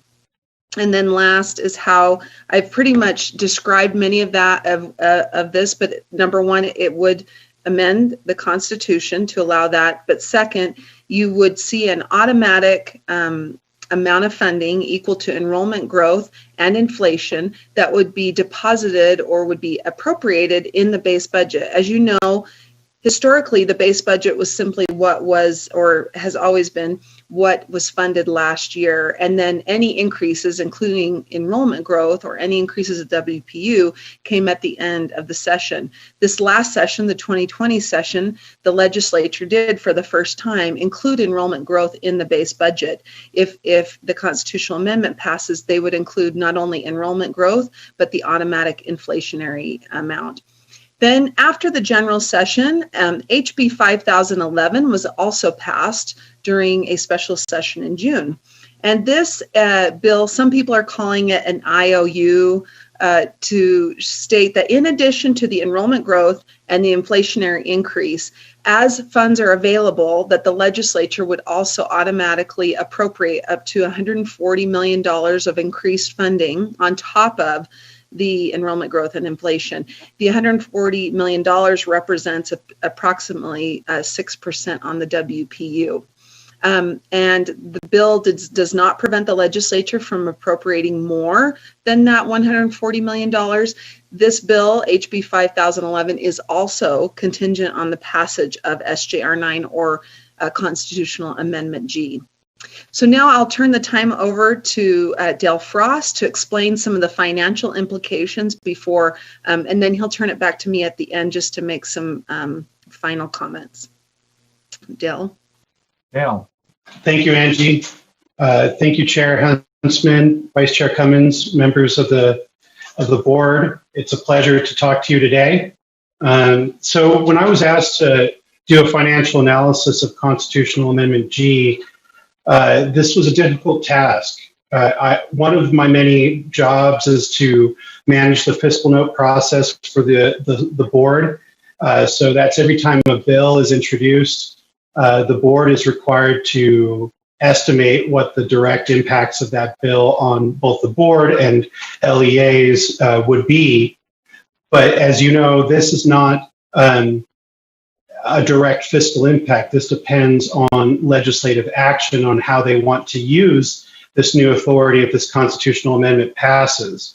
And so, though at the same time, I don't think it's sufficient to say, well, we just don't know what the financial implications are. So to do my very best to help you understand all of the parameters financially for these measures, I'm giving you a number of considerations, some implications, and trying to at least paint a picture of what the possible outcomes, and let's look at history with the constitutional amendment that allowed higher ed to access the education fund. So that's kind of my purpose of this part of the presentation. So the first question, and I think it's the most salient question for SJR 9 or Constitutional Amendment G, is as new revenues become available, how much appropriated from the general fund right now would this enable to be transitioned to the education fund?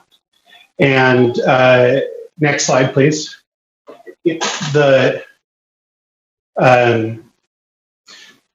That's a difficult, can you go back one? Yes, that's a difficult question to answer, again, because it depends on legislative interpretation of what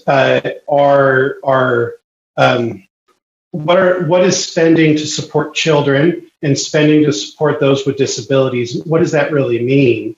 But I did my very best. I'm not an expert by any means of the state budget for health and human services, but to kind of paint a picture of what this could look like. Next slide. I went through specifically the departments of health and human services where most of this general fund spending would be, and identified line items that seem very likely to be impacted by this. Now, I want to make a very important note that this general fund spending for these line items, I'm sure not all of that would fall under the new category. To kind of give you, and I think it's good to a little refresher on what is a line item versus a program. The budget is built by, the state budget is built by line items. To give you an idea from our budget, so the minimum school program that we're all familiar with has 3 line items, and within those 3 line items, there are actually 57 programs, each that have their own authorizing statutes and rules and requirements. And so I did not go through each of these line items to try to identify each program. And even within each program, there may be some spending that could be appropriate and others that wouldn't be. But here's $480 million. A portion of that would likely fall under this new category. Next slide. So, and then there's probably other general fund appropriations that could fall under this category. So my best estimate is somewhere in the $200 to $400 million range. And I know that will be up to legislative and legal interpretation and will probably take place over a long time to identify exactly what those sources are. But hopefully that can kind of paint a picture for you of what we're talking about on the types and amounts of funding that could be transitioned over time. Now, the next point I want to make, next slide, please, is the timing of this. You know, when would this occur? I think there are some folks who think that, you know, immediately the education fund would take on $300 million of new spending. That is very, very unlikely. And let me explain why and why I think it will only be new revenues, and it will take place likely over many, many years. And to explain why I believe that's the case, I think it's good to look at the higher ed example. So go ahead to the next slide. And in your board backups, there's actually more data. I didn't want the graphs to be unnecessarily busy. So all of the data that I'm going to be talking about is in the board backups. So go ahead and go to the next slide. As you are aware, in 1996, a constitutional amendment passed to allow higher education to be costs to be paid for out of the education fund. And one of the things that I looked up was how much general fund went to the systems of higher education in 1996, 97, and that answers $418.9 million. So there could have been those folks back then who were worried that $400 million would immediately go into higher education, but that's not the case. So it actually took a long time, and these are the proportions of education fund between public and higher ed. The specific dollar amounts, again, are in the backups. So it was very, very small before 1997, and then it went up. In 97 was 50 million was appropriated from the education fund to higher ed. Then it went to 108, then to 171 million. And it peaked out in 2001 in that first part at 345 million. So it was still less than that 400 million. And then interestingly, during that, Angie mentioned that income taxes are inherently unstable. And you can see that that the proportion of higher ed funding actually went down significantly in 2002 and 3. It actually went all the way down to 18 million in 2003, and then slowly increased again. The first year that it was actually greater than that 418 million was 2007, so a decade later. And it's clear, especially if you look at the appropriations on that backup, that the education fund appropriations to higher ed have fluctuated a lot more than public ed, which suggests to me that the legislature has tried to protect public education and has reduced appropriations for the education fund from higher ed first. And so we're likely to see that same kind of trend continue. And I would argue that it's likely to be the case for this new spending priority if the constitutional amendment passes. So go ahead to the next slide. The other thing I wanted to show you was the three main revenue sources for the public higher education system. That's general fund, which you see in blue. In orange is education fund, the ongoing amounts, and green, these are dedicated credits, which are primarily tuition revenues from students. And you can see that there was a slight decline in the general fund amount from 2011 to 2021. And it was from, let's see, it was just under 500 million in 2011, and it was 421 million in 2021. And then, so Chair, question, I can see that, do you want to answer questions as I go through or at the end?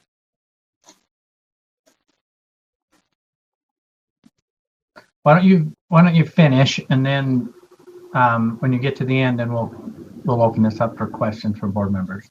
Okay. Can you go to the next slide? This shows you the proportion of those three main funding sources over the last decade. Oh, wow. Is it, okay, now it's showing up right. So dedicated credits, even though that funding source went up, remained fairly stable, about 45%. And the general fund went down and was replaced by education fund. But these, again, I think that trend will reverse if budget difficulties continue, just like in 2008-9 and 2001 and 2. And so, again, I think the take-home message from higher ed is that, yes, there is a funding amount that would be reallocated as new funding becomes available, but it will take a long time and it'll be a slow process, and it doesn't necessarily mean that that money will be immediately taken from public education spending. So let me finish up on the fiscal impacts of the other two bills, and then Angie can finish the slides, and then we'd be happy to answer any questions that you may have. So go ahead to the next slide. So as you remember, House Bill 357 goes into effect only if Constitutional Amendment G passes. Again, it protects $3.4 billion by moving the minimum school program spending into the Uniform School Fund, which is protected it cannot be spent for purposes other than public ed. Go ahead, next slide.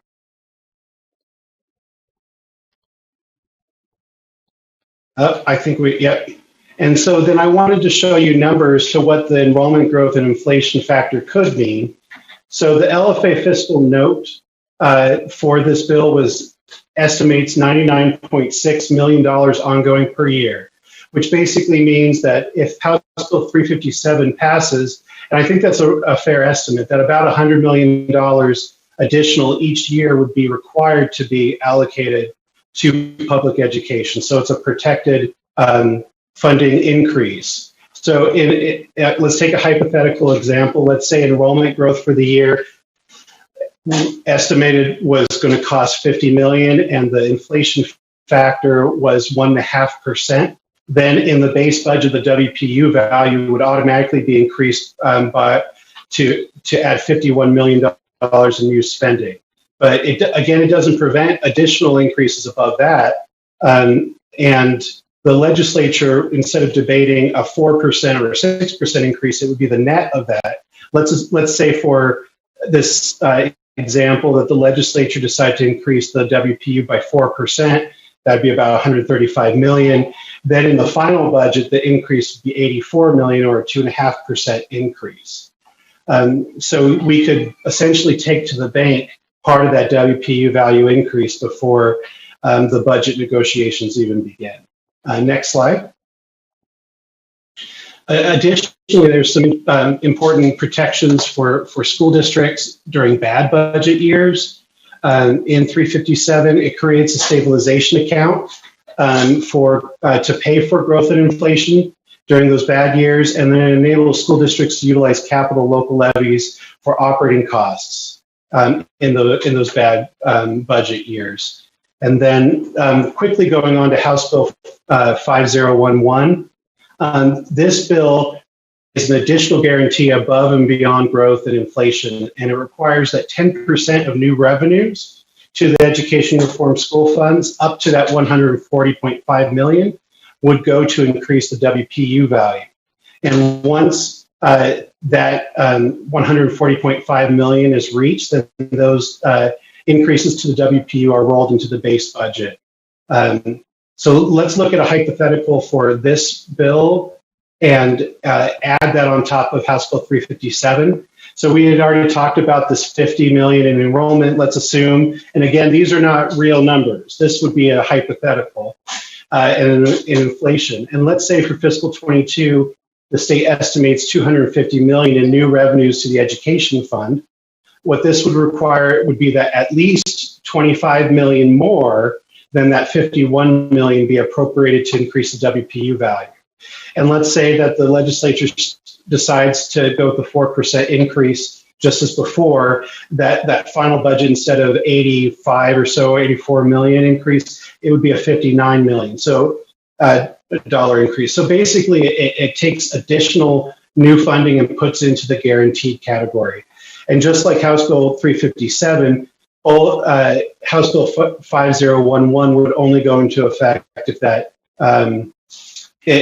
the constitutional amendment passes. So overall, kind of the big picture, the constitutional amendment does allow for what I think will be somewhere in the $200 to $400 million range of general fund spending to transition slowly over to the education fund. But that will take time, and it will be up to the legislature to decide how to make those funding decisions. But immediately, if that passes, there would be guaranteed growth inflation in that 10% factor, as well as increased stability to the education funding system. So hopefully that gives you kind of a picture of the financial implications of the constitutional amendment. Angie? Thank you, and I apologize for the glitching. I'm only pushing my key once and it's doing a little glitching. So just as a reminder, last year, prior to the 2020 general session, the board adopted 4 principles, and you can see them there on the screen before you. The 4 basic principles were maintaining stability and funding for education, increasing strategic investment in education, accounting for variation in school districts' ability to raise local revenue, and maintaining some sort of a constitutional guarantee. During the legislative session, I'm trying to, you'll remember that, there we go, that the board did have a previous position of support for both SJR 9 and HB 357. The board never took a position on HB 5011. And then the last thing I just wanted to make you aware of is that there is a statutory limit on the advocacy for or against SJR 9. So Utah code requires or prohibits a public entity from making an expenditure using public funds for political purposes, including to influence a ballot proposition or to influence a proposed initiative or referendum. And we're also prohibited from publishing on our website an argument for or against Constitutional Amendment G. So that is the end of our presentation, and as Dale said, we are happy to answer any questions.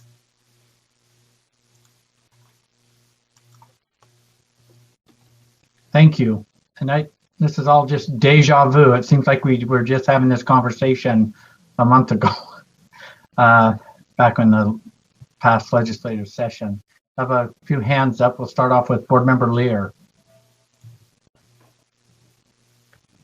Thank you for that reminder discussion, and thank you for your work on this. I have several questions. If I can go ahead and ask them, they're mostly not long answers, Chair, if that's okay. And then if you want to stop me, because I know others would have questions. How many questions do you have, Board Member Lear? I have 1, 2, 3. Okay, let's go. First question.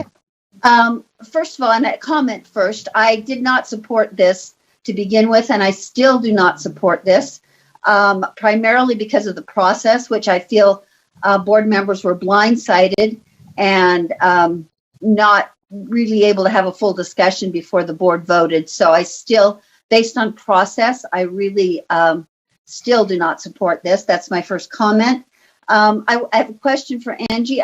You quickly put the ballot language on the screen. I can't remember if it's for it. I thought you said it's for students with disabilities, but my recollection is it's for all individuals with disabilities, which is true. Apologize. It's for children, to support children and to support individuals with disabilities. And I apologize, I may have kind of conflated the two, but you're correct. It's both. All children and then all individuals with disabilities, regardless. Right, regardless of their age or situation. And secondly, and individuals with disabilities is a pretty broad category that's undefined. Second question, it's interesting in what I've heard, and this is this true to your knowledge kind of a question, that many advocacy groups for individuals with disabilities are staying neutral on this. Is that what you've heard? Do you know any that are supporting this amendment? You know, Chair Lear, that's a good question. I haven't been following their positions. I have read some articles that have stated the same as what you just stated, that they did not publicly come out in favor necessarily. And so I guess, I think I know about as much as you know. I can't give an informed answer other than what I might have read in the news.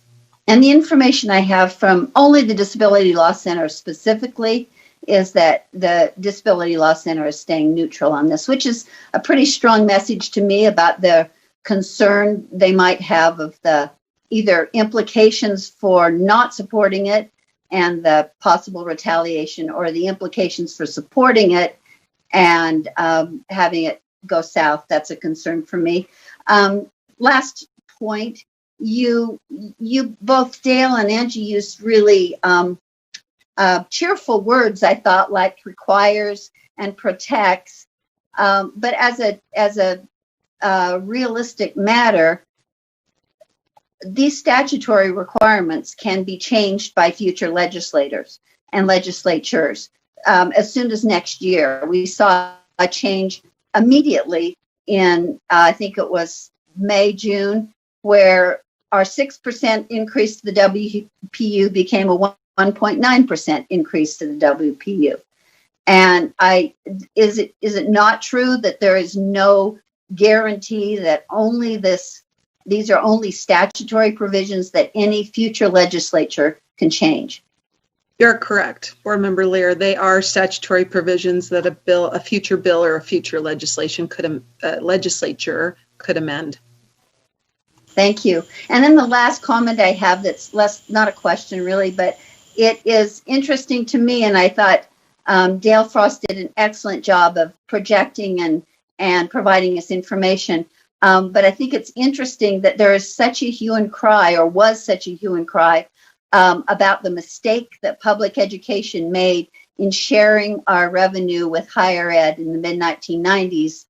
And yet now Dale's saying that really this happened very slowly, and it wasn't really, and it would happen really slowly, probably as the revenue is now shared with individuals with disabilities. So I find it really interesting that we're loudly proclaiming how many in the education community, how wrong we were in the mid-90s, but this is going to be a slow process and it really won't hurt us much.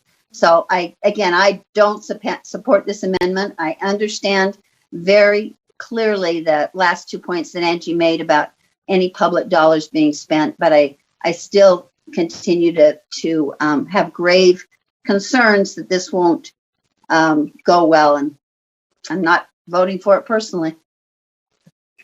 Thank you for your honesty. Okay. Thank you, Board Member Lear. Board Member Davis. Thank you. A couple of questions. I just want to remind myself, would a 1% increase in the WPU, I thought someone said at one point, was $30 or $39 million. That's one question I'm hoping someone can clarify. And then another question is, Let's do one at a time. So okay. First question. Chair, can I answer that question? Yes. Member Davis, you are correct. It's about $33 to $34 million. And the $140.5 million that Angie quoted is actually to get to that 6%, which is more around 195 million. It would be the net of what we think that inflation factor would cost. So if you add $40 or $50 million to the $140 million is how you get to the 6%, if that helps. Does that include the growth amount also?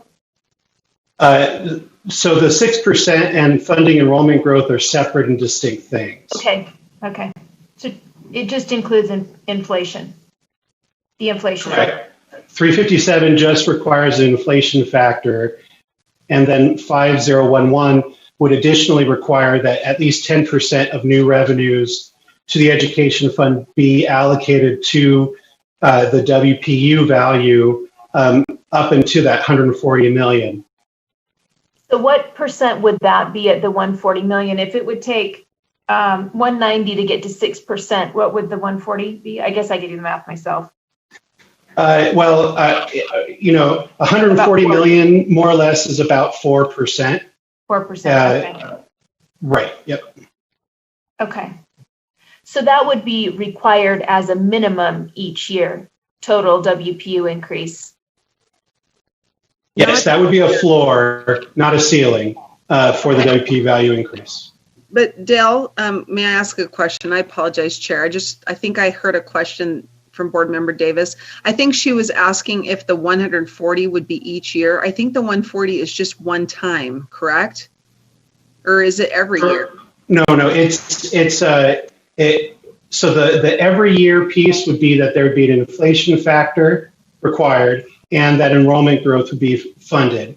And then there would be this, it really depends on new revenues. You know, if we have a gangbusters year, then you might be able to get to the 140. But yeah, it would probably be over time that would be funded.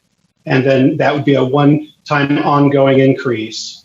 I think the intention is to get us close to that 6%, but I don't want to speak for the legislature. The numbers bear that out.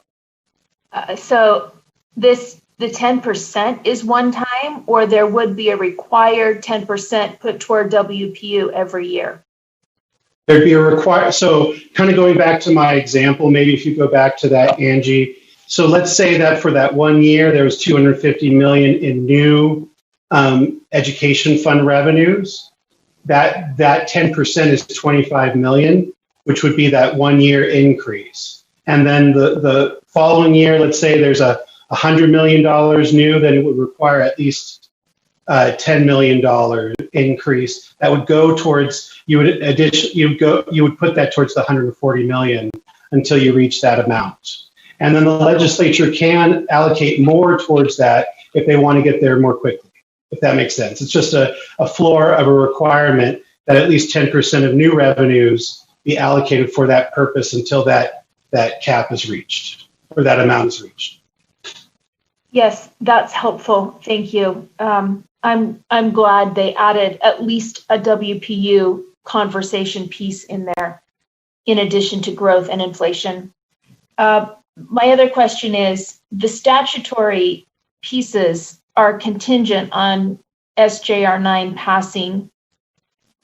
Is SJR 9 contingent upon any type of upholding of these other two pieces of legislation that we are talking about, and have the sponsors considered, or would they be willing to write anything of that nature into the constitutional language that these would be certainly upheld constitutionally?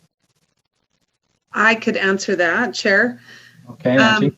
That was a discussion during the session, is whether there was some sort of constitutional language that would have required a growth or inflation to be funded. And at the end of the day, the legislature resisted that, or it didn't happen. So at this point, what Constitutional Amendment G is what it's going to be. There's no way of amending it at this point.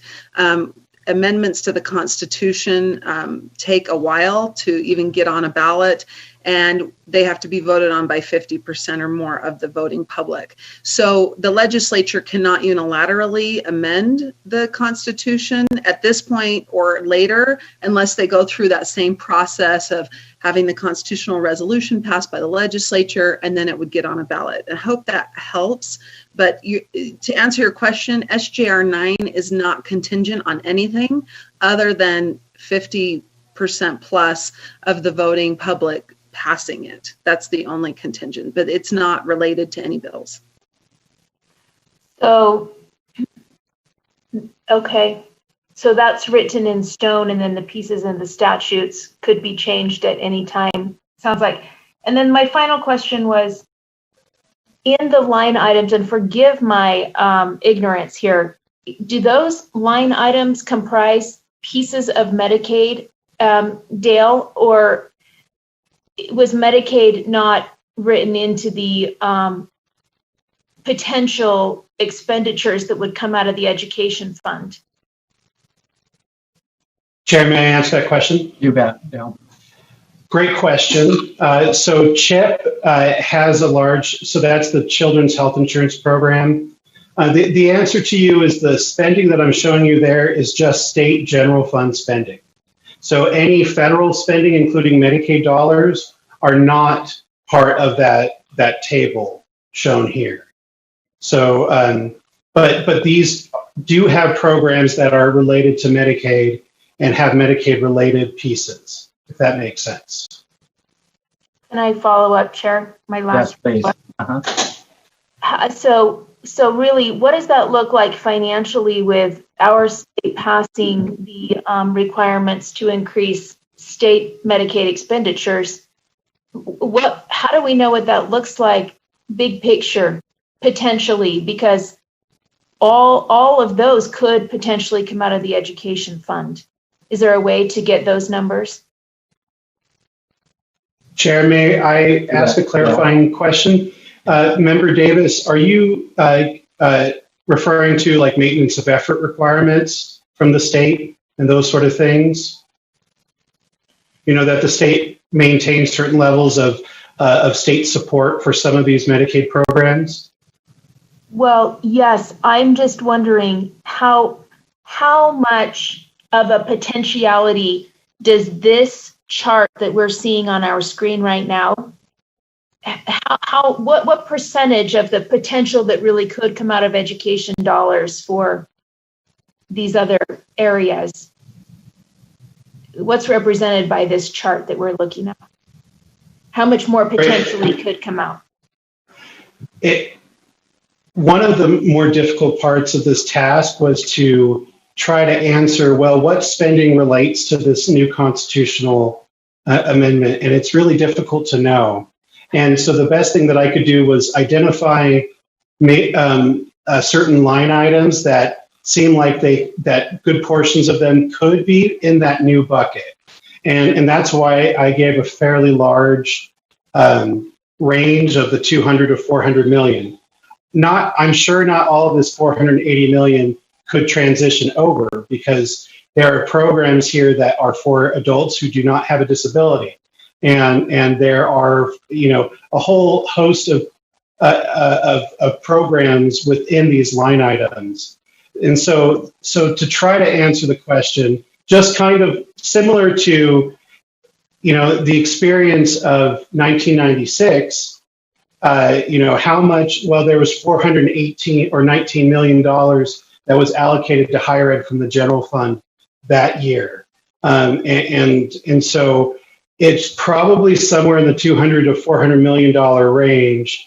And I don't know if this impacts Medicaid directly, because it would just be a change of the funding source from general fund to income taxes. So I don't know if that really answers your question, but I hope it gets to it.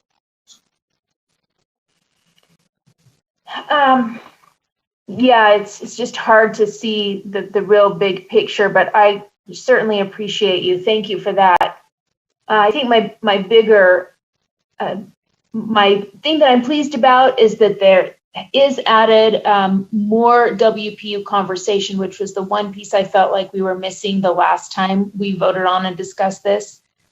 But the area that I'm chagrined is that that decision was made not to add in the constitutional language any type of guarantee that these things that they're saying are going to take place now will continue to take place, because as we know, these laws are very fluid. The Constitution tends to be less so. So I guess that's a pro and a con to consider. Thank you.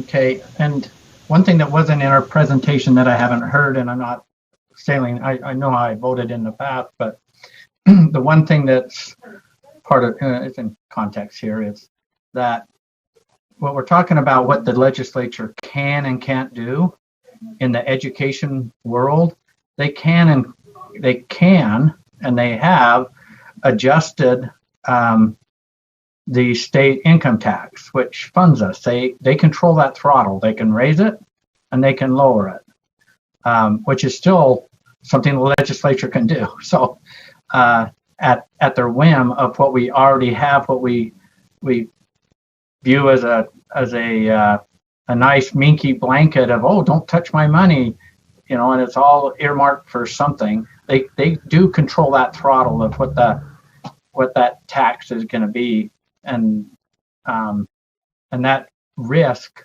of them adjusting and changing that was part of our previous discussions. Board Member Cannon. Thank you, Chair.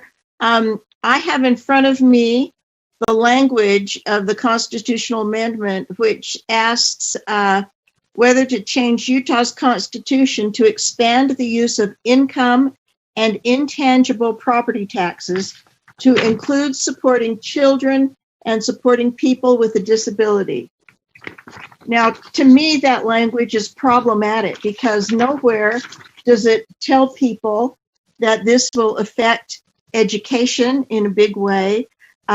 Nowhere does it indicate to people that the guaranteed taxes that go to education will now be no longer guaranteed.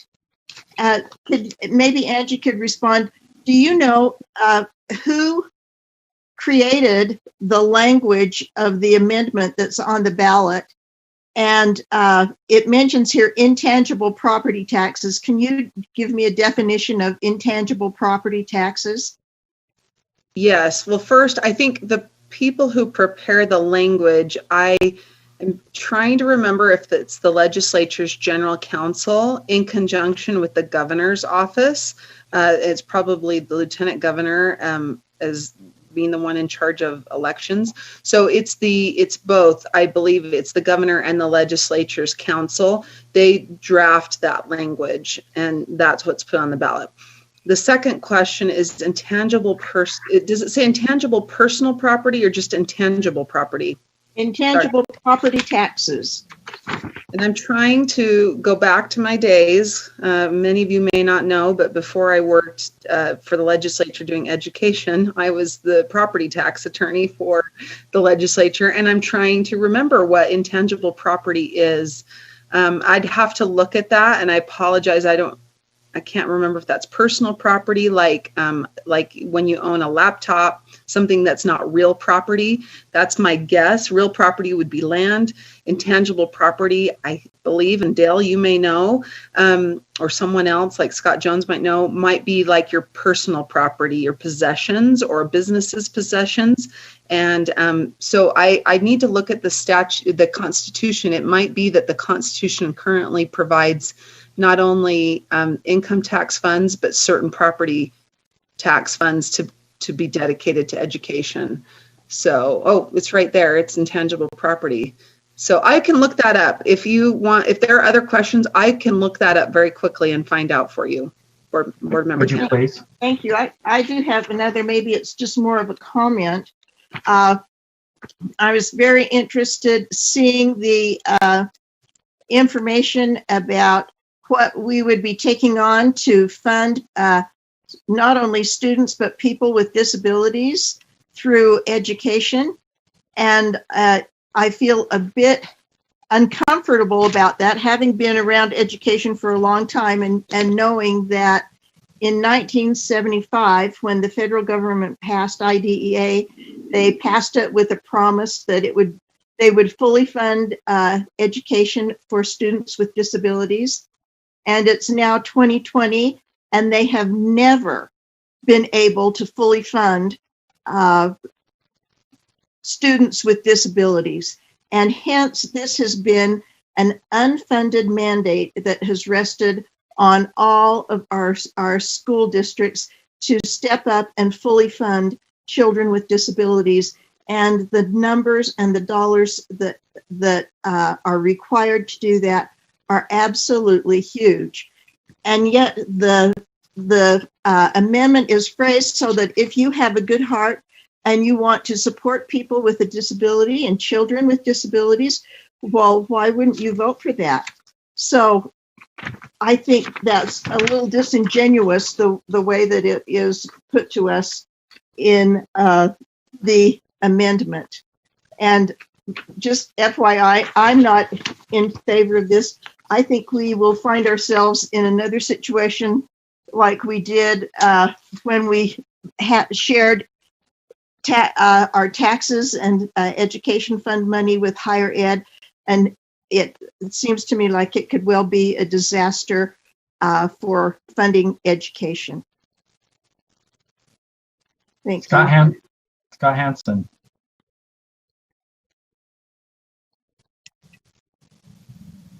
There we go. There, I'm unmuted.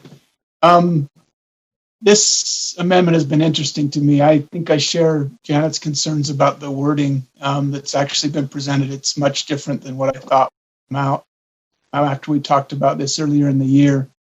Also, I think that we've had the benefit now in the last 6 months of seeing what does happen in a down year with the legislature. We had a 6% WPU, and it's down to less than 2% now in a down year. So I think that we can see what the effects might be there. And I'm in the same boat. Right now, I'm not seeing a good reason to support this. And maybe after things get sorted out and we stabilize after COVID, there'd be another chance to talk about tax reform and look at it more holistically. But to do this piece in a vacuum, based on what's happened in the last 6 months, I'm having some real second thoughts about that. Okay. Cindy, is your hand still raised, or? Yes, a question, but from what Angie said earlier about us not being able to necessarily put anything about this on our website, put pros and cons, put anything. Why is this an action item? Why are we taking a position on this?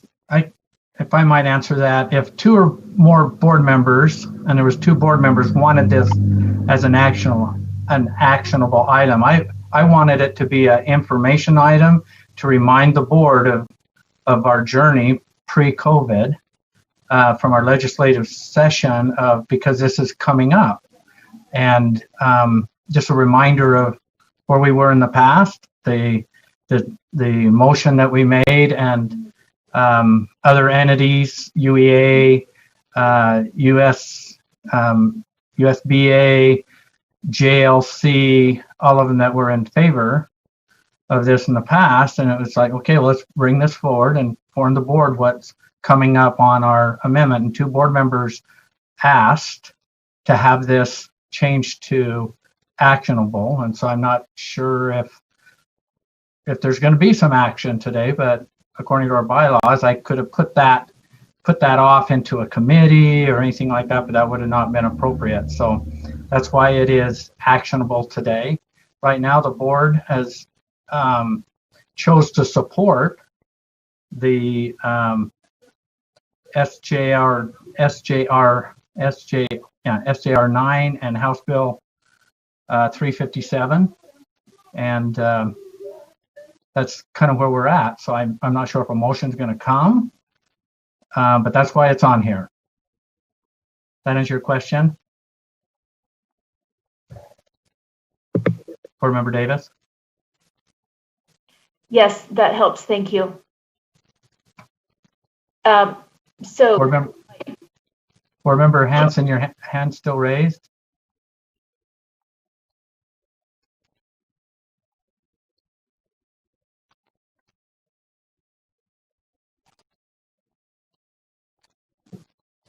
So I'm not seeing any other questions or comments or anything on this. Angie or Dale, do you have anything more to add into your presentation? No, Chair. I'm done. Dale, I believe, are you the same? I did have one point I wanted to make that follows Chair Huntsman, the point that you made. We don't know what the counterfactual of the higher ed experience would be. And so to say, and so we, just as Chair Huntsman said, that the legislature continues to control and will continue to control revenue sources, including the level of income taxation and those sort of things. And so it is important, who knows what would have happened had the 1996 constitutional amendment not happened. But again, not trying to pass judgment on this, and it's hard to know. That's why I tried to, at the very beginning, couch this analysis in that there's a lot of variables and unknowns there. but to try to at least inform the debate and the discussion as much as we can. I think it's important to see all those sides. Yeah. Chair. Okay, Board Member Davis. Oh, sorry, Angie, go ahead. Just one thing, something that Dale brought up that reminded me, in 1996, there was not an equivalent HB 357. So that's something else to consider. Had the 1996 amendment had something like HB 357 and HB 5011 in place, we also may have seen something very different. So something else to consider in the differences between this constitutional amendment versus the 1996 amendment. There was no statutory, granted it's statutory, but there was no statutory guarantee of funding moving forward with that constitutional change. Board Member Davis.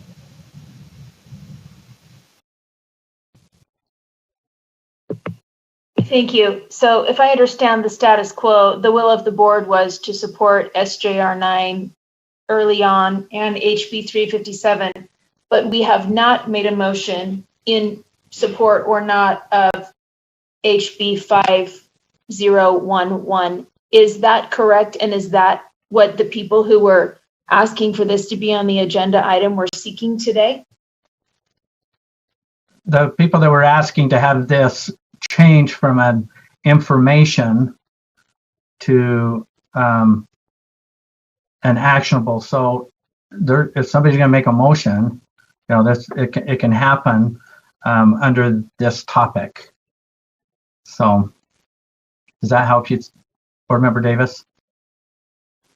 It wasn't designed to be of a support or not a support on HB 5011.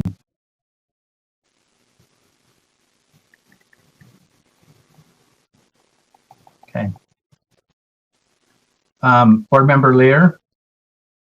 Yes, I'm sorry to speak again, but I was one of those people that asked to have this as an action item, just so the board would have the option. I am not prepared. As I said, I oppose this. I oppose it vehemently, personally. But at this point, I think we would be doing a greater disservice to our education partners to vote on this or to take a different position. I think we can individually do what our consciences tell us and not be inconsistent with our responsibilities or previous votes. But I wanted to have, I'm glad we had the option on the agenda, but as one of those people, I'll be really upfront. I'm not prepared to make a motion now. I'll just do what I need to do as an individual citizen voter, etc. Thank you.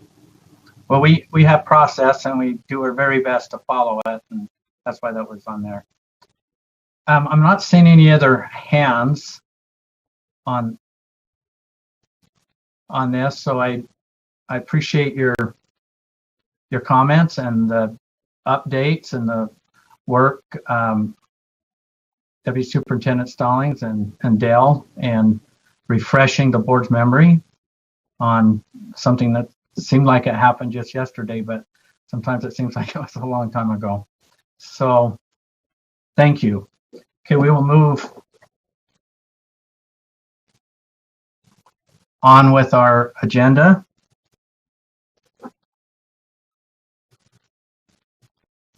So I think we've got a bunch of our loose ends on, and we're back to committee reports. So I think that's what's next. We'll do finance report and then move to law and licensing. Committee Chair Laura Belknap, are you ready to present your report? Thank you, Chair. I am. This is a report from the Finance Committee as of September 4th, 2020. We reviewed our 277706, the Public Educational Regional Service Centers, and the committee moves that the board approve our 277706 Regional Education Service Agencies Draft 2 on second and final reading. Okay, I'm catching up here. The motion before the board is the board approve R277-706 Draft 2 on second and final reading. Discussion to the motion? Seeing none, let's vote. Or please vote.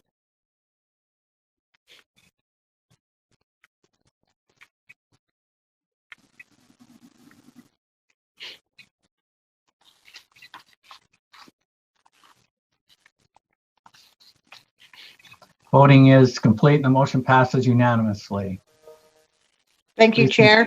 Okay, please on continue. 13.7, it was the state fiscal year 2020 closing and carry forward balances. We actually completed this in our meeting on September 22nd, but I just wanted to make sure that everyone knew we weren't skipping a motion, but that's been completed. And that is all our report out for the Finance Committee, Chair. Did I miss anything, Scott?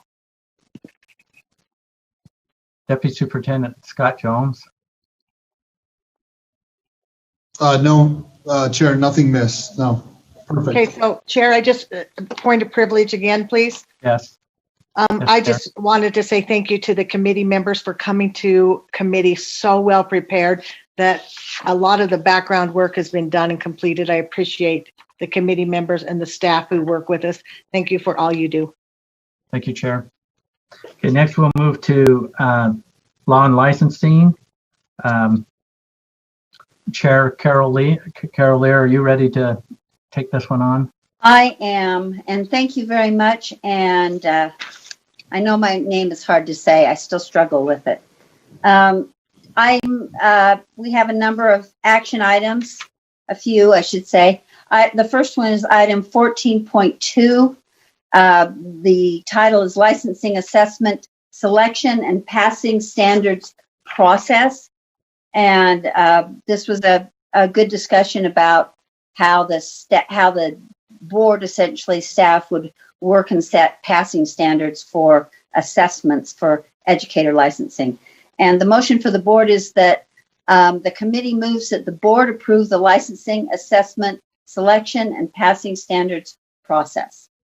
Okay, the motion before the board is that the board approve the licensing, assessment, selection, and passing standards process. Any discussion to the motion? Board members, as I'm scanning this, there's still some votes from the previous still hanging on here, which is okay. I'm just looking for hands. I'm not seeing any discussion, so the motion before the board is that the board approve the licensing, assessment, selection, and passing standards process. Board members, at this time, please vote.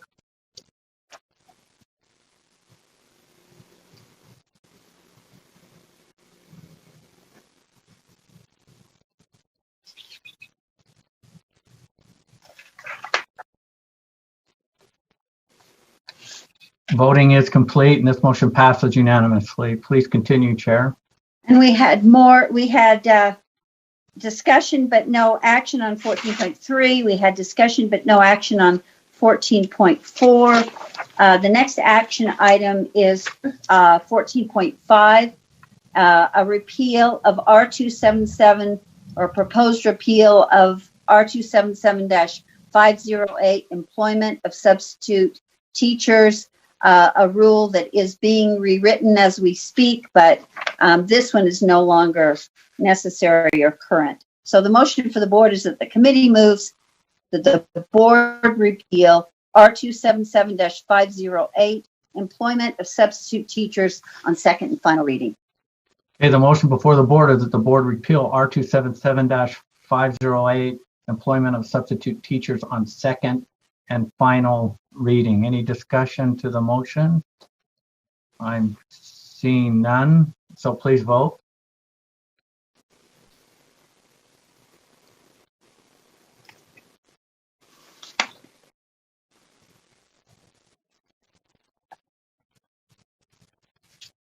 The voting is complete and the motion passes unanimously. Please continue, Chair. Thank you. The next action item is item 14.6, R277-462, School Counseling Program, which is an amendment. This was an amendment for an appendix for a document to be aligned actually with another rule, R277-464. And the motion for the board is that the committee moves that the board approve R277-462 School Counseling Program Draft 1 on second and final reading. Okay, the motion before the board is that the board approve R277-462 School Counseling Program Draft 1 on second and final reading. Discussion to the motion?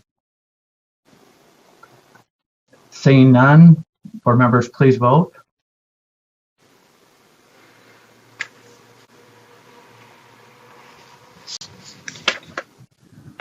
The voting is complete and the motion passes unanimously. Please continue, Chair. Thank you. I'm trying to take away my vote. There we go.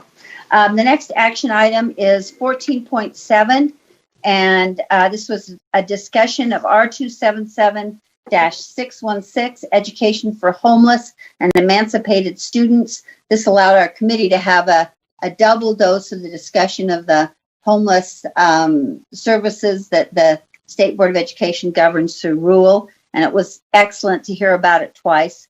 The motion for the board is that the committee moves that the board continue and approve R277-616, Education for Homeless and Emancipated Students Draft 1 on second and final reading. Okay, the motion before the board is that the board approve and continue and approve R277-616, Education for Homeless and Emancipated Students Draft 1 on second and final reading. Discussion to the motion, Board Member Belknap. I'm sorry, I didn't have an opportunity to ask this before, so I just wanted clarity. When a student is living with grandparents, for example, a family has moved in with grandparents or aunts or uncles or something like that, are they considered homeless at the time they're living there since they don't own the home? And I could give you an answer, but I'll let Jeff Ojeda or Jeff Van Holten, who I hope one of those two Jeffs is online and could speak to that more academically than I can. Because, Chair, I just want to go back to Chair Lear. Yes.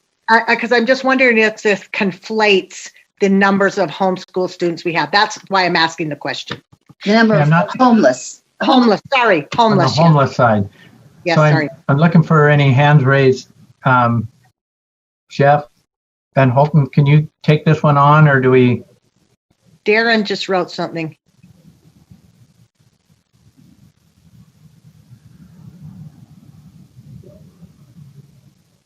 You know, I can track this later, Chair. I'm okay with, it's a very interesting question for me, so I can take this later. All right, thank you. Any other discussion? Thank you. Any other discussion to the motion? Okay, the motion before the board is that the board continue and approve R277-616, Education for Homeless and Emancipated Students Draft 1 on second and final reading. Board members at this time, please vote.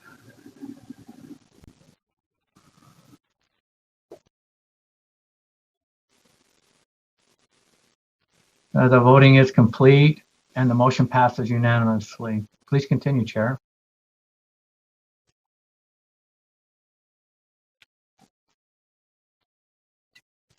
The last item is item 4.8, R277-494, a discussion of charter, online, home, and private school student participation in extracurricular or co-curricular.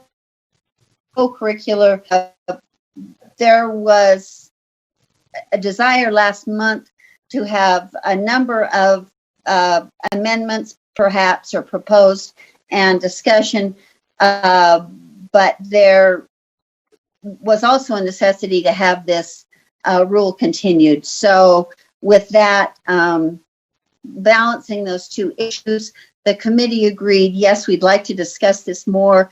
Chair Belknap also had a proposed amendment, but all of those things decided to move this forward as continued and then have a broader discussion in the next month or two. So The motion for the board currently is that the committee moves that the board continue and approve R277-494, Charter Online Home and Private School Student Participation in Extracurricular or Co-curricular School Activities, Draft 1 on second and final reading. The motion before the board is to continue and approve R277-494 Charter, Online, Home, and Private School Student Participation in Extracurricular or Co-curricular School Activities, Draft 1 on second and final reading. Discussion to the motion? Seeing none, board members, please vote.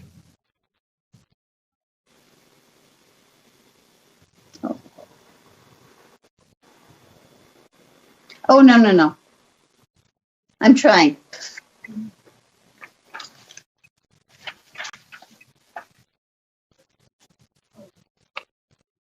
Okay, the voting is complete and the motion passes unanimously.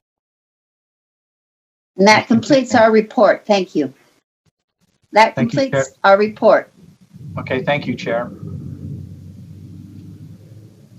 Okay, next we'll have Standards and Assessment Committee report. So Committee Chair Jennifer Gravitt, are you ready to present your report? Yes, ready to go. So standards and assessment, we spent many hours and we have several motions, but just know that your committee spent long hours into the afternoon and evening, and we're still going to go tomorrow, but we have lots more to discuss. So we only ended up with 3 motions. So the first one is 15.5. It's R277622, the School-Based Mental Health Qualified Grant Program. And in general, this was amended to reflect changes made to the Regional Service Center Code. The name change happened. There were some changes in the funding distribution to do a 25-75 split so that districts didn't have to pay back the state office. The motion before the board is that the committee moves that the board approve R277622 School-Based Mental Health Qualified Grant Program, Draft 1, on second and final reading. Okay, the motion before the board is that the board approve R277-622 Draft 1 on second and final reading. Discussion to the motion, Board Member Earl, but we're not seeing the motion on the screen, but I've got it on my, oh, there we go. Hey, thank you. Board Member Earl. Yes, we need to make an amendment to the motion. On line 67, it should read, RESA shall receive $50,000 per member school district.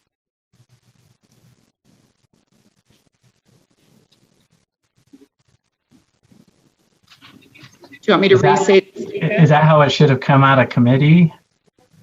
Or is this just an amendment after the? This is this is amendment after. Jeff is here to speak to it if you need me to. Okay, so we have a proposed amendment. Is there a second?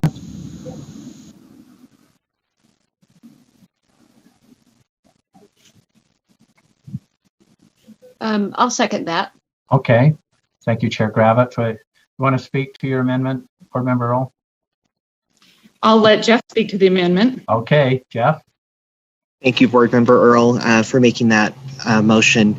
We received communication from the RESAs themselves that actually, after they read this, they count a member LEA in terms of charter schools differently than they do a school district. And the original intent and the amount of money that they were going to receive for this was really $50,000 per member school district. They do not want to receive it per member LEA, just the school districts. And I know Patty and Christy Walker were also part of that conversation. So hopefully I've covered it, but if there's more questions, they might be able to give more context. Okay, Board Member Belknap.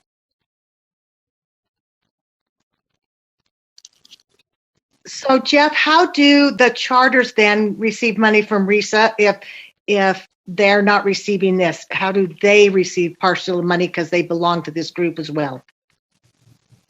So this is one of those unique rules where you may recall we are allowing RESAs now, when specified in board rule or statute, to apply for a grant program separately from an LEA. So the charter schools, this is for the mental health qualified personnel, so the social workers, the psychologists being hired for LEAs. The charters can still receive money through that grant separately, but the RESAs would still be able to hire a personnel within the RESA themselves that could service all members. But when they reached out to us, they said they did not want the charter schools to count in their $50,000 per member, because it would give them the RESAs very large amounts of money that they did not intend to receive and take away from the LEAs who should be receiving the money first.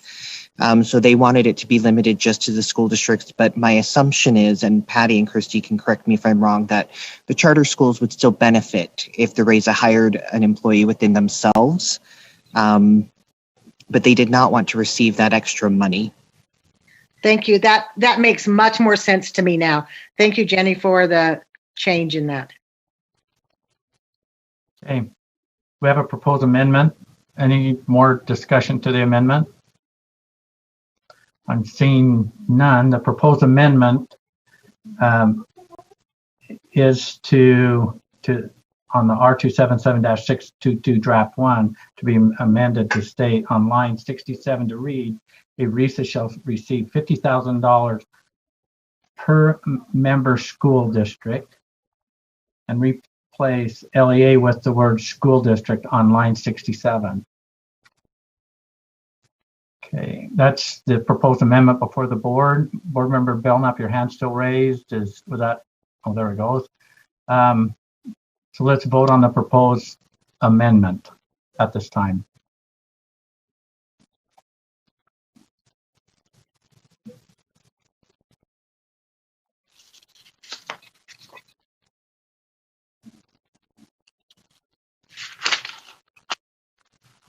I think we're missed.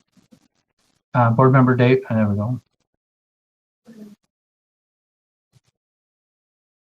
The voting is complete and the proposed amendment passes unanimously. So we'll go back to the original motion, which is that the board approve R277-622 school-based mental health qualified grant program draft 1 on second and final reading as amended. I'm not seeing any other discussion to the amended motion. So all those in favor, or all at this time, board members, please vote. Sorry, I've got that habit for after a few years.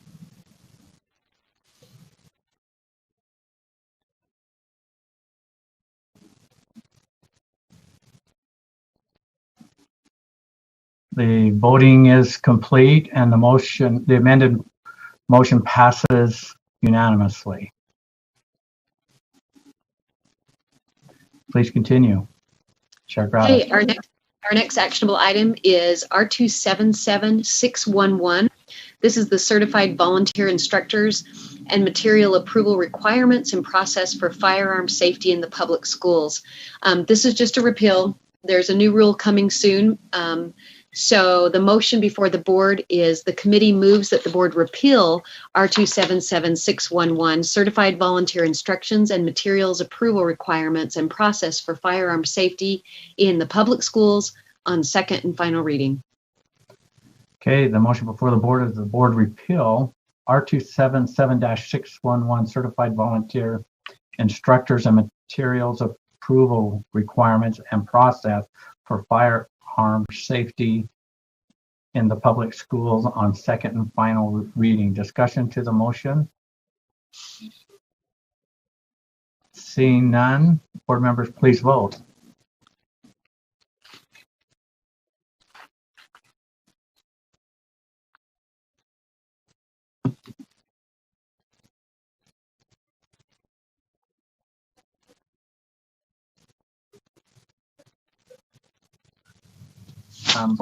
Board member Newell, I'm not seeing your vote. Are you still with us? Oh, there it is. Thank you. The voting is complete and the motion passes unanimously. Please continue. Okay, and our final actionable item is the USEEP Reopening Schools memo. USEEP met in August, I think, to discuss issues related to students with disabilities and their families and the issues they're facing during the current pandemic.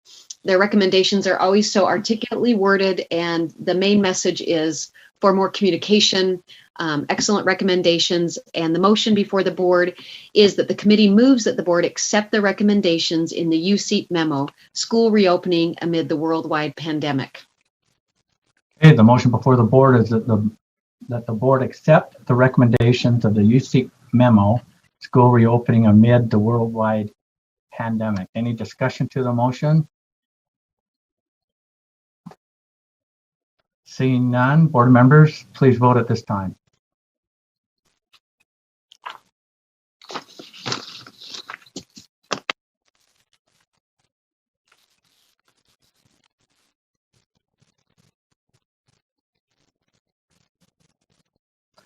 The voting is complete. I'm just making sure it's unanimous. It appears the motion passes with unanimous vote. Is that what you're seeing, Vice Chair Cummins? I saw some different colors flashing. Sorry, Chair, that was me. That you? Okay. Well, we know that other tab works. So the motion passes unanimously. Do you have anything to add, Chair Gravitt? No, that concludes the report for standards and assessment. Thank you. Okay, thank you, chairs and committee members, for your work last month. I know you're looking forward to your work you're going to be doing tomorrow. So, board members, at this time, thank you, chairs. We're moving right along. I don't think I've missed anything. I think we're at our break. So at this time, if we can, let's take a 15-minute break. We still have quite a bit of work, and we're on the home stretch right after this break. So 15 minutes.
is up. Is that how you're seeing it, Vice Chair Brittany Cummins? I think we're ready to go, or should I give it another minute? No, I think we're ready. Okay, let's dive in. Thank you for the break. We're moving right along. At this time, we'll move to our September 9 enrollment counts. Deputy Superintendent Jones, going to take point on that. Chair, yes, thank you. Deputy Superintendent of Operations Scott Jones. For board members and the public, this is a continuation of our information item from last month related to our September 9 enrollment count estimates. So Angie, we go to the next slide for the timeline, please. Should be timeline. There you go. So if you'll recall, we went over this particular slide that this is the timeline we're on. Obviously, today is October 1, and October 1 every year starts the official head counts or counts of our students, that process. In a moment here, I'll show you the details of what that entails, what the process entails. So I just want to make sure it's very clear that the September 9th counts, starting on the left here, so of the timeline, were unofficial. We went through those with you, and today I'll drill down a little bit further with the board on what the results were of those September 9th unofficial counts by LEA. So Angie, if you'll go to the next slide, these were our key considerations for your review, just as an update. And then go to the next slide.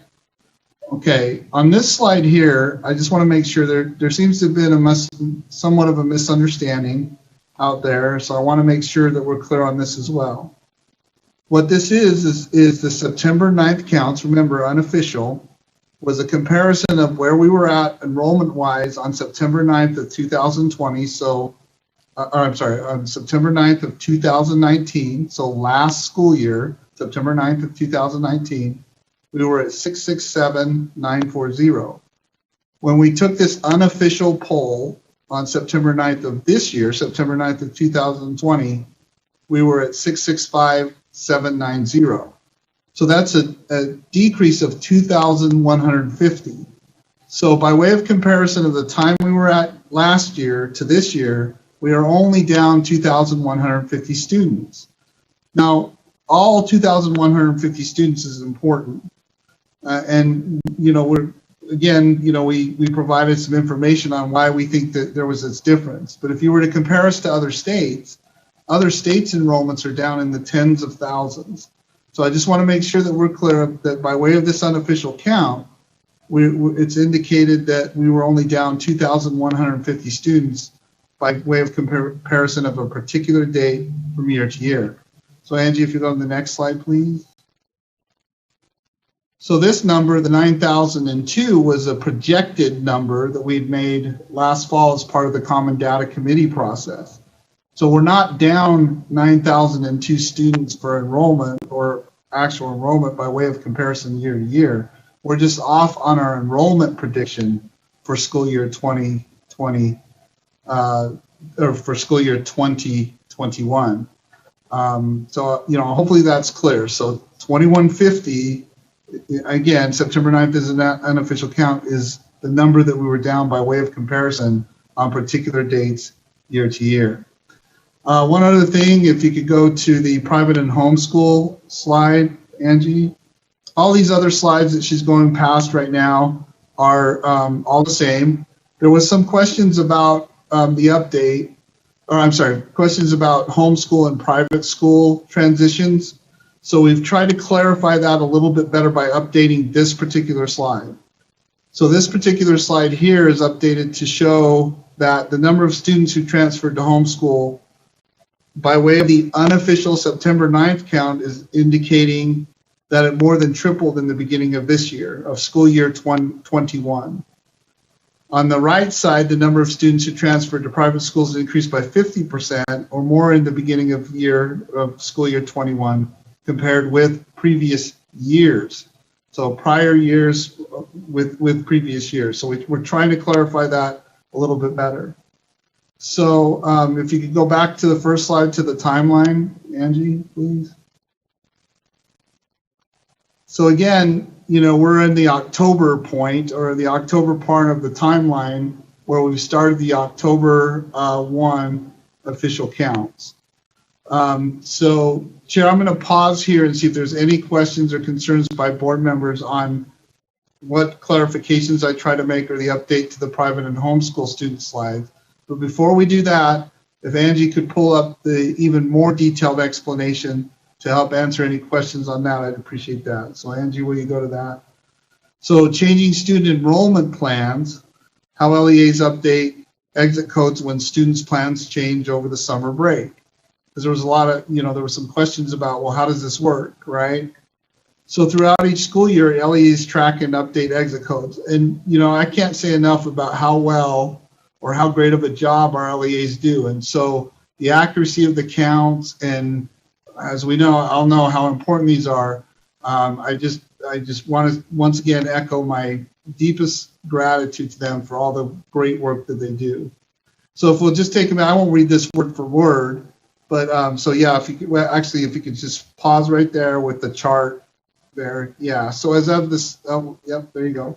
As of the September 9th data poll, the cumulative total transfers to homeschool for school year 20 is 3,995. And again, this September 9th was an informal, unofficial poll, but we're anticipating, because if you recall when I briefed you last month, we were anticipating that, how come we went out of that? Sorry about that, Scott. I had a request to make it full screen, and I was doing something very well intentioned to make it easier for people to see. I apologize. No, you're fine. Let me go back to that document, and that's great. I'll get there. Is it this one? It's this one. No. Yes, you're right. Yeah. Right. So if you just go up a little bit. On my screen, I need you to go up to the paragraph above the chart that you're on right now. Right. So I was reading this, that as of the September 9th data poll, that's the paragraph right above the chart, those cumulative transfers. Now, if board members will recall, last month I said we don't anticipate the official October 1 counts to change very much from the unofficial September 9 counts, but we do anticipate some change. And especially in this particular area, the transfers to homeschool, we do anticipate that there might be somewhat of an increase in there once we get to the official October 1 data, or once we finalize that October 1 data. So if you could scroll down a little bit further, Angie, because we want to just talk to you real quick about the private school. So same thing, related to the September 9th data poll. We anticipate that there will be some change in the private school enrollments as well. So with that, I'll just pause, Chair, and see if there's any questions about the update to the briefing from last month. Hopefully we were able to answer or provide a little bit more detail or clarity on the private school and homeschool trends, if you will. So any questions or concerns with anything so far in the presentation, Chair? And thank you, Deputy Superintendent Jones. Board Member Lear has a question or comment. I do. Thank you. And I had the sudden thought that maybe I asked this before. So if I did, tell me. But in your numbers on private schools and homeschooler increases, I'm wondering, and maybe it doesn't matter. I know you're only trying to give us a snapshot, but I'm wondering where you get those numbers. And then I have a follow-up to that. Go ahead. Chair Huntsman, I'd like to. Scott? Scott. Yeah, if Aaron Bruff could jump in on this, he can answer the question on the method. I believe that's what Board Member Lear is asking for, really, is the method of how we do this. Okay. Aaron Bruff? Yeah, Aaron Bruff, Data and Statistics. Yes, we get these numbers from students who were enrolled in the public education system, so in a district or a charter school, and then exited the system. And with that exit, the student or the parents indicated that they would be transferring to a private school or to homeschool. So these numbers, we're not doing a census or a query to the general public saying who's homeschool. These come directly from the LEAs as they submit the information saying we had them at the end of the school year, and then they have exited from our system to another system. Does that answer your question? There's exit codes that LEAs use when they lose a student, and so they log them. I get a follow-up, and everybody's echoing. I have a follow-up, and everybody's echoing, and I'm not sure if it's me or them. But my follow-up is, but if they don't, if people don't give them, if parents don't give their previous school the information, which they don't have to, and or if you don't collect information from all 100 and almost 80 LEAs, then we're just going on what you have. Is that, which I'm just concerned is not a necessarily accurate. It's as good as we've got, but it's not, I'm concerned it's not a really accurate number. With that, am I misunderstanding, Aaron? So that is correct. It is the information that we have within our system. It is not a full picture of everyone who is homeschooled, because homeschools don't submit information to us. Private schools don't submit the information to us. So we don't have the full picture of how many students are homeschooled. Like you said, this is what the LEAs have on exit status. All right, thank you. I just wanted to see if there was something I was missing. Thank you. Other questions, comments from board members?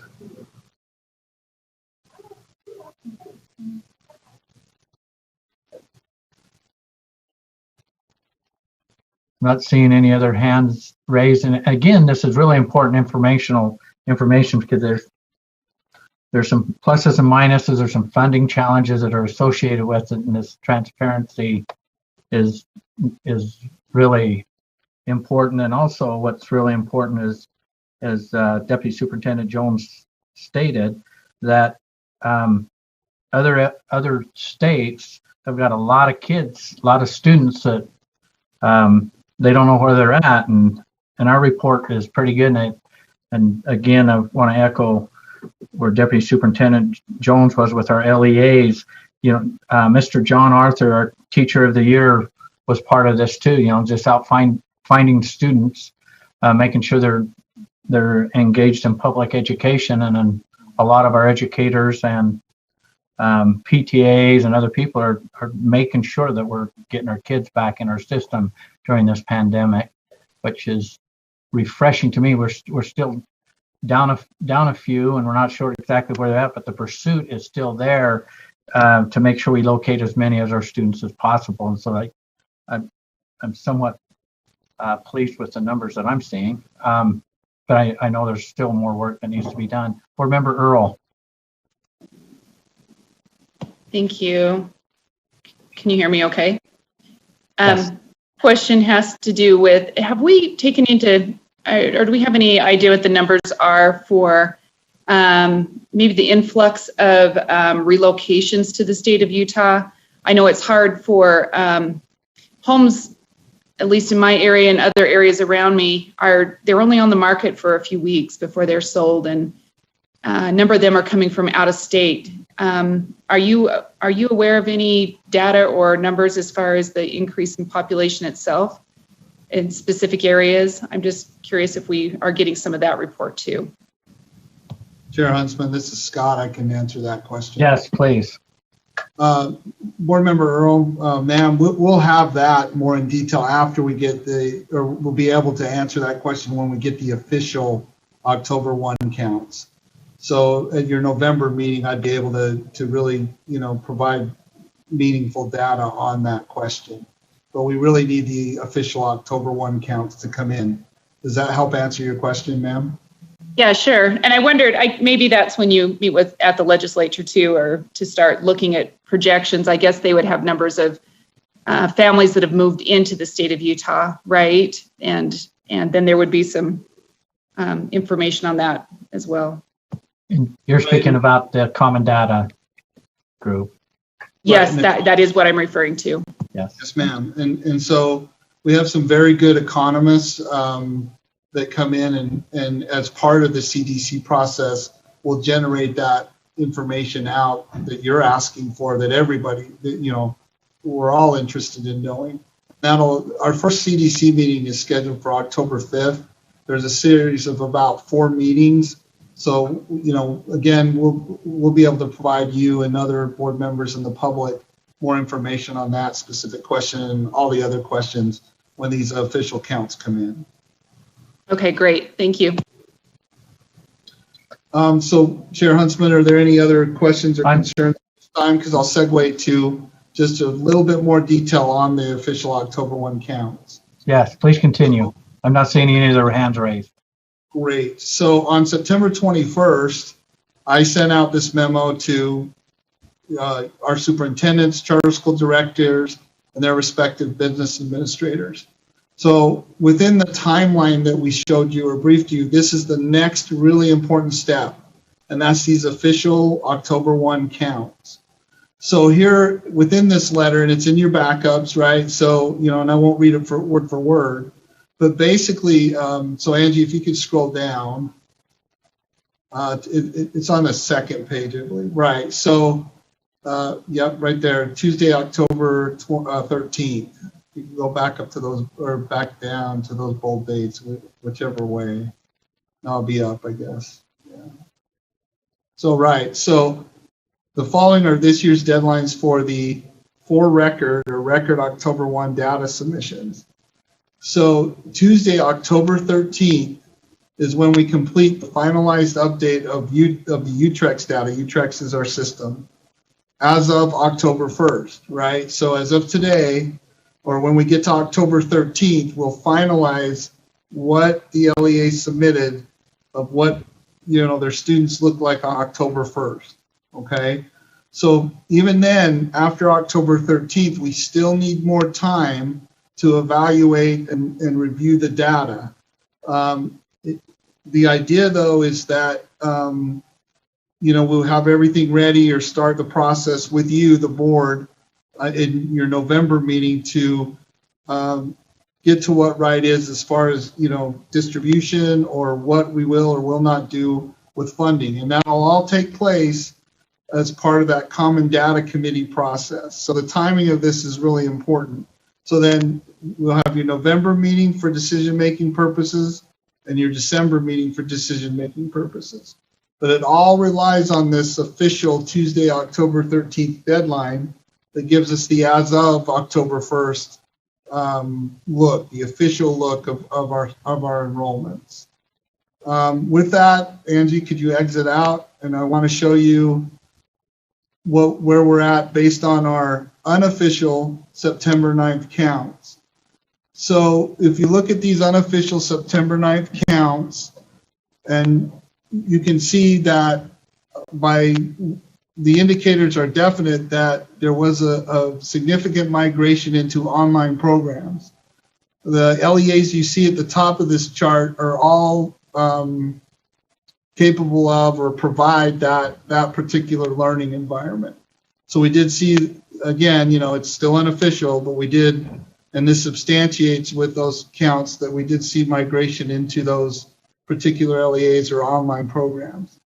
And then as we scroll down, you can see the different, increases in enrollment or decreases in enrollment, starting with, you hit the 0% or even out, and the number of students as we scroll all the way down. So if you go all the way down to the bottom, Angie, then, board members will be able to see. So at the bottom of this chart, you can see in blue were charter schools that opened for the first time this year and one charter school, Capstone, that closed.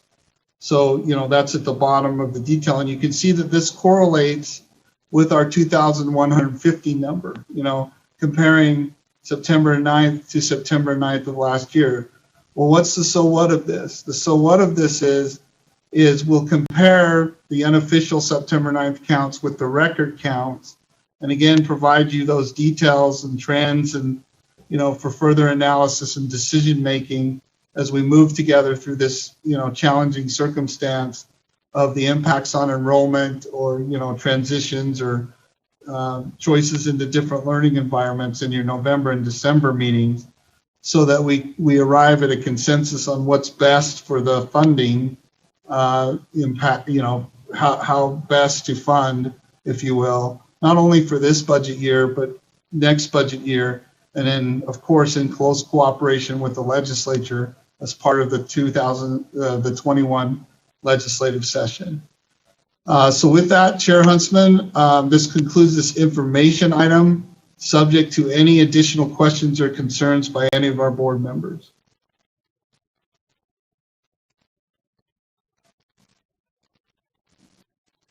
Thank you, Scott. Board Member Belknap's got her hand raised. Thank you, Chair Scott. I have a couple of questions on what you said. So on the chart right before this, when you had that things needed to be in on September 29th by 5 o'clock, I don't really understand that. And two, the count on October 3rd is still dependent on what's there on October 1st, correct? Deputy Superintendent Jones.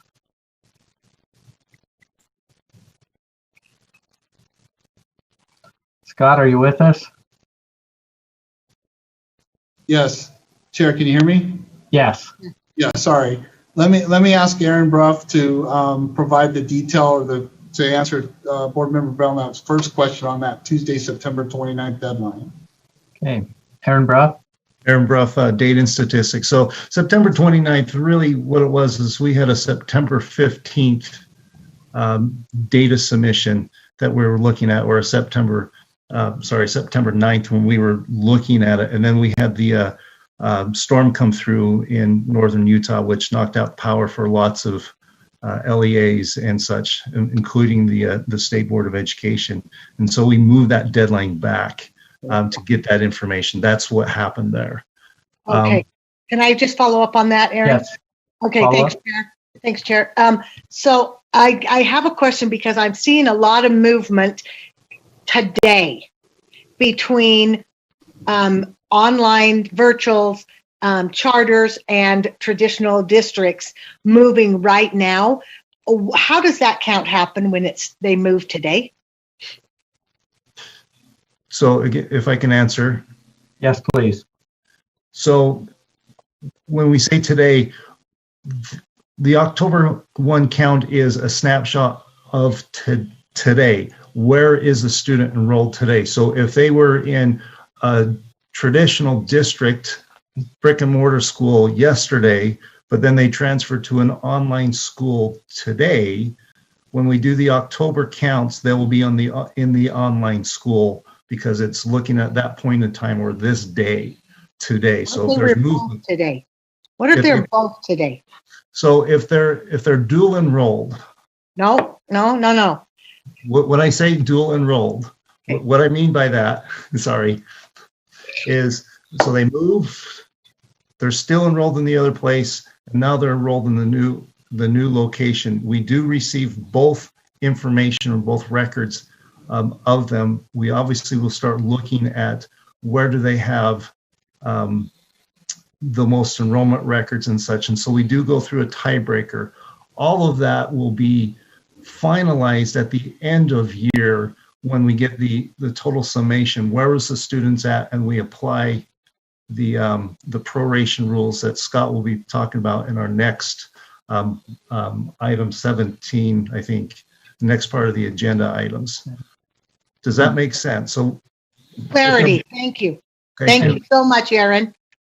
And Board Member Belknap, most likely, we had this challenge in finance several years ago where this all came to the surface, and how do you referee and how does the dollar go to the right place? And most likely with some changes and things that we see this round, or we're experiencing right now, most likely the discussion will end up being back into finance. The way I'm just predicting some of the challenges that will be before us. So we'll watch and then address it in the future. So thank you, Chair. Thank you.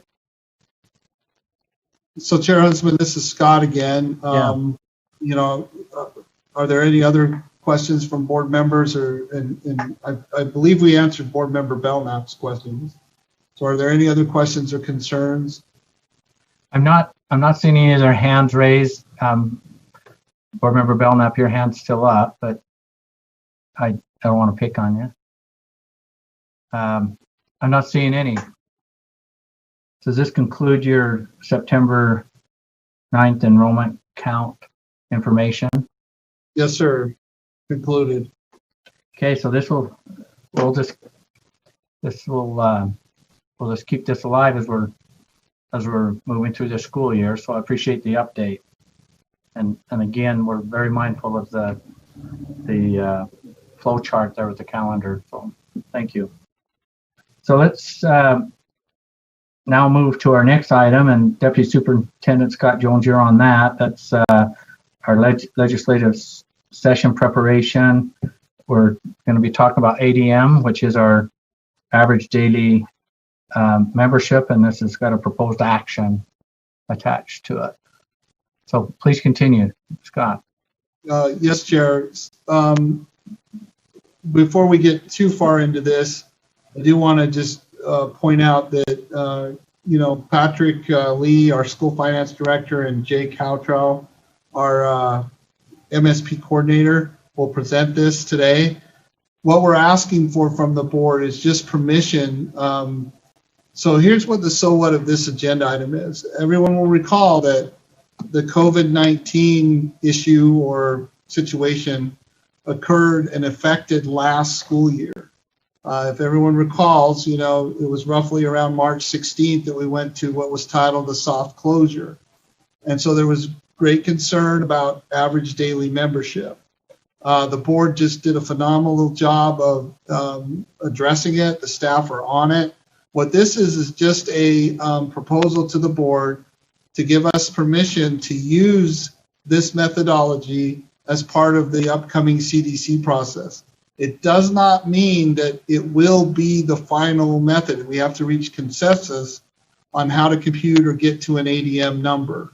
So we're just asking for the board to, because of the unique circumstance we're in, and because we're funded on ADM and growth, that this may be a methodology that we can apply given the circumstances that occurred last school year. We just felt strongly that board members and the public would need to know that, you know, when the CDC process starts off, we need a lot of different ways or methods to use to get to what right is with funding for our LEAs. You know, especially there's a lot of concern about next school year, you know, or state fiscal year 22 on, you know, what funding levels will be out for average daily membership.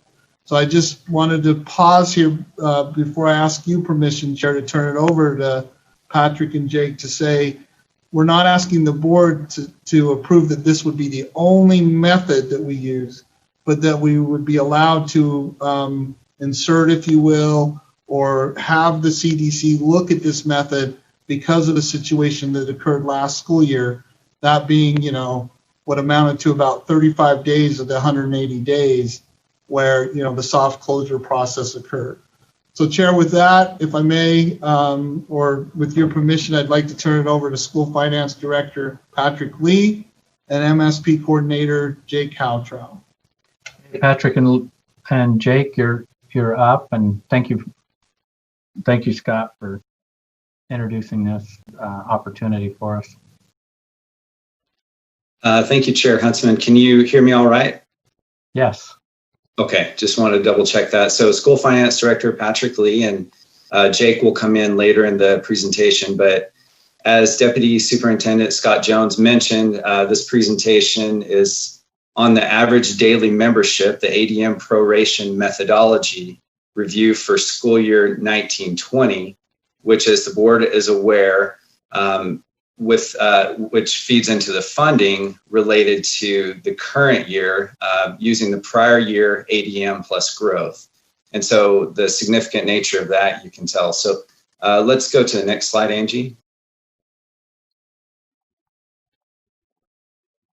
Okay, so what I want to start with is kind of recapping what happened back in March and the board's waiver. Just a refresher on this, kind of as the basis of where we started for this calculation. So going back to Board Rule 277-419, with the soft closure of many or most of the schools in March earlier this year, the board saw it important to be able to address that situation and the effects that would result from those closures on funding and in the student membership calculation.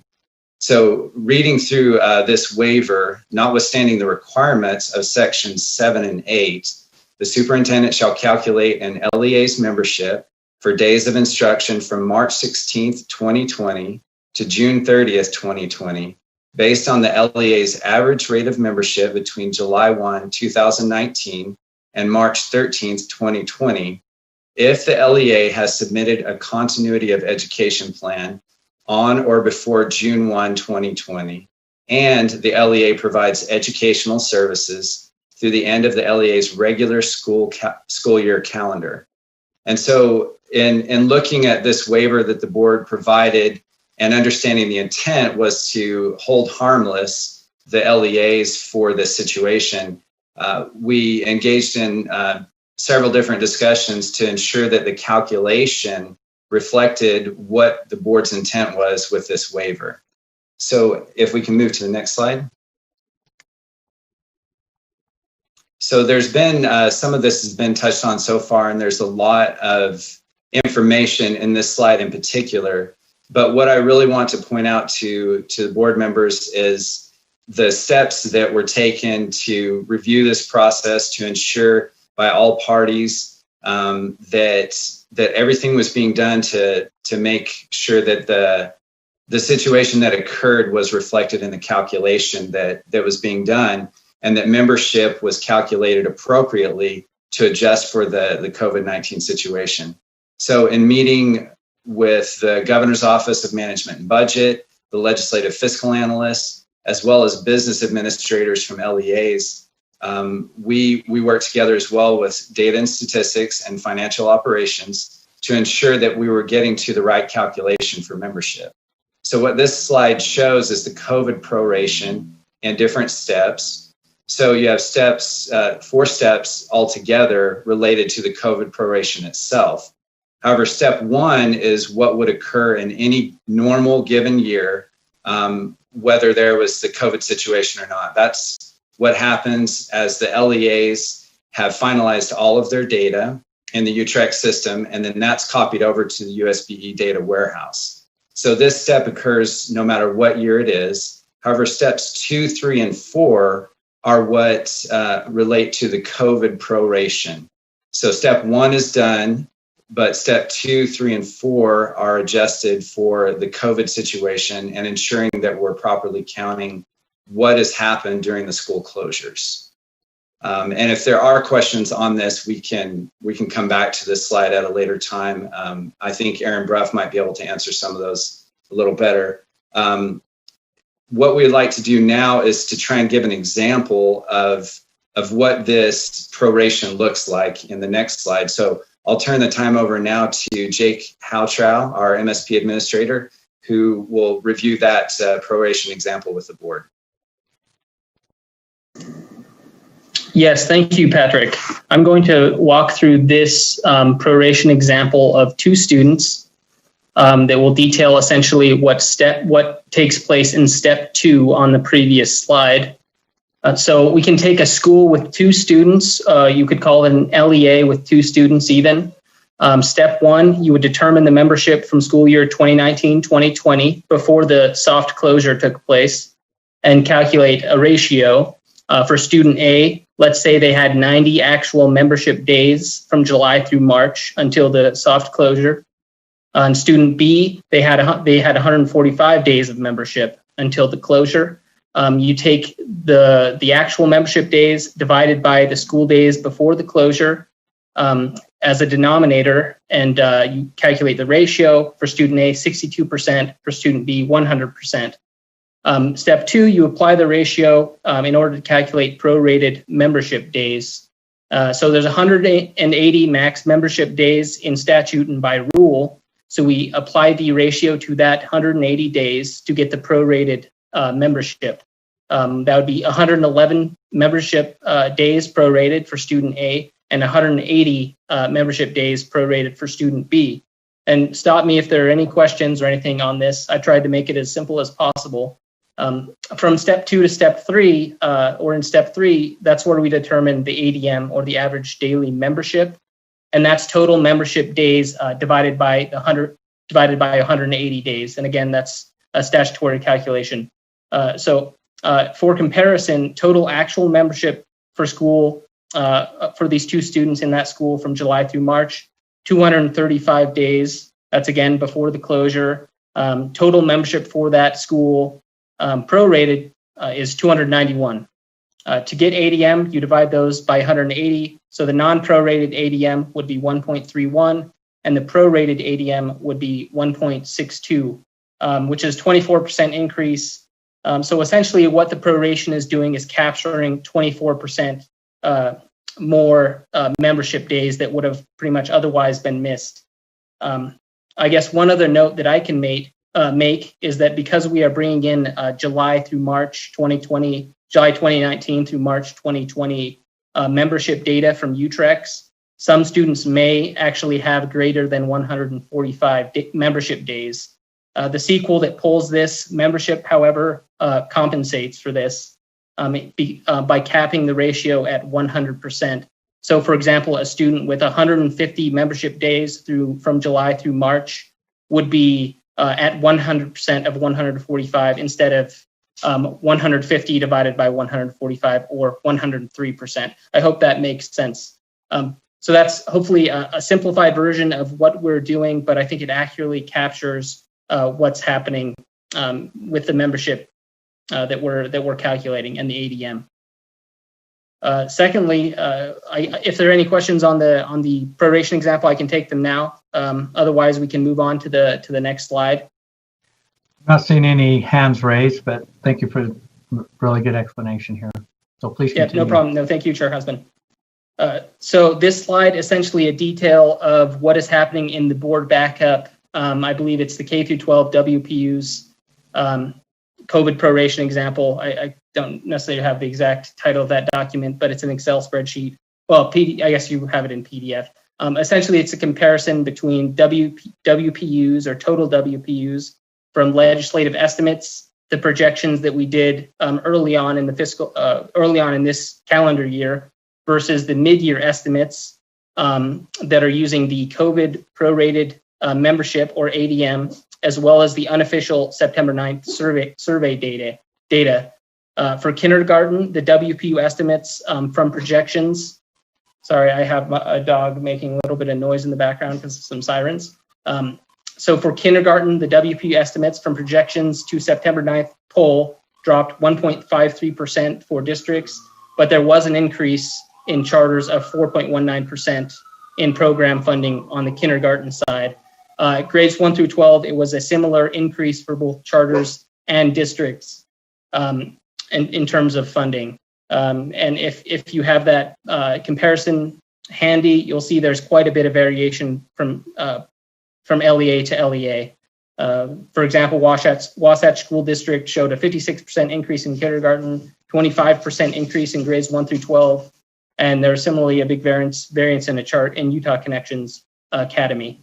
So that wraps up my portion of the presentation. I'll be happy to take any questions, and if not, we can turn the time back over to Patrick Lee.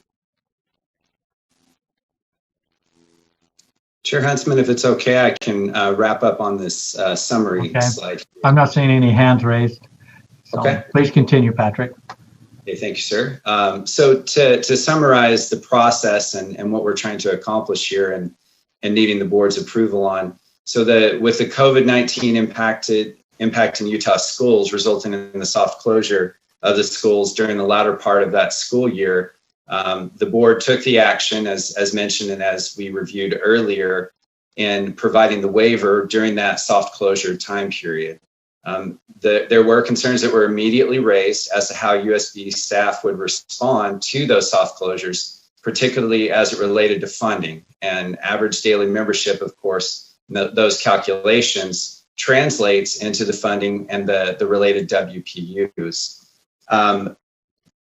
In doing this, USB staff, we worked very closely with business administrators, with the fiscal analyst's office, with the governor's office, in order to ensure that membership levels accurately reflect what happened during the year and taking into account that special time period of the school closures. Now, data and statistics are in the process of finalizing membership data and will be with, with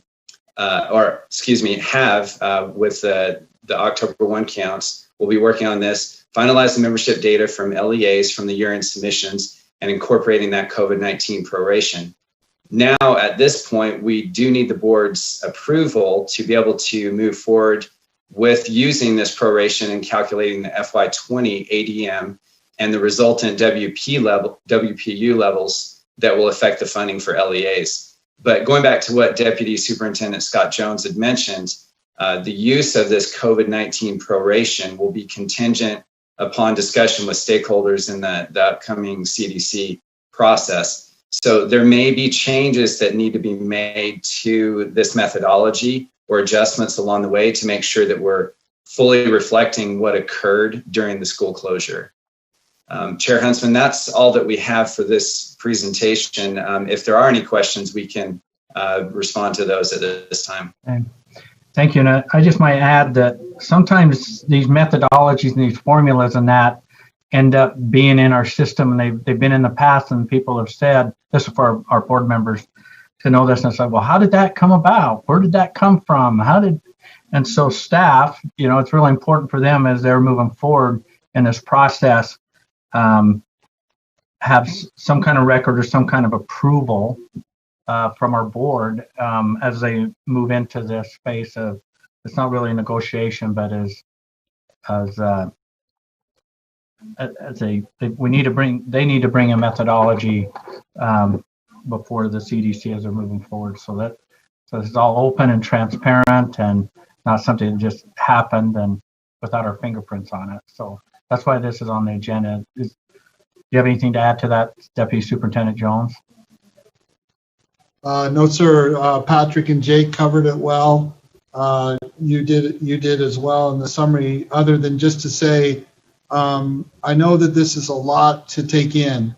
We're doing our level best to, I feel like, time is still on our side, and that by doing this in, incremental steps, board meeting to board meeting, we'll get to what right is by our LEAs and the resourcing that needs to happen.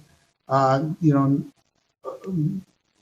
don't know, just as anybody else does, how much longer this COVID situation is going to last, what the impacts will be.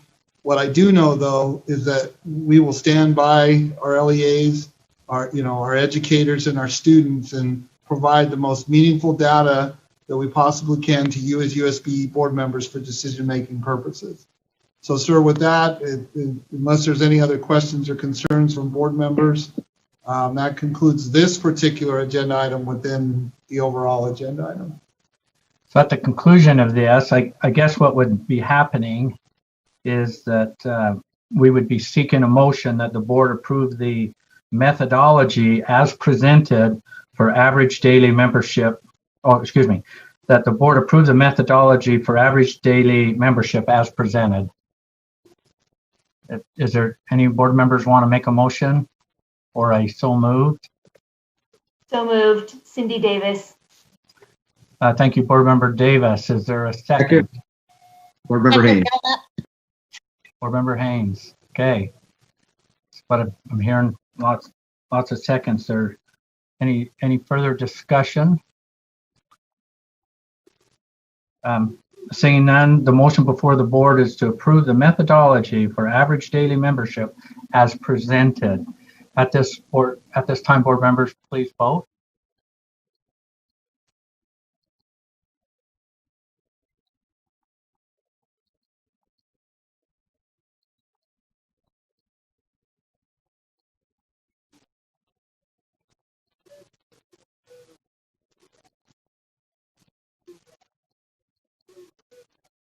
I'm not seeing where Board Member Marsh or Board Member Bolters voted yet.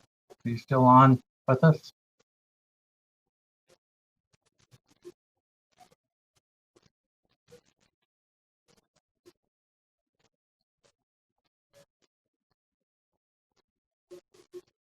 Board Member Marsh? Are you still part of him? There we go. The voting is complete and the motion passes unanimously. Thank you, board members. Next, we'll be moving to our 2021 general session funding request. Deputy Superintendent Scott Jones.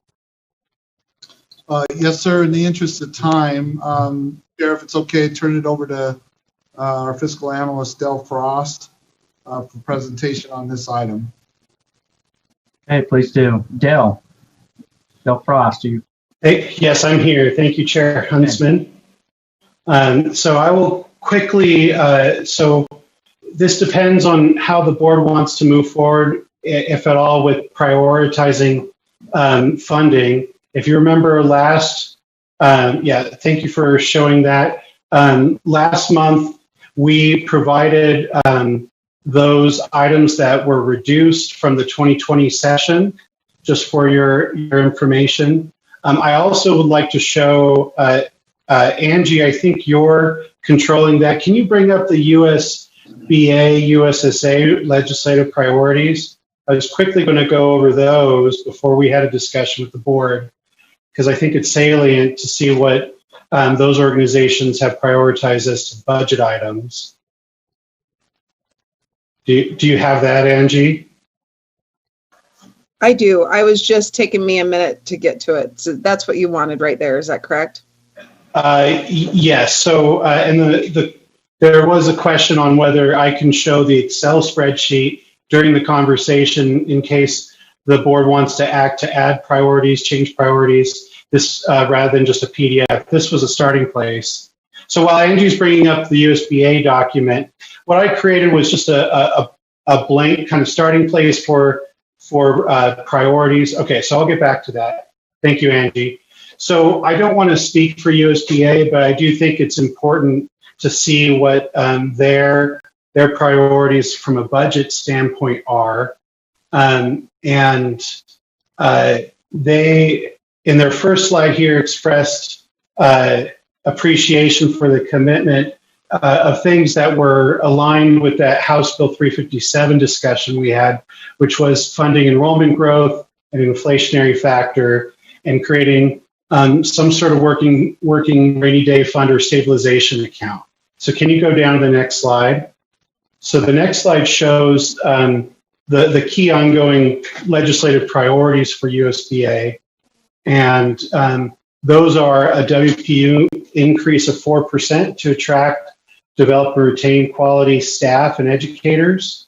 They also acknowledge the House Bill 5011 that restores and moves towards restoring that WPU increase that was part of the 2020 general session over time. The two new items they have here, and these actually are very similar to budget items prioritized last year, which was $5 million for to-from transportation to move us closer to the 85% of state support.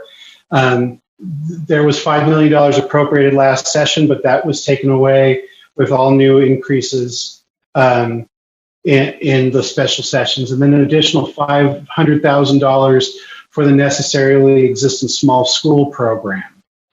Can you go to the next slide? So they have some one-time priorities, $40 million of one-time funds to address COVID-driven expenses. And then $30 million last year, one time, was appropriated for school safety upgrades or other local priorities. And it's my understanding that that's a continued request from USBA. There are a number of policy requests that I'm not going to go into in further detail, but you can study those. I do want to bring up, there were two on the policy request that related to our discussion earlier on Constitution Amendment G. And that you can see here, we support the Utah Constitution that designates income tax as a dedicated revenue source to fund public ed. And then they also said we support the principles outlined in SJR 9 and 357 from the 2020 Legislative General Session. So I don't want to speak for them, but I think it's important for our budget discussions that you are aware of those points, those priorities for USBA. I'll stop there. Any questions on this document? Thank you. I've got one that might be relevant to the board here. It's about managing expectations. I'm sure our LFAs are working hard and trying to figure out what's in the pot or what's going to be available. Have you heard any indication of when their numbers will be coming in? We can go through this exercise. Well, we could go through this exercise and mirror and do a few things, but it comes back to the numbers. What's coming where? Another piece of this might have something to do with the constitutional amendment that's coming up too. So do you have any feel for what the LFAs have been saying for any kind of availability or projections? Scott, do you want to take that since you've been more in line? Chair Huntsman, from my perspective, revenues are always uncertain, so much more uncertain this year. And that's a real challenge. The normal calendar is around December. We get an update on projected revenues, and it's not until February that we actually get consensus revenues. I have not heard. The only other thing I can add is in the last EAC meeting, there was no change to the revenues other than some technical fixes. And so what does that mean in terms of new revenues? It's really hard to tell. I would say it's probably safer to assume leaner revenues this year than a normal year, but I don't have more information. Okay. Well, thank you. Scott. Yeah, and I just want to remind everyone too, normally this time of year, we're on that, deadline, so to speak, in accordance with the Budgetary Procedures Act to forward or provide the Governor's Office of Management and Budget your, what you recommend or would like to see as far as, funding goes ahead of the next legislative session, which is 21, and for fiscal year 22. So as I said in my earlier presentation, for now, I think time is on our side. We're not pressing for you to necessarily make any kind of decisions today. We did put it as an action item in case you wanted to, but we really wanted to make sure that we put in front of you what the field, so to speak, Utah State Board Association, your Superintendent's Association, which ultimately becomes the JLC during the session, has put out as their priorities. They're in their fall sessions of the series of meetings, of board meetings at the local level, and this was part of their presentation. So, we just wanted to make sure that we're clear on that. We're not on the same kind of tight timeline or deadline that we have been in the past. I mean, it's important. We still need to go through this exercise and make sure. But then I'll add, specifically to the revenue, I think we're in a place right now where, enrollment growth and the WPU value, we need to set, if we don't do it this month, we can do it next month, but we need to get clear on that. And then, to Dale's point, as we start to see estimates, or if there's any change in the estimates at all in your December meeting or your January meeting prior to the legislature, of course, we'd let you know and let you update that. But, I think we're on a good timeline that, we can systematically go through this month this month, next month, December, your January meeting, and get to what right looks like when we have a lot more detail on, revenue estimates, if there's any changes along those lines. So, my recommendation is if it pleases the board, if you want to start the process this month, you can. If you don't, that's fine.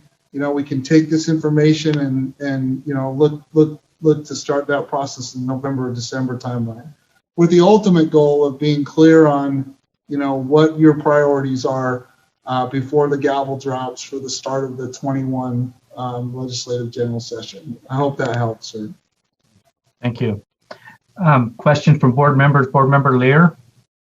Yes, thank you. I have a question about Dale's summary of the USBA priorities, which was really helpful because some of us couldn't face one more Zoom meeting to listen to that discussion, and I still hope to do that. But you had on there a 6%, the USBA, and I want to make sure I'm understanding, or correct me if I'm not, that the USBA was seeking a 4% WPU increase.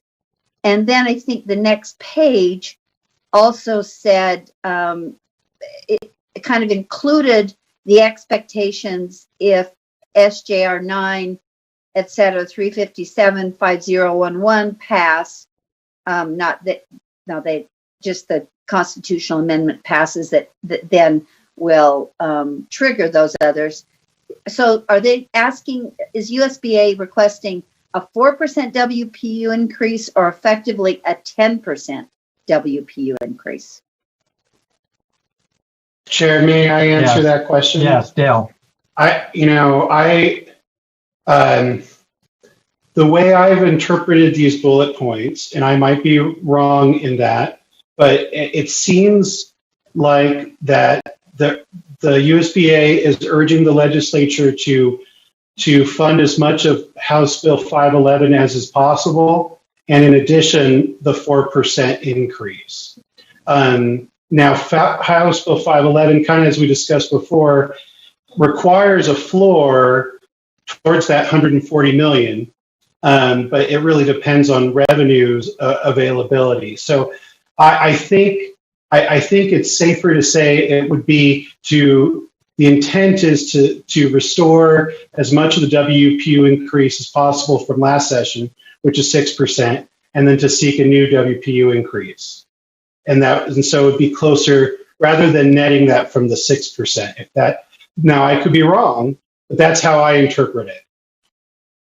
Does that help? So it does, and just want to make sure I understand. So you're saying your understanding is as much as possible of the 6%, which might be 1%, which might be 6%, but then at least or above as much as possible a 4%, not just a 4%, not just a 4%.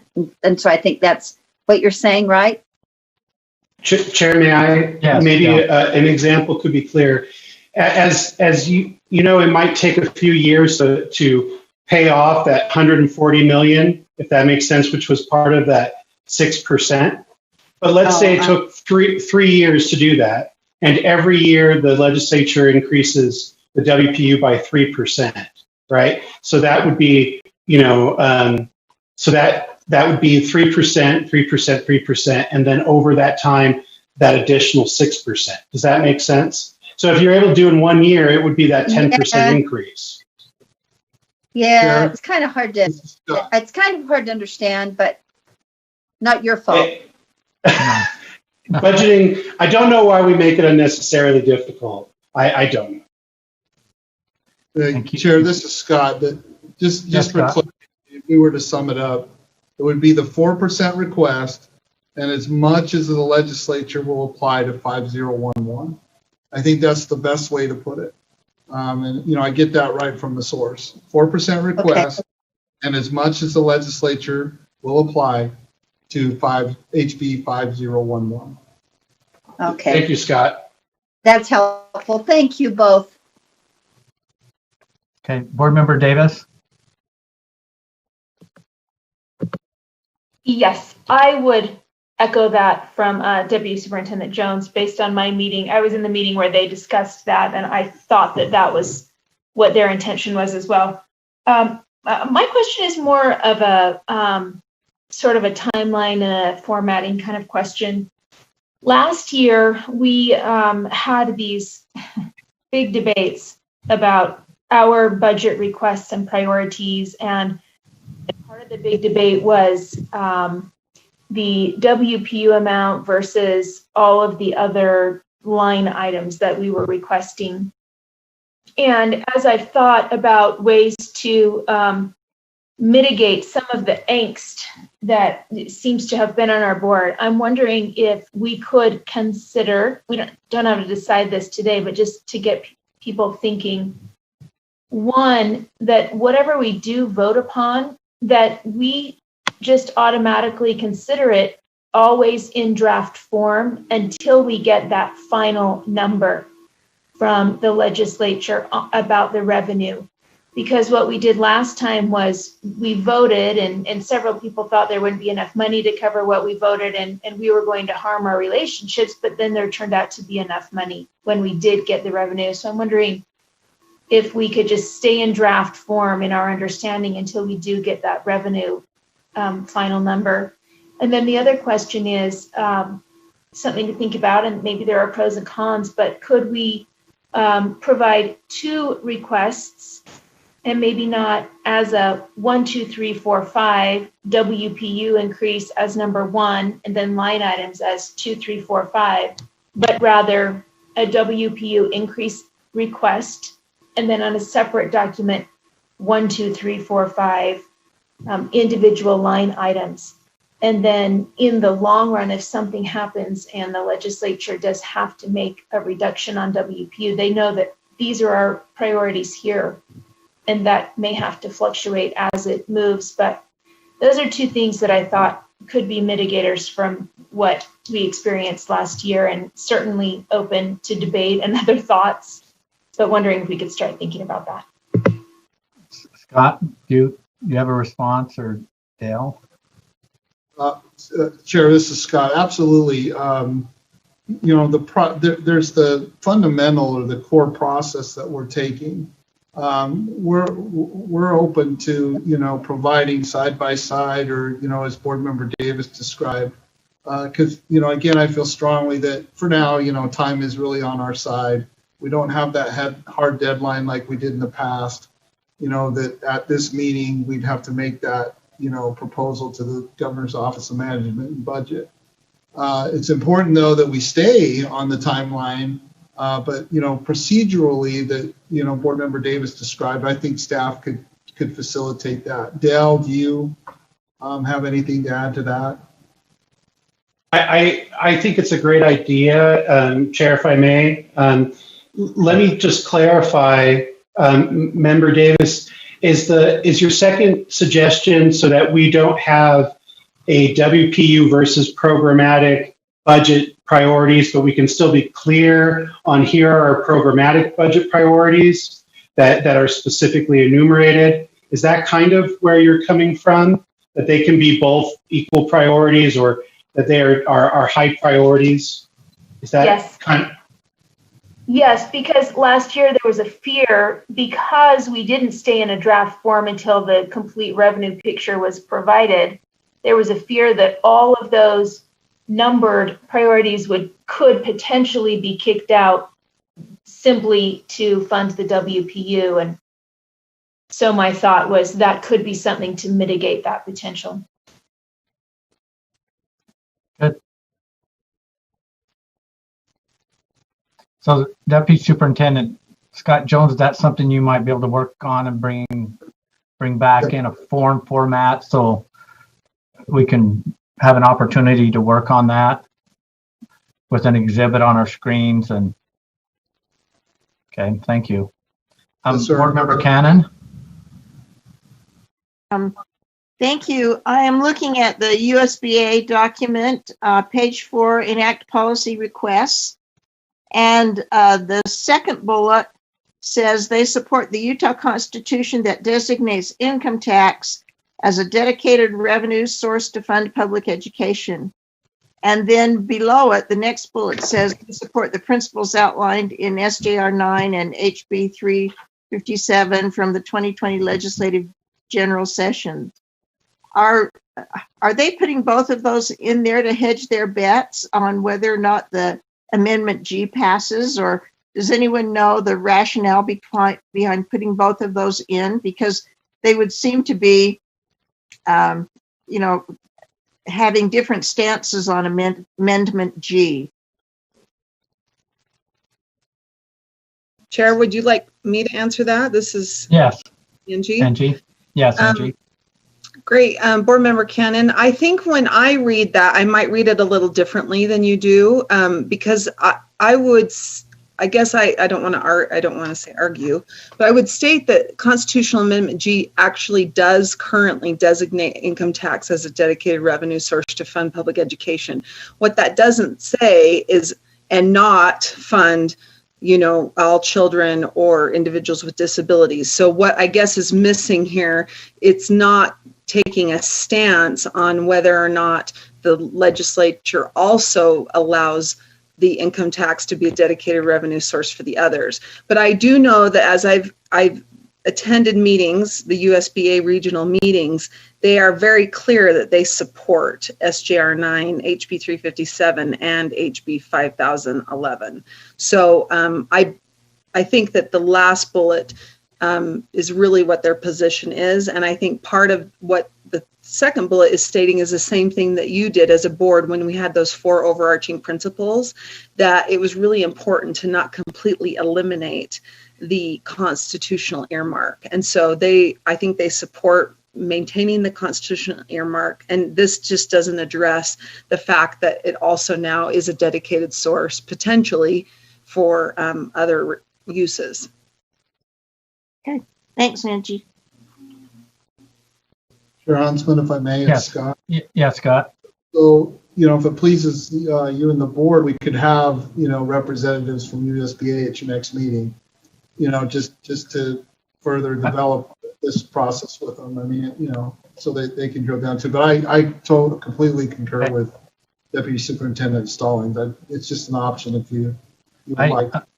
Yeah, I agree with you. I have that written down so they can speak for themselves. I think it'd be good and have them at the table as we're moving forward. Okay, looking for hands. Board Member Lear, is your hand still up for something else? No, Okay. sorry about that. I'm taking it down. No, Going away. looking for hands. Okay, well, we've got some work to do for our next meeting, Scott. So thank you for that presentation. Let's continue on. Our next is request for statutory changes. That's Deputy Superintendent Stalling. Turn the time over to you. Thank you, Chair. We have one request coming to you today related to educational services for our students who are from military families. So the Federal Department of Defense has identified some key policy issues that they are wanting states to watch for in supporting services for students who are part of military families. And the question of whether a state has addressed some of these issues may be a key factor in Department of Defense decisions regarding placement of programs and upcoming base decisions. But above and beyond that, if you look at some of their recommendations, you can see that they're really there to support transitions for students as they're having to move along with their families when military families are stationed or asked to move to another state. So as you all know, many students have to move from state to state when their parents are reassigned, and both our state Department of Veterans and Military Affairs has requested that we join with them in supporting a legislative request for these items. Apologize. So really there's two things that we're making you aware of. There's quite a long list that the Department of Defense, as well as our state Department of Veterans and Military Affairs, is seeking. Many of them are not education related, but the two here would be supporting an allowance for military children to either enroll early in a Utah program, say if they're moving from Idaho to Utah or Arizona to Utah, although they might still be in Arizona, they'd be able to enroll early in a distance learning program and start in our Utah program early, or vice versa, allow the student who's in Utah to continue in the Utah program, even though they might have moved to Arizona for the rest of the semester. The second thing that the bill would do, and we would imagine that we would work with the legislator to put all of these in one piece of legislation, is to temporarily waive proof of residency requirements to allow military children access to preliminary registration, enrollment, or application. Apparently, there's been some times where obtaining those documents has been a burden, or it's been an obstacle for students to being able to be enrolled. So I'm just proposing these for you today. Our staff also supports us and thinks it would support our students and military families, and I'm happy to answer any questions. Okay, Scott Hansen. Thanks, Chair, and thank you, Deputy Superintendent Stallings. Had some experience in a couple of cases that I worked on with the military compact, and I guess this would be adopted into that as kind of companion legislation. But I fully support especially the early registration. That creates a huge problem for military families when they come into the state, want to register early so their kids can hit the ground running and show up and can't get classes or anything because they've just transferred the day before school starts and haven't had a house established or anything. So it really has created some real issues for people that I'm personally aware of, and I think this is really a good idea.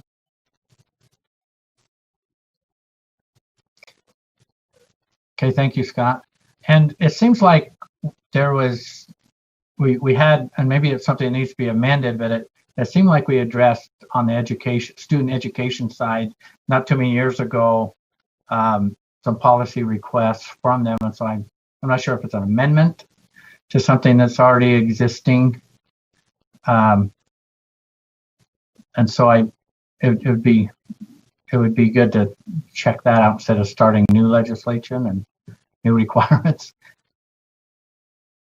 Yes, Chair, they would be amended into the existing portions of the code related to military children, likely in that section of the military compact or somewhere near there, right? Yeah. I'm not seeing any other hand raised unless Board Member Hansen wants to make a motion on this.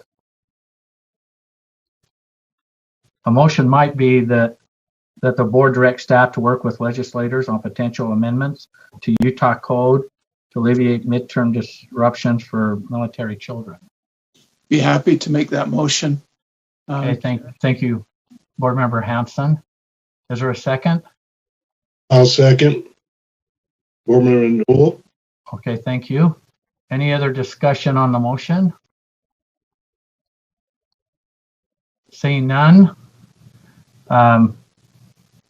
The motion before the board is that the board direct staff to work with legislators on potential amendments to Utah Code to alleviate midterm disruptions for military children. At this time, board members, please vote in favor of this motion.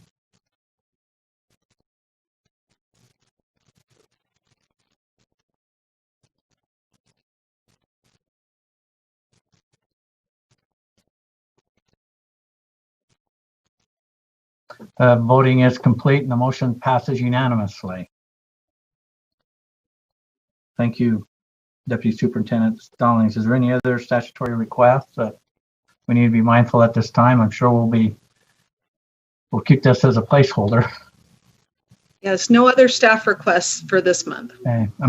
Board members, I'm not seeing any hands up or anything. So let's move to our next item, which is waivers from board rule Deputy Superintendent Stallings. Yes, thank you. So a couple of months back, you may remember, we have a new program. It's R277625. It's the mental health screening program. There is some money available to provide services to students who would like services. So the money would go to the district, and the district would help provide services to families based on parental request. And part of the rule, it currently states that those applications need to be submitted by August 15th. A while ago, you waived the board rule and extended that deadline to October 1st, but there's still some extenuating circumstances and the program isn't quite ready to go, and we need to provide, or staff is requesting or recommending that the board provide LEAs some additional time to fill out those applications and submit them. So staff is recommending that the deadline be changed or delayed from August 15th, 2020 to December 20th, 2020.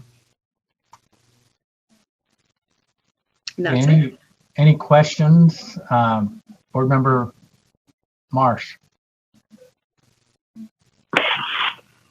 I make a motion that we approve a waiver for the August 15th, 2020 deadline in Board Rule R277-625 and allow the LEAs until December 20th, 2020 to submit an application to participate in the mental health screening program. Okay, we have a motion. Do we have a second? Second, Board Member Cannon. Thank you, Board Member Cannon. The motion before the board is the board waive the August 15th, 2020 deadline in Board Rule R277-625 and allow an LEA until December 20th, 2020 to submit an application to participate in the mental health screening program. Did you want to speak to the motion, Board Member Marsh? Yeah, this just makes sense due to time deadlines and things that are happening that are kind of out of people's control. That's why I would recommend that we do this. Any other discussion to the motion? Chair Huntsman, can you hear me? Could I speak to the motion? Yes, Would it be out of turn? Nope, I'm not. Oh, there you go. I see a phone number there. There you go. Who is Thank this? you. This is Superintendent Dixon. I've been listening in. All right. Well, on the road. you sounded familiar, but I wasn't going to call you a board member. So. I just wanted to alert the board that Lexi Cunningham and I were invited to a discussion with Speaker Wilton and a number of various people to discuss school-based mental health. And he tasked Dr. Cunningham and I to work with a school-based group and convene just at least one meeting. And then there's another group that's more medically focused and kind of the health support for students. And then we're coming back together, and the timing of this motion to be able to delay will enable us to add a perspective there as well. And we'll be happy to give a report to the board. We had one meeting. It was just really enlightening and a great meeting with local school psychologists, representatives, school counseling, some pediatricians, mental health pediatricians. So anyway, if it pleases the board, then we will come back in November and have that conversation report out, and the timing of this delay, I think, will also help with that, should we have additional information. Okay, thank you, Superintendent. Okay, I'm not seeing any other hands, so the motion before the board is to waive the August 15th, 2020 deadline in Board Rule R277-625 and allow an LEA until December 20th, 2020 to submit an application to participate in the mental health screening program. So we have a motion before us. Board members, at this time, please vote.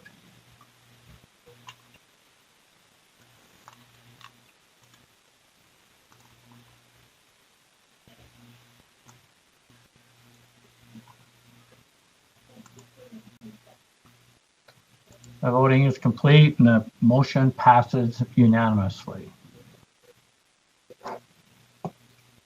That concludes the waiver from board rule. Thank you, Deputy Superintendent Stallings. The next item is the payment of state special education money owed after school closure. I don't have my note. Who's going to take that one on give a background? Jared Scott. Okay, Scott, that's figured it's you because there's a lot of numbers. So, right, sir. Yeah, just as background, this is a process by which there was a school closure. As part of that, or before the school closure, there was identified amounts owing for special education funds, both for federal and state. The amount owed to the federal government has long been satisfied. Then we embarked on a process of really, just allowing any and all opportunities to meet the amount that was owed for the state special education funds to go back into the Uniform School Fund. We've exhausted all of those options, and I just want to applaud or commend everyone that was part of the process. State Charter School Board, authorizer staff,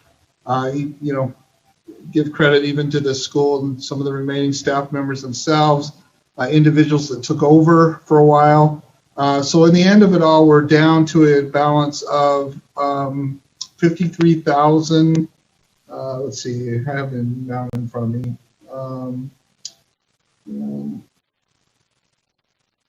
Yes.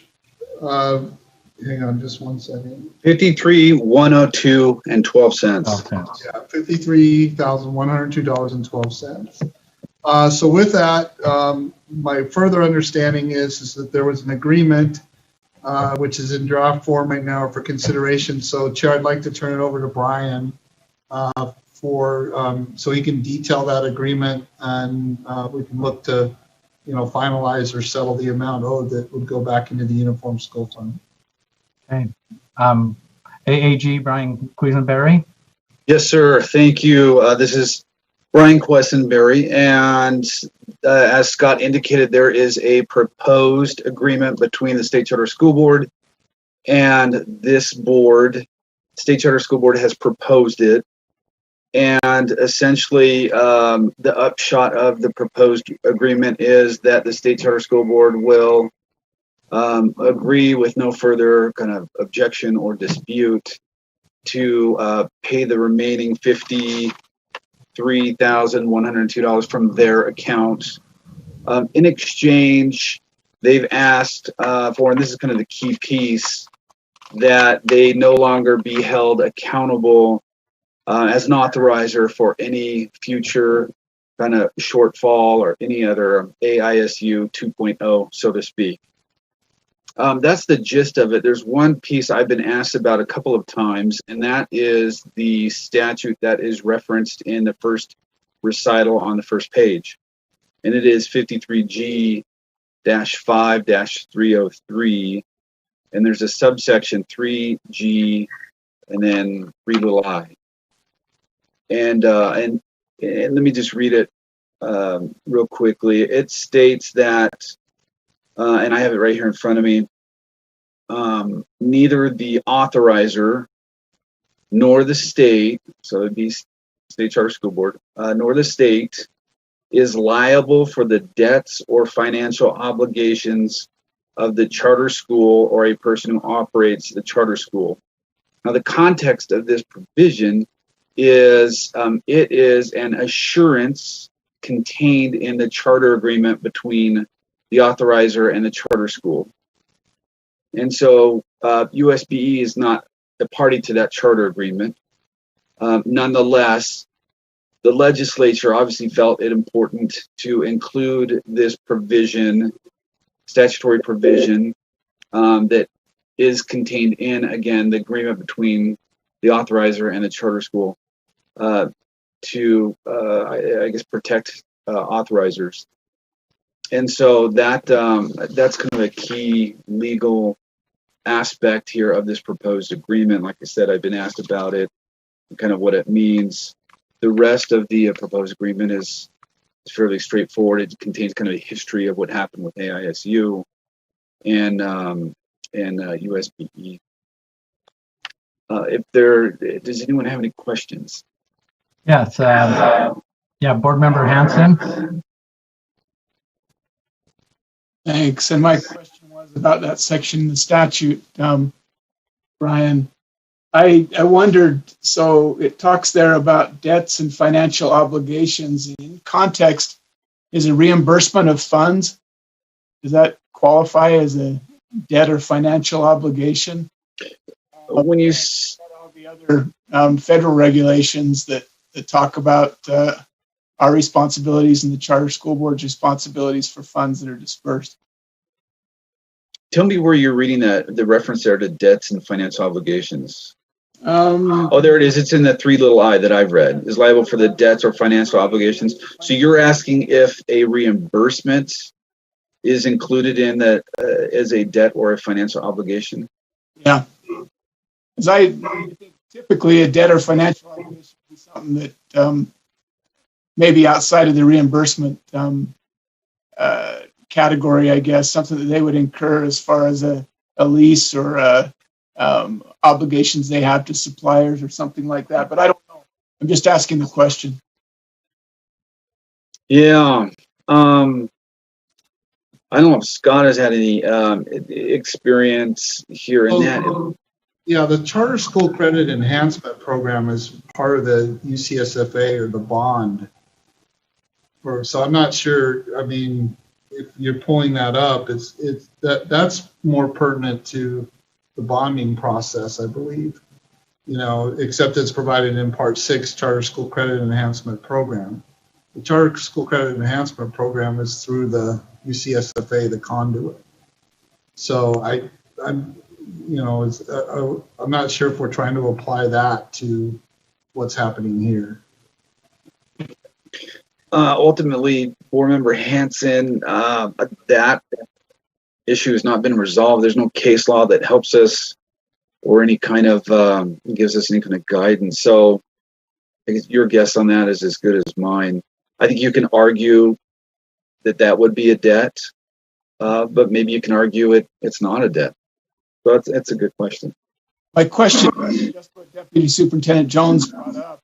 Is this code section applicable to the kind of funds that we're dealing with? Because I thought it looked like it was a little bit out of context. And if we sign this, do we set a precedent that says that this is going to be applicable to any funds that go to charter schools? Yes. On your last question, this would be a precedent. Yeah, so I agree with Brian. It would be a precedent, and you know, what we're seeking here is basically a reimbursement to the Uniform School Fund, because as a simple explanation of this, the money that flowed through to that particular LEA was not used in the fashion or the intended way it was appropriated to us by the legislature. So we can't write it off, and we explain this. The attorney for the State Charter School Board, David Jones, met with State Finance. They explained it to him. It just is what it is. This, in order for the state to properly balance the books, so to speak, is this money needs to be reimbursed into the Uniform School Fund. So my concern is that if we say, well, no one would be held liable, or, so if money is not used for this intended purpose, state money, or it's determined that it was used unallowably or, in violation of the code that restricts it for a particular purpose, we'll run into the same situation where we don't balance properly because the money didn't get to the end of the row, so to speak. It wasn't used for its intended purpose as determined by a fiscal monitor or an auditor. And so that's all we're doing is we're accounting, literally, we are accounting for every public education dollar and that it was used appropriately. I mean, if we can take anything away from this, it's just that. It's just that, year after year, we account for every penny of education funding and that it was used in the intended or for the intended purpose. by way of the appropriation language. So, that would be my concern, is that we'd be sending a message that, if no one out there is held any way, shape, or form for how the money is spent or that it was allowable, it could have, and I get it, it would be unintended, but it could have second or third level effects. I hope that explanation helps. And then just, if I may, real quick, Chair Huntsman, I see now, that the language is except as provided in Part 6. Neither this, including names, is liable. Okay, so I apologize for bringing the charter school credit enhancement there, but, I really feel, and Brian, you can correct me if I'm wrong, that state finance did explain to the state charter school board attorney that it's not a debt or an obligation. It's a reimbursement to the state because they the money didn't get to or get used in the proper or allowable way as determined by the audit. So, I know it may be cited as mincing words, but that was the explanation that was given, and I thought very well, by the state finance representative, that if it were a debt like a promissory note, that's where you can get into the realm of writing a debt off. But because it's not a debt, it's a request for reimbursement. So if you go to the code that allows the board or the superintendent, it does use the word reimbursement. It doesn't say debt. So or obligation, right? What we were seeking was a reimbursement for that money, and somebody has to provide the reimbursement. Otherwise, the money or the dollar, that public education dollar, didn't meet it to the end of the road.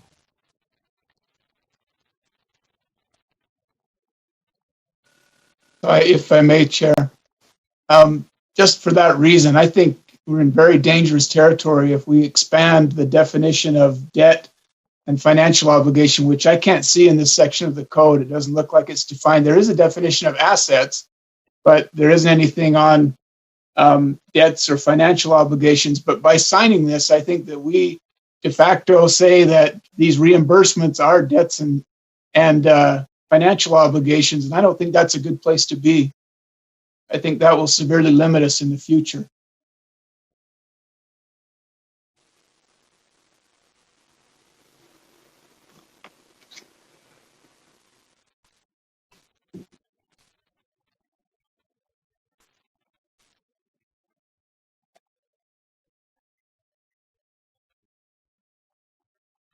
Sorry, Board Member Davis. Thank you. I would just like to read the end from David Jones, their AAG. I'd just like to read the end of what he wrote in his statement. The last point about working collaboratively to find solutions is an integral part of this agreement. Other states have funding for situations where a charter school has not appropriately accounted for use of special ed funds. Whether you call it, a reimbursement or whatever. Existing state budgets shouldn't be used to fill in the difference. Neither the authorizers nor the state nor any agency of the state should be required to pay the financial obligations of a charter school. However, there's nothing after that that says then who does. When we have, we have to reimburse the federal government or we have to reimburse taxpayers of the state. So my question is, if he is saying that other states have funding situations, what are those? And is this something perhaps one of our committees, I don't know, finance or something, could look at financially? How are other states doing exactly what he said? How are they funding for situations where a charter school has not appropriately accounted for use of special ed funds? And what are the repercussions of that? I know when we discussed that earlier, it was a little bit argued against having a line item from the legislature by legislators, and some on the charter board were a little worried there would be that could be a scapegoat.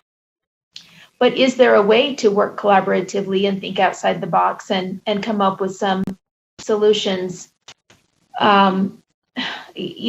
and maybe that could be something that we pursue. I think we need to pursue it because we're getting more authorizers. Utah State University has just come on as an authorizer. Snow College wants to come on as an authorizer. And this is really something that we need to explore and get figured out.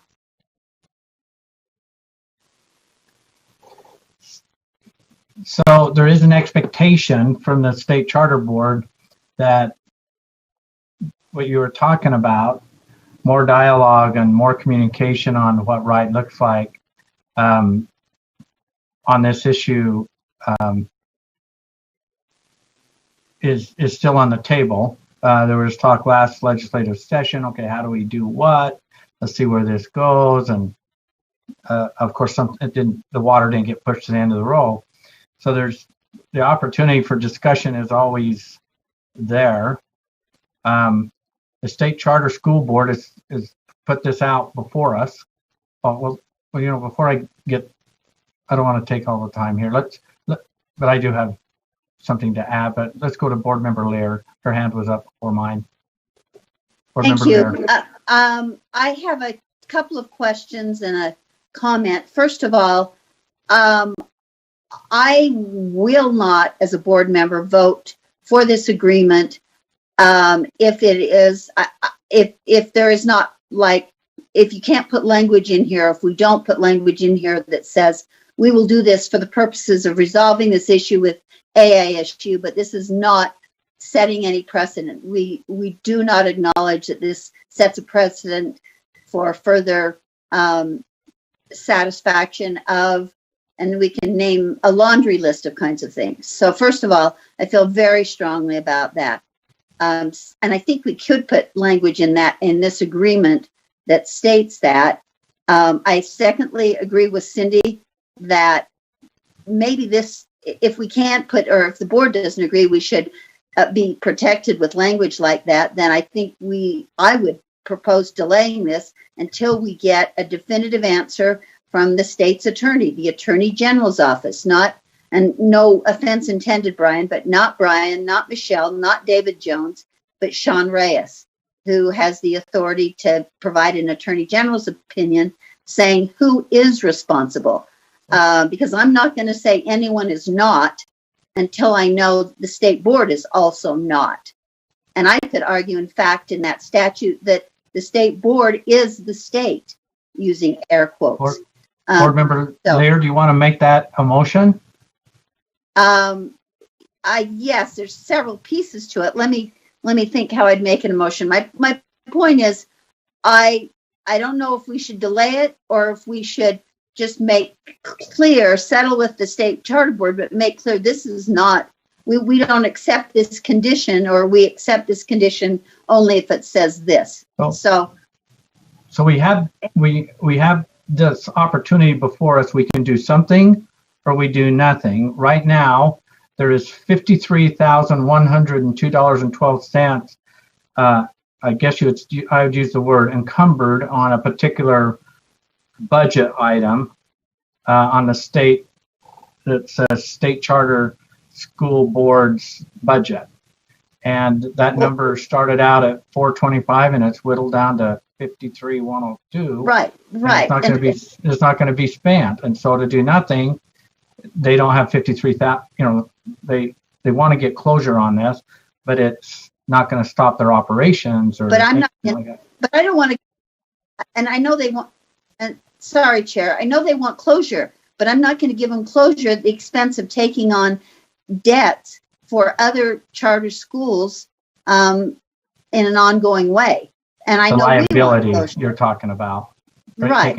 Liability, debts, reimbursements, whatever you want to call them. That's why I'm calling them debts. But I don't know exactly what motion to make. Maybe right now I can't. Would it be safe of this as written unless we could have clarifying? Would it be safe to make a motion to have our AEGs take this situation to Attorney General Reyes and to an Attorney General's opinion is what I think we need. And an opinion. Sorry, Scott. I know you would like closure, but I feel like we probably are safest to not do anything about this until we have a definitive Attorney General's opinion. So I guess my motion would be that we don't accept this agreement. Well, the motion would be to, if we don't do anything, we don't accept that. So Okay, lack of that's a great. motion. Yes, I would then say that. That works too.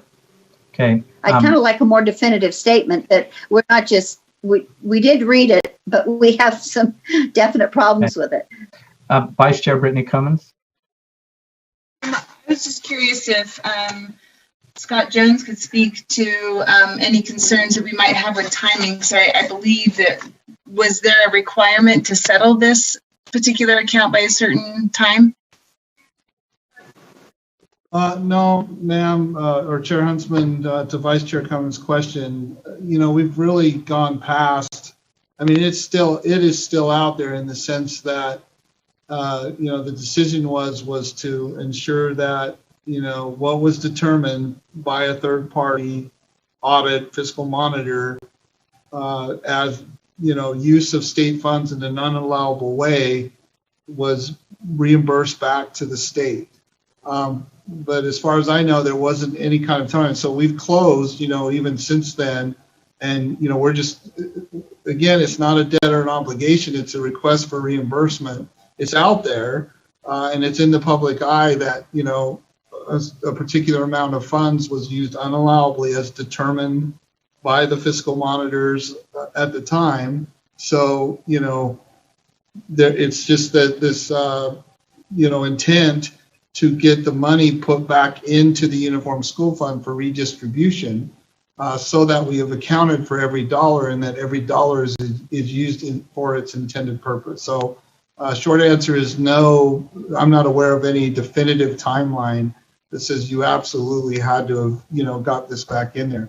It's out there, though, that the determination was made that funds were used unallowably and that we were to pursue getting those, both the federal and the state funds, recovered and put back into the Uniform School Fund so that they could be redistributed for their intended purpose. I hope that answers your question. Yeah. Do you have a follow-up, Vice Chair Cummins? No, thank you. Okay, Board Member Davis. I just wanted to bring back up again, I think that they had requested an opportunity to sit down and work collaboratively on some solutions and look at maybe what other states are doing and see if there are some things long-term that we could do here in our state. And however this comes out today, I mean, if someone moves that we, that this money pays, but I don't know, whatever, but it doesn't absolve them of other situations in the future, then at least I think we need to add in that we are willing to engage in a process, a collaborative process, to try to find solutions that could be amenable to parties that perhaps other states are implementing.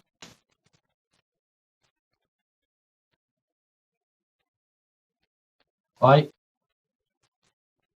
don't have an answer to that, but a lack of action, I'm going to go back to that space. If nobody makes a motion, then we're not acting on this. The dialogue is certainly relevant that we've had.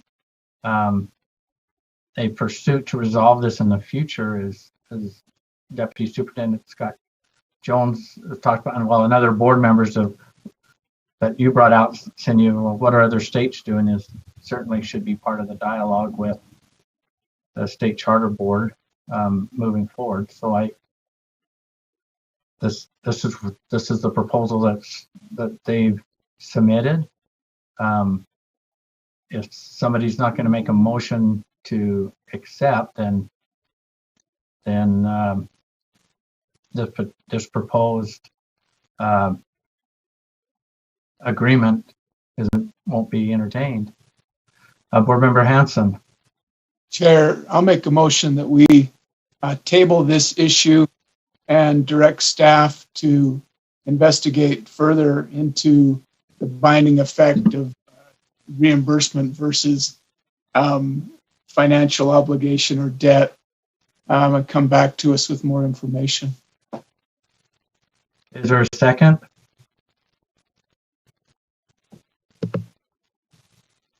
Second, but I have a clarifying question. Okay. We have a second. Want to speak to your motion, Scott Hansen, Board Member Hansen? I'd like to hear the question first, if I may. Okay. Board Member Davis? I guess the question is, if we table this topic, then what still is in place is the original $400,000 that this board voted that the state charter school board would come from that state charter school board account.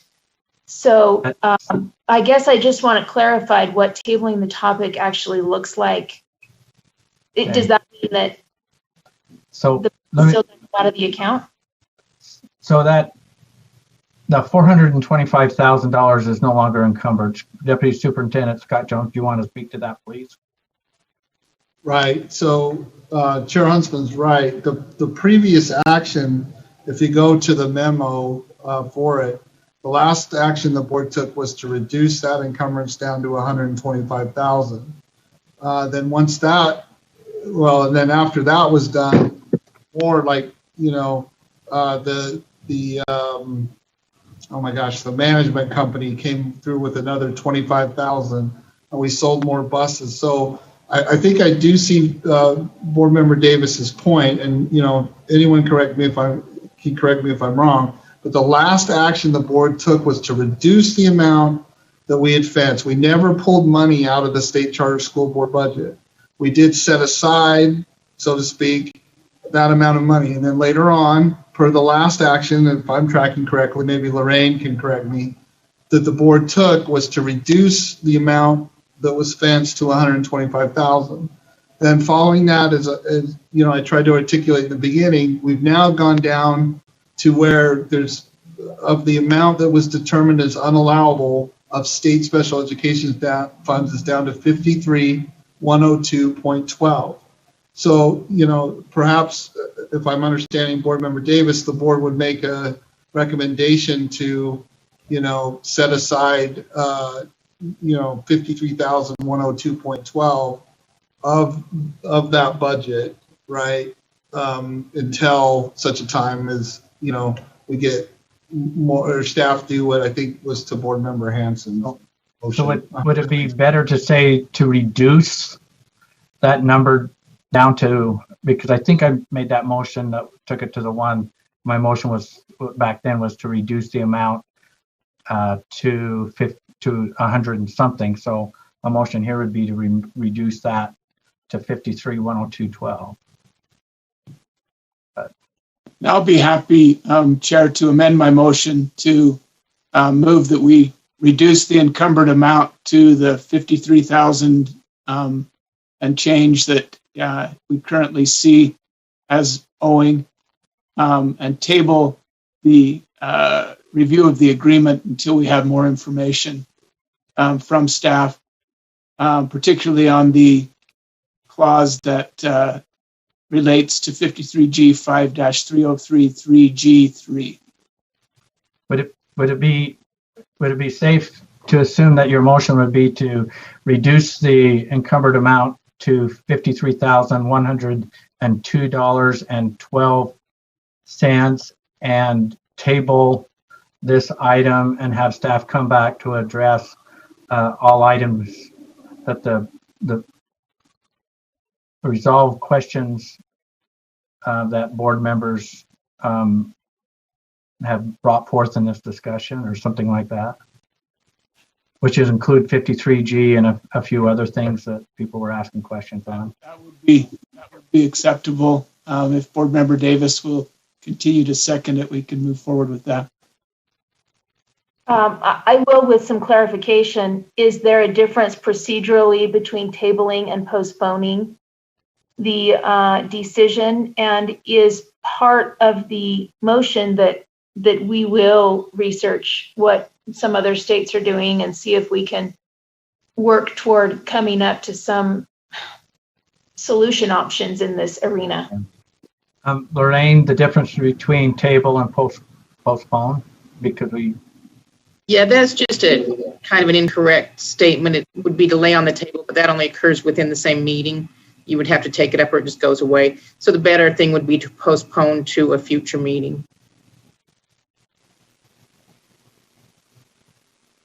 So moved then. We'll postpone and include the analysis that Board Member Davis is requesting in the homework that staff will complete. Okay, so let me try to state this motion without objection, is that we reduce the encumbered amount down to $53,102.12. Postpone this discussion and have staff bring back information as mentioned by staff during, or as requested by board members during this discussion. Would that fly?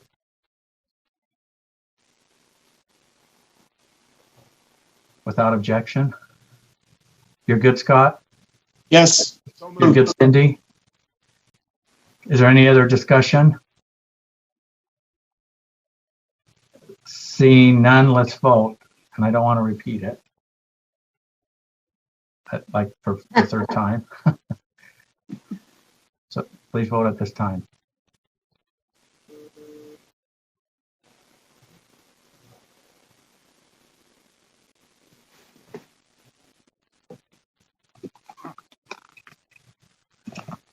The voting is complete and the motion passes unanimously. Thank you, Scott.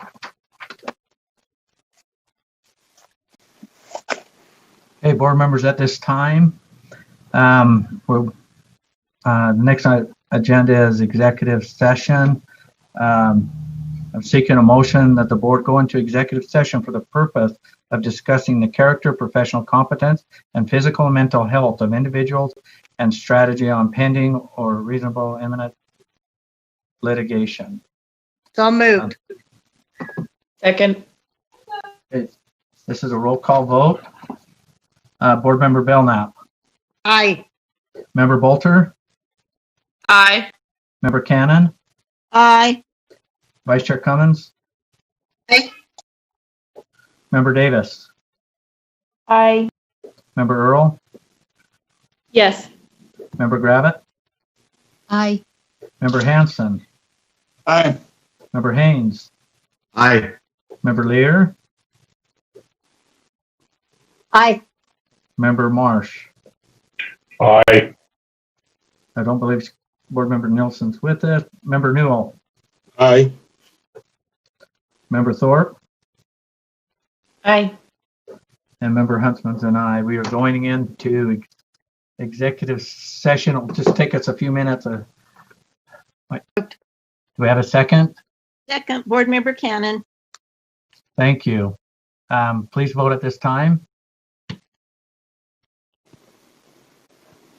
Hopefully seeing a bunch of green checks. Oh, no. I raised my hand. I'll vote yes. There we go. Okay, I'm not seeing Jenny Earl. Or it looks like everyone's, looks like we successfully made it out of executive session. And so the voting is complete and the voting is unanimous. We're out of executive session. So do we have any executive session action items? Yes, Chair. Okay. In case number 201768, I move that we accept UPAC's recommendation. I second that motion. Mark Marsh. Okay. Any discussion to the motion? I'm seeing none, so please vote. Excuse me, could you just restate that motion, Chair, please? Yes. I was hoping I didn't have to do that, but I will. Okay, the motion before the board is that on case number 20-1768, that we accept UPAC's recommendation. All those, please vote at this time.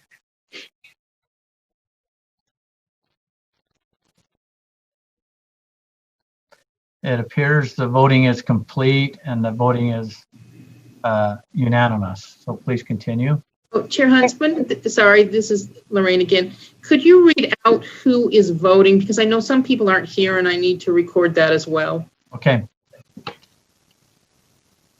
Everyone, please put your check back up.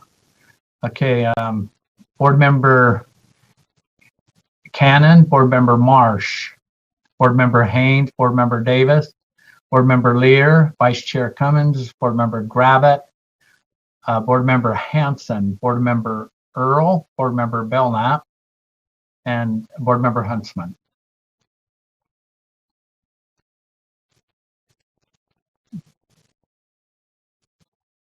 Are we good?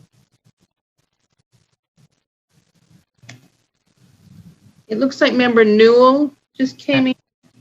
Yeah, I'm just looking here too. Board Member Newell, are you with us? Yeah, I took a virtual ride, so I'm good. Are you in favor of the motion? Yes. Okay. So did you miss any? Did we miss any? Lorraine? I think I got them all. Thank you. Okay. So I'm going to turn my check off here. Okay, Chair. Okay, please continue.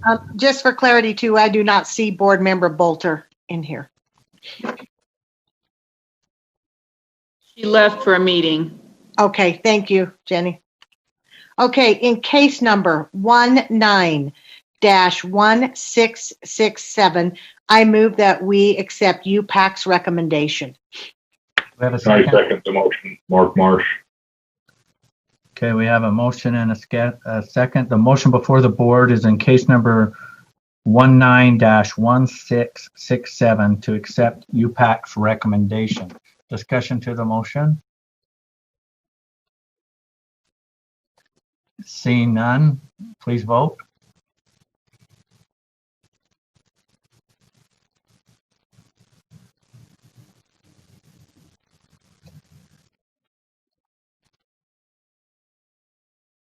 Board Member Davis?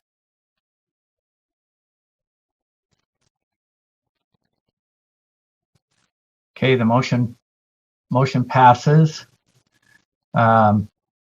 with one no vote.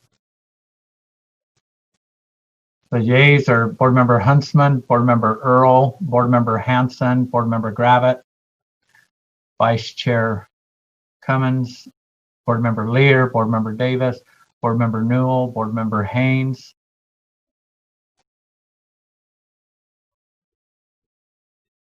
Board Member Marsh, Board Member Cannon. The nay vote for Board Member Belknap. You have that, Lorraine? Yes, thanks. Did we lose? So we have lost Board Member Thorpe. Isn't with us, and Board Member Bolter. They both had to go to a meeting. Yes, that's what I'm seeing here. I just want to make sure that Lorraine has that. We still have Scott Nielsen, don't we? I'm looking. No. Okay. All right. Okay. Please continue. I move that we accept UPAC's consent calendar recommendations. I'll second the motion. Board Member Marsh. Okay, we have a motion and a second, and the motion before the board is to accept UPAC's consent calendar. Any discussion to that motion? Seeing none, please vote.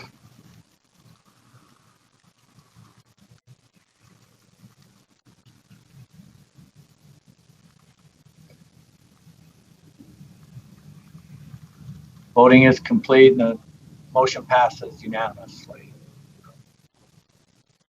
Please continue. Thank you, Chair. I move that the board appoint the following individuals to the Students Advisory Council for 2 years. Jacob Peterson, District 2. Reed Withers, District 4.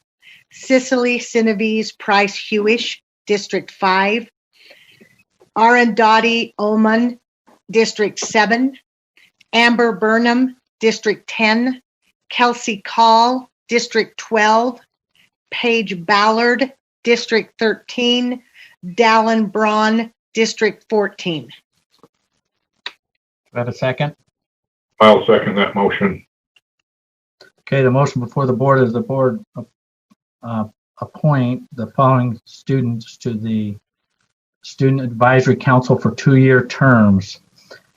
Jacob Peterson, District 2, Reed Withers, District 4, Cicely Sinavi, did I get that right? District 5, Arianta Oman. District 7, Amber Burnham. District 10, Kelsey Call. District 12, Paige Ballard. District 13, Dallin Braun. District 14. Did I state that correctly, Laura? You made the motion. Did I miss it? I don't think you missed any. Thank you, Chair. Okay, that's the motion before the board. Discussion to the motion. Seeing none, please vote.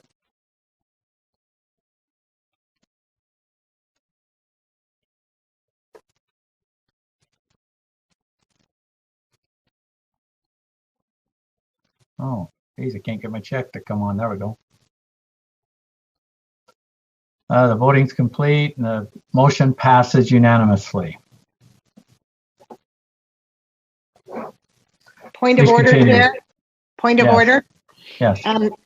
We appreciate all of these young people who applied for this position and are pleased and amazed at the wonderful young people we have in this state who are willing to serve on this council. So thank you for that.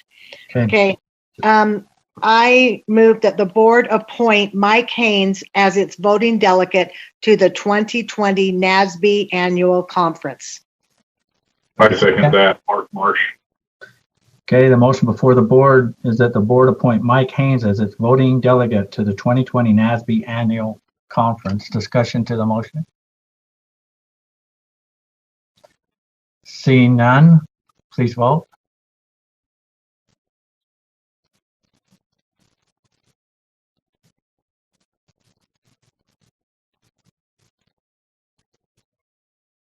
Cindy, we're looking for your vote. There it is. Thank you. Voting is complete and the motion passes unanimously.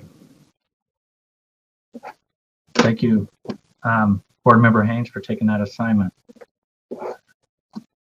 I believe that concludes all of our actionable items out of executive session. Lorraine, are we missing anything? Are we good to go to our next item? I think we're good to go. Okay. Who's the driver here?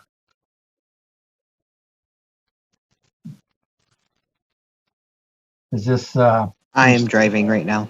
Okay. Sure. Will you put up? So in my report this time, a couple things. While Jeff is bringing up an exhibit here, I just want to thank all of the board chairs and the vice chairs and the committee members here for all your work here in the past few months. It's the fact that you guys are prepared and you're working diligently to get ready for your committee meetings. It reflects in the outcomes that are coming out of committee. And so thank you for your work and your preparation. I know it's a lot of work there. What I've asked, and that what you see, I gotta grab my notes here. You know, I appreciate board members Scott Hansen's opening remarks here, and he stole a lot of my thunder. I'm fascinated with sailing. I want to do it, so I'm gonna, as soon as this COVID thing's over, I'm gonna come camp somehow or follow you around because I want to get in that sailboat. But I've been fascinated with sailing vessels, and I talk often about adjusting our sails. but I want to bring up another analogy. My wife ended up, through this COVID experience, we ended up upgrading our camper to what we refer to as grandma's glamper. And it's a little larger and a little bigger. And I find myself, as I'm moving forward and trying to hit these destinations and meet everyone's expectations as being the grandpa, and it seems like my posterity wants to follow us whenever we want to go camping, which is a good thing. I'm not complaining, but I'm always seem to, as I'm looking forward, I spend a lot of time looking back into my mirrors and that. And then I was thinking about our journey here as of late, as a board, as a governing board. And I just want to commend you for your work. And I've asked Jeff, and I said, I wish I can just consolidate where we've been from March 12th, when we had that soft closure, to present. And now and again, it's kind of nice to catch your breath and look back, not to pat ourselves on the back, but just to look back. And I just want to recognize you and staff for the work that you've done. And so on this flyer here, on this exhibit here, and this can print out on 8.5 by 11. In a normal year, we would have, through this period of time, we would have had 6 regular scheduled board meetings, and we had those. In addition to the regular 2-day scheduled board meeting, we had one additional board meeting in July, which we usually try to take off and have a little pause and allow staff to have a little vacation and a break from acting on our board meetings, and then turn right around and preparing for the next as we're moving forward. I also want to bring your attention to the fact that we've had 10 special board meetings, and all along, and in conjunction with that, there's preparation and participation in 4 special legislative sessions. And as you take a look at this flowing calendar here, and Jeff could better explain it than I can, but you can see the dates in the bottom. You can see the special legislative sessions where they came in, and also see where you have participated in adjusting ourselves through this pandemic. As a result of your work, since this happened, just a little inventory, and maybe we have a little fatigue, but I'm not feeling it, because you guys are still committed, and we have our long board meetings and we take care of business. We're not kicking the can down the road as we're dealing with these issues. But just a little recap here. I'm not going to get into all the details because it's been a long day, and I know you know how to read, and these are just some highlights to the right of this exhibit. But through all of this, there's 26 board rules waived based on your work, and there's some of the highlights there. Statutory changes that we've asked from the legislature are 34. And as you can go through here, some of the big lift items you can see on the CARES Act funding. Also, as you go into the middle of the document here, this reopening guide document took a lot of work and a lot of hours. And through all of this journey, I just want to applaud you as a board. You've navigated this well as we've adjusted ourselves. You've done so with a great deal of regard and respect for each other through this process. We haven't always agreed on everything, but we respect the process and did the very best that we could, and we moved these betterments forward. So I just want to thank you and recognize your efforts that has happened since March 12th, knowing that this board is going to continue to do what needs to be done through the pandemic that we're experiencing right now, and many of you board members are going to be done, will be ending your terms here at the end of the year. But I just want to make sure we throw this thank you out there.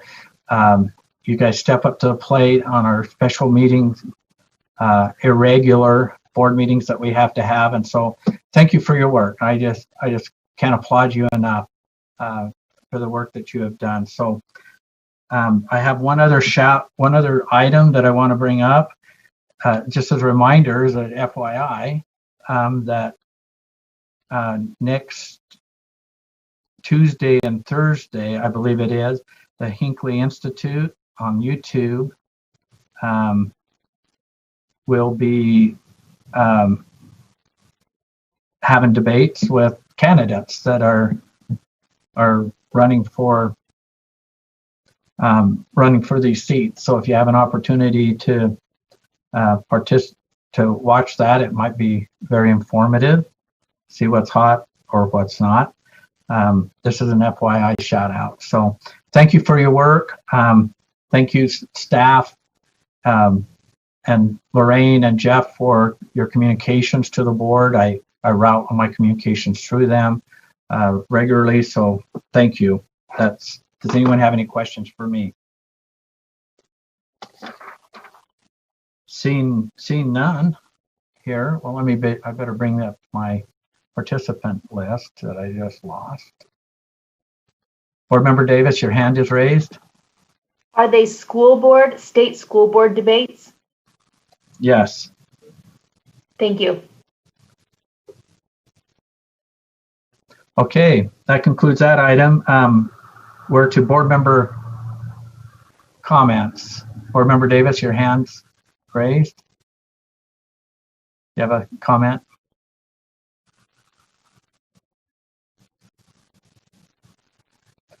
Well, I'm not. Yeah. Okay, I'm not seeing any. So with that said, this concludes our business today, and looking forward to our committee assignments tomorrow. Take care and be safe, and thanks to all. See ya. 8:00 a.m. Finance, 8:00. Thank you, Chair. Thank you, Chair. Bye, everyone. Have a great evening.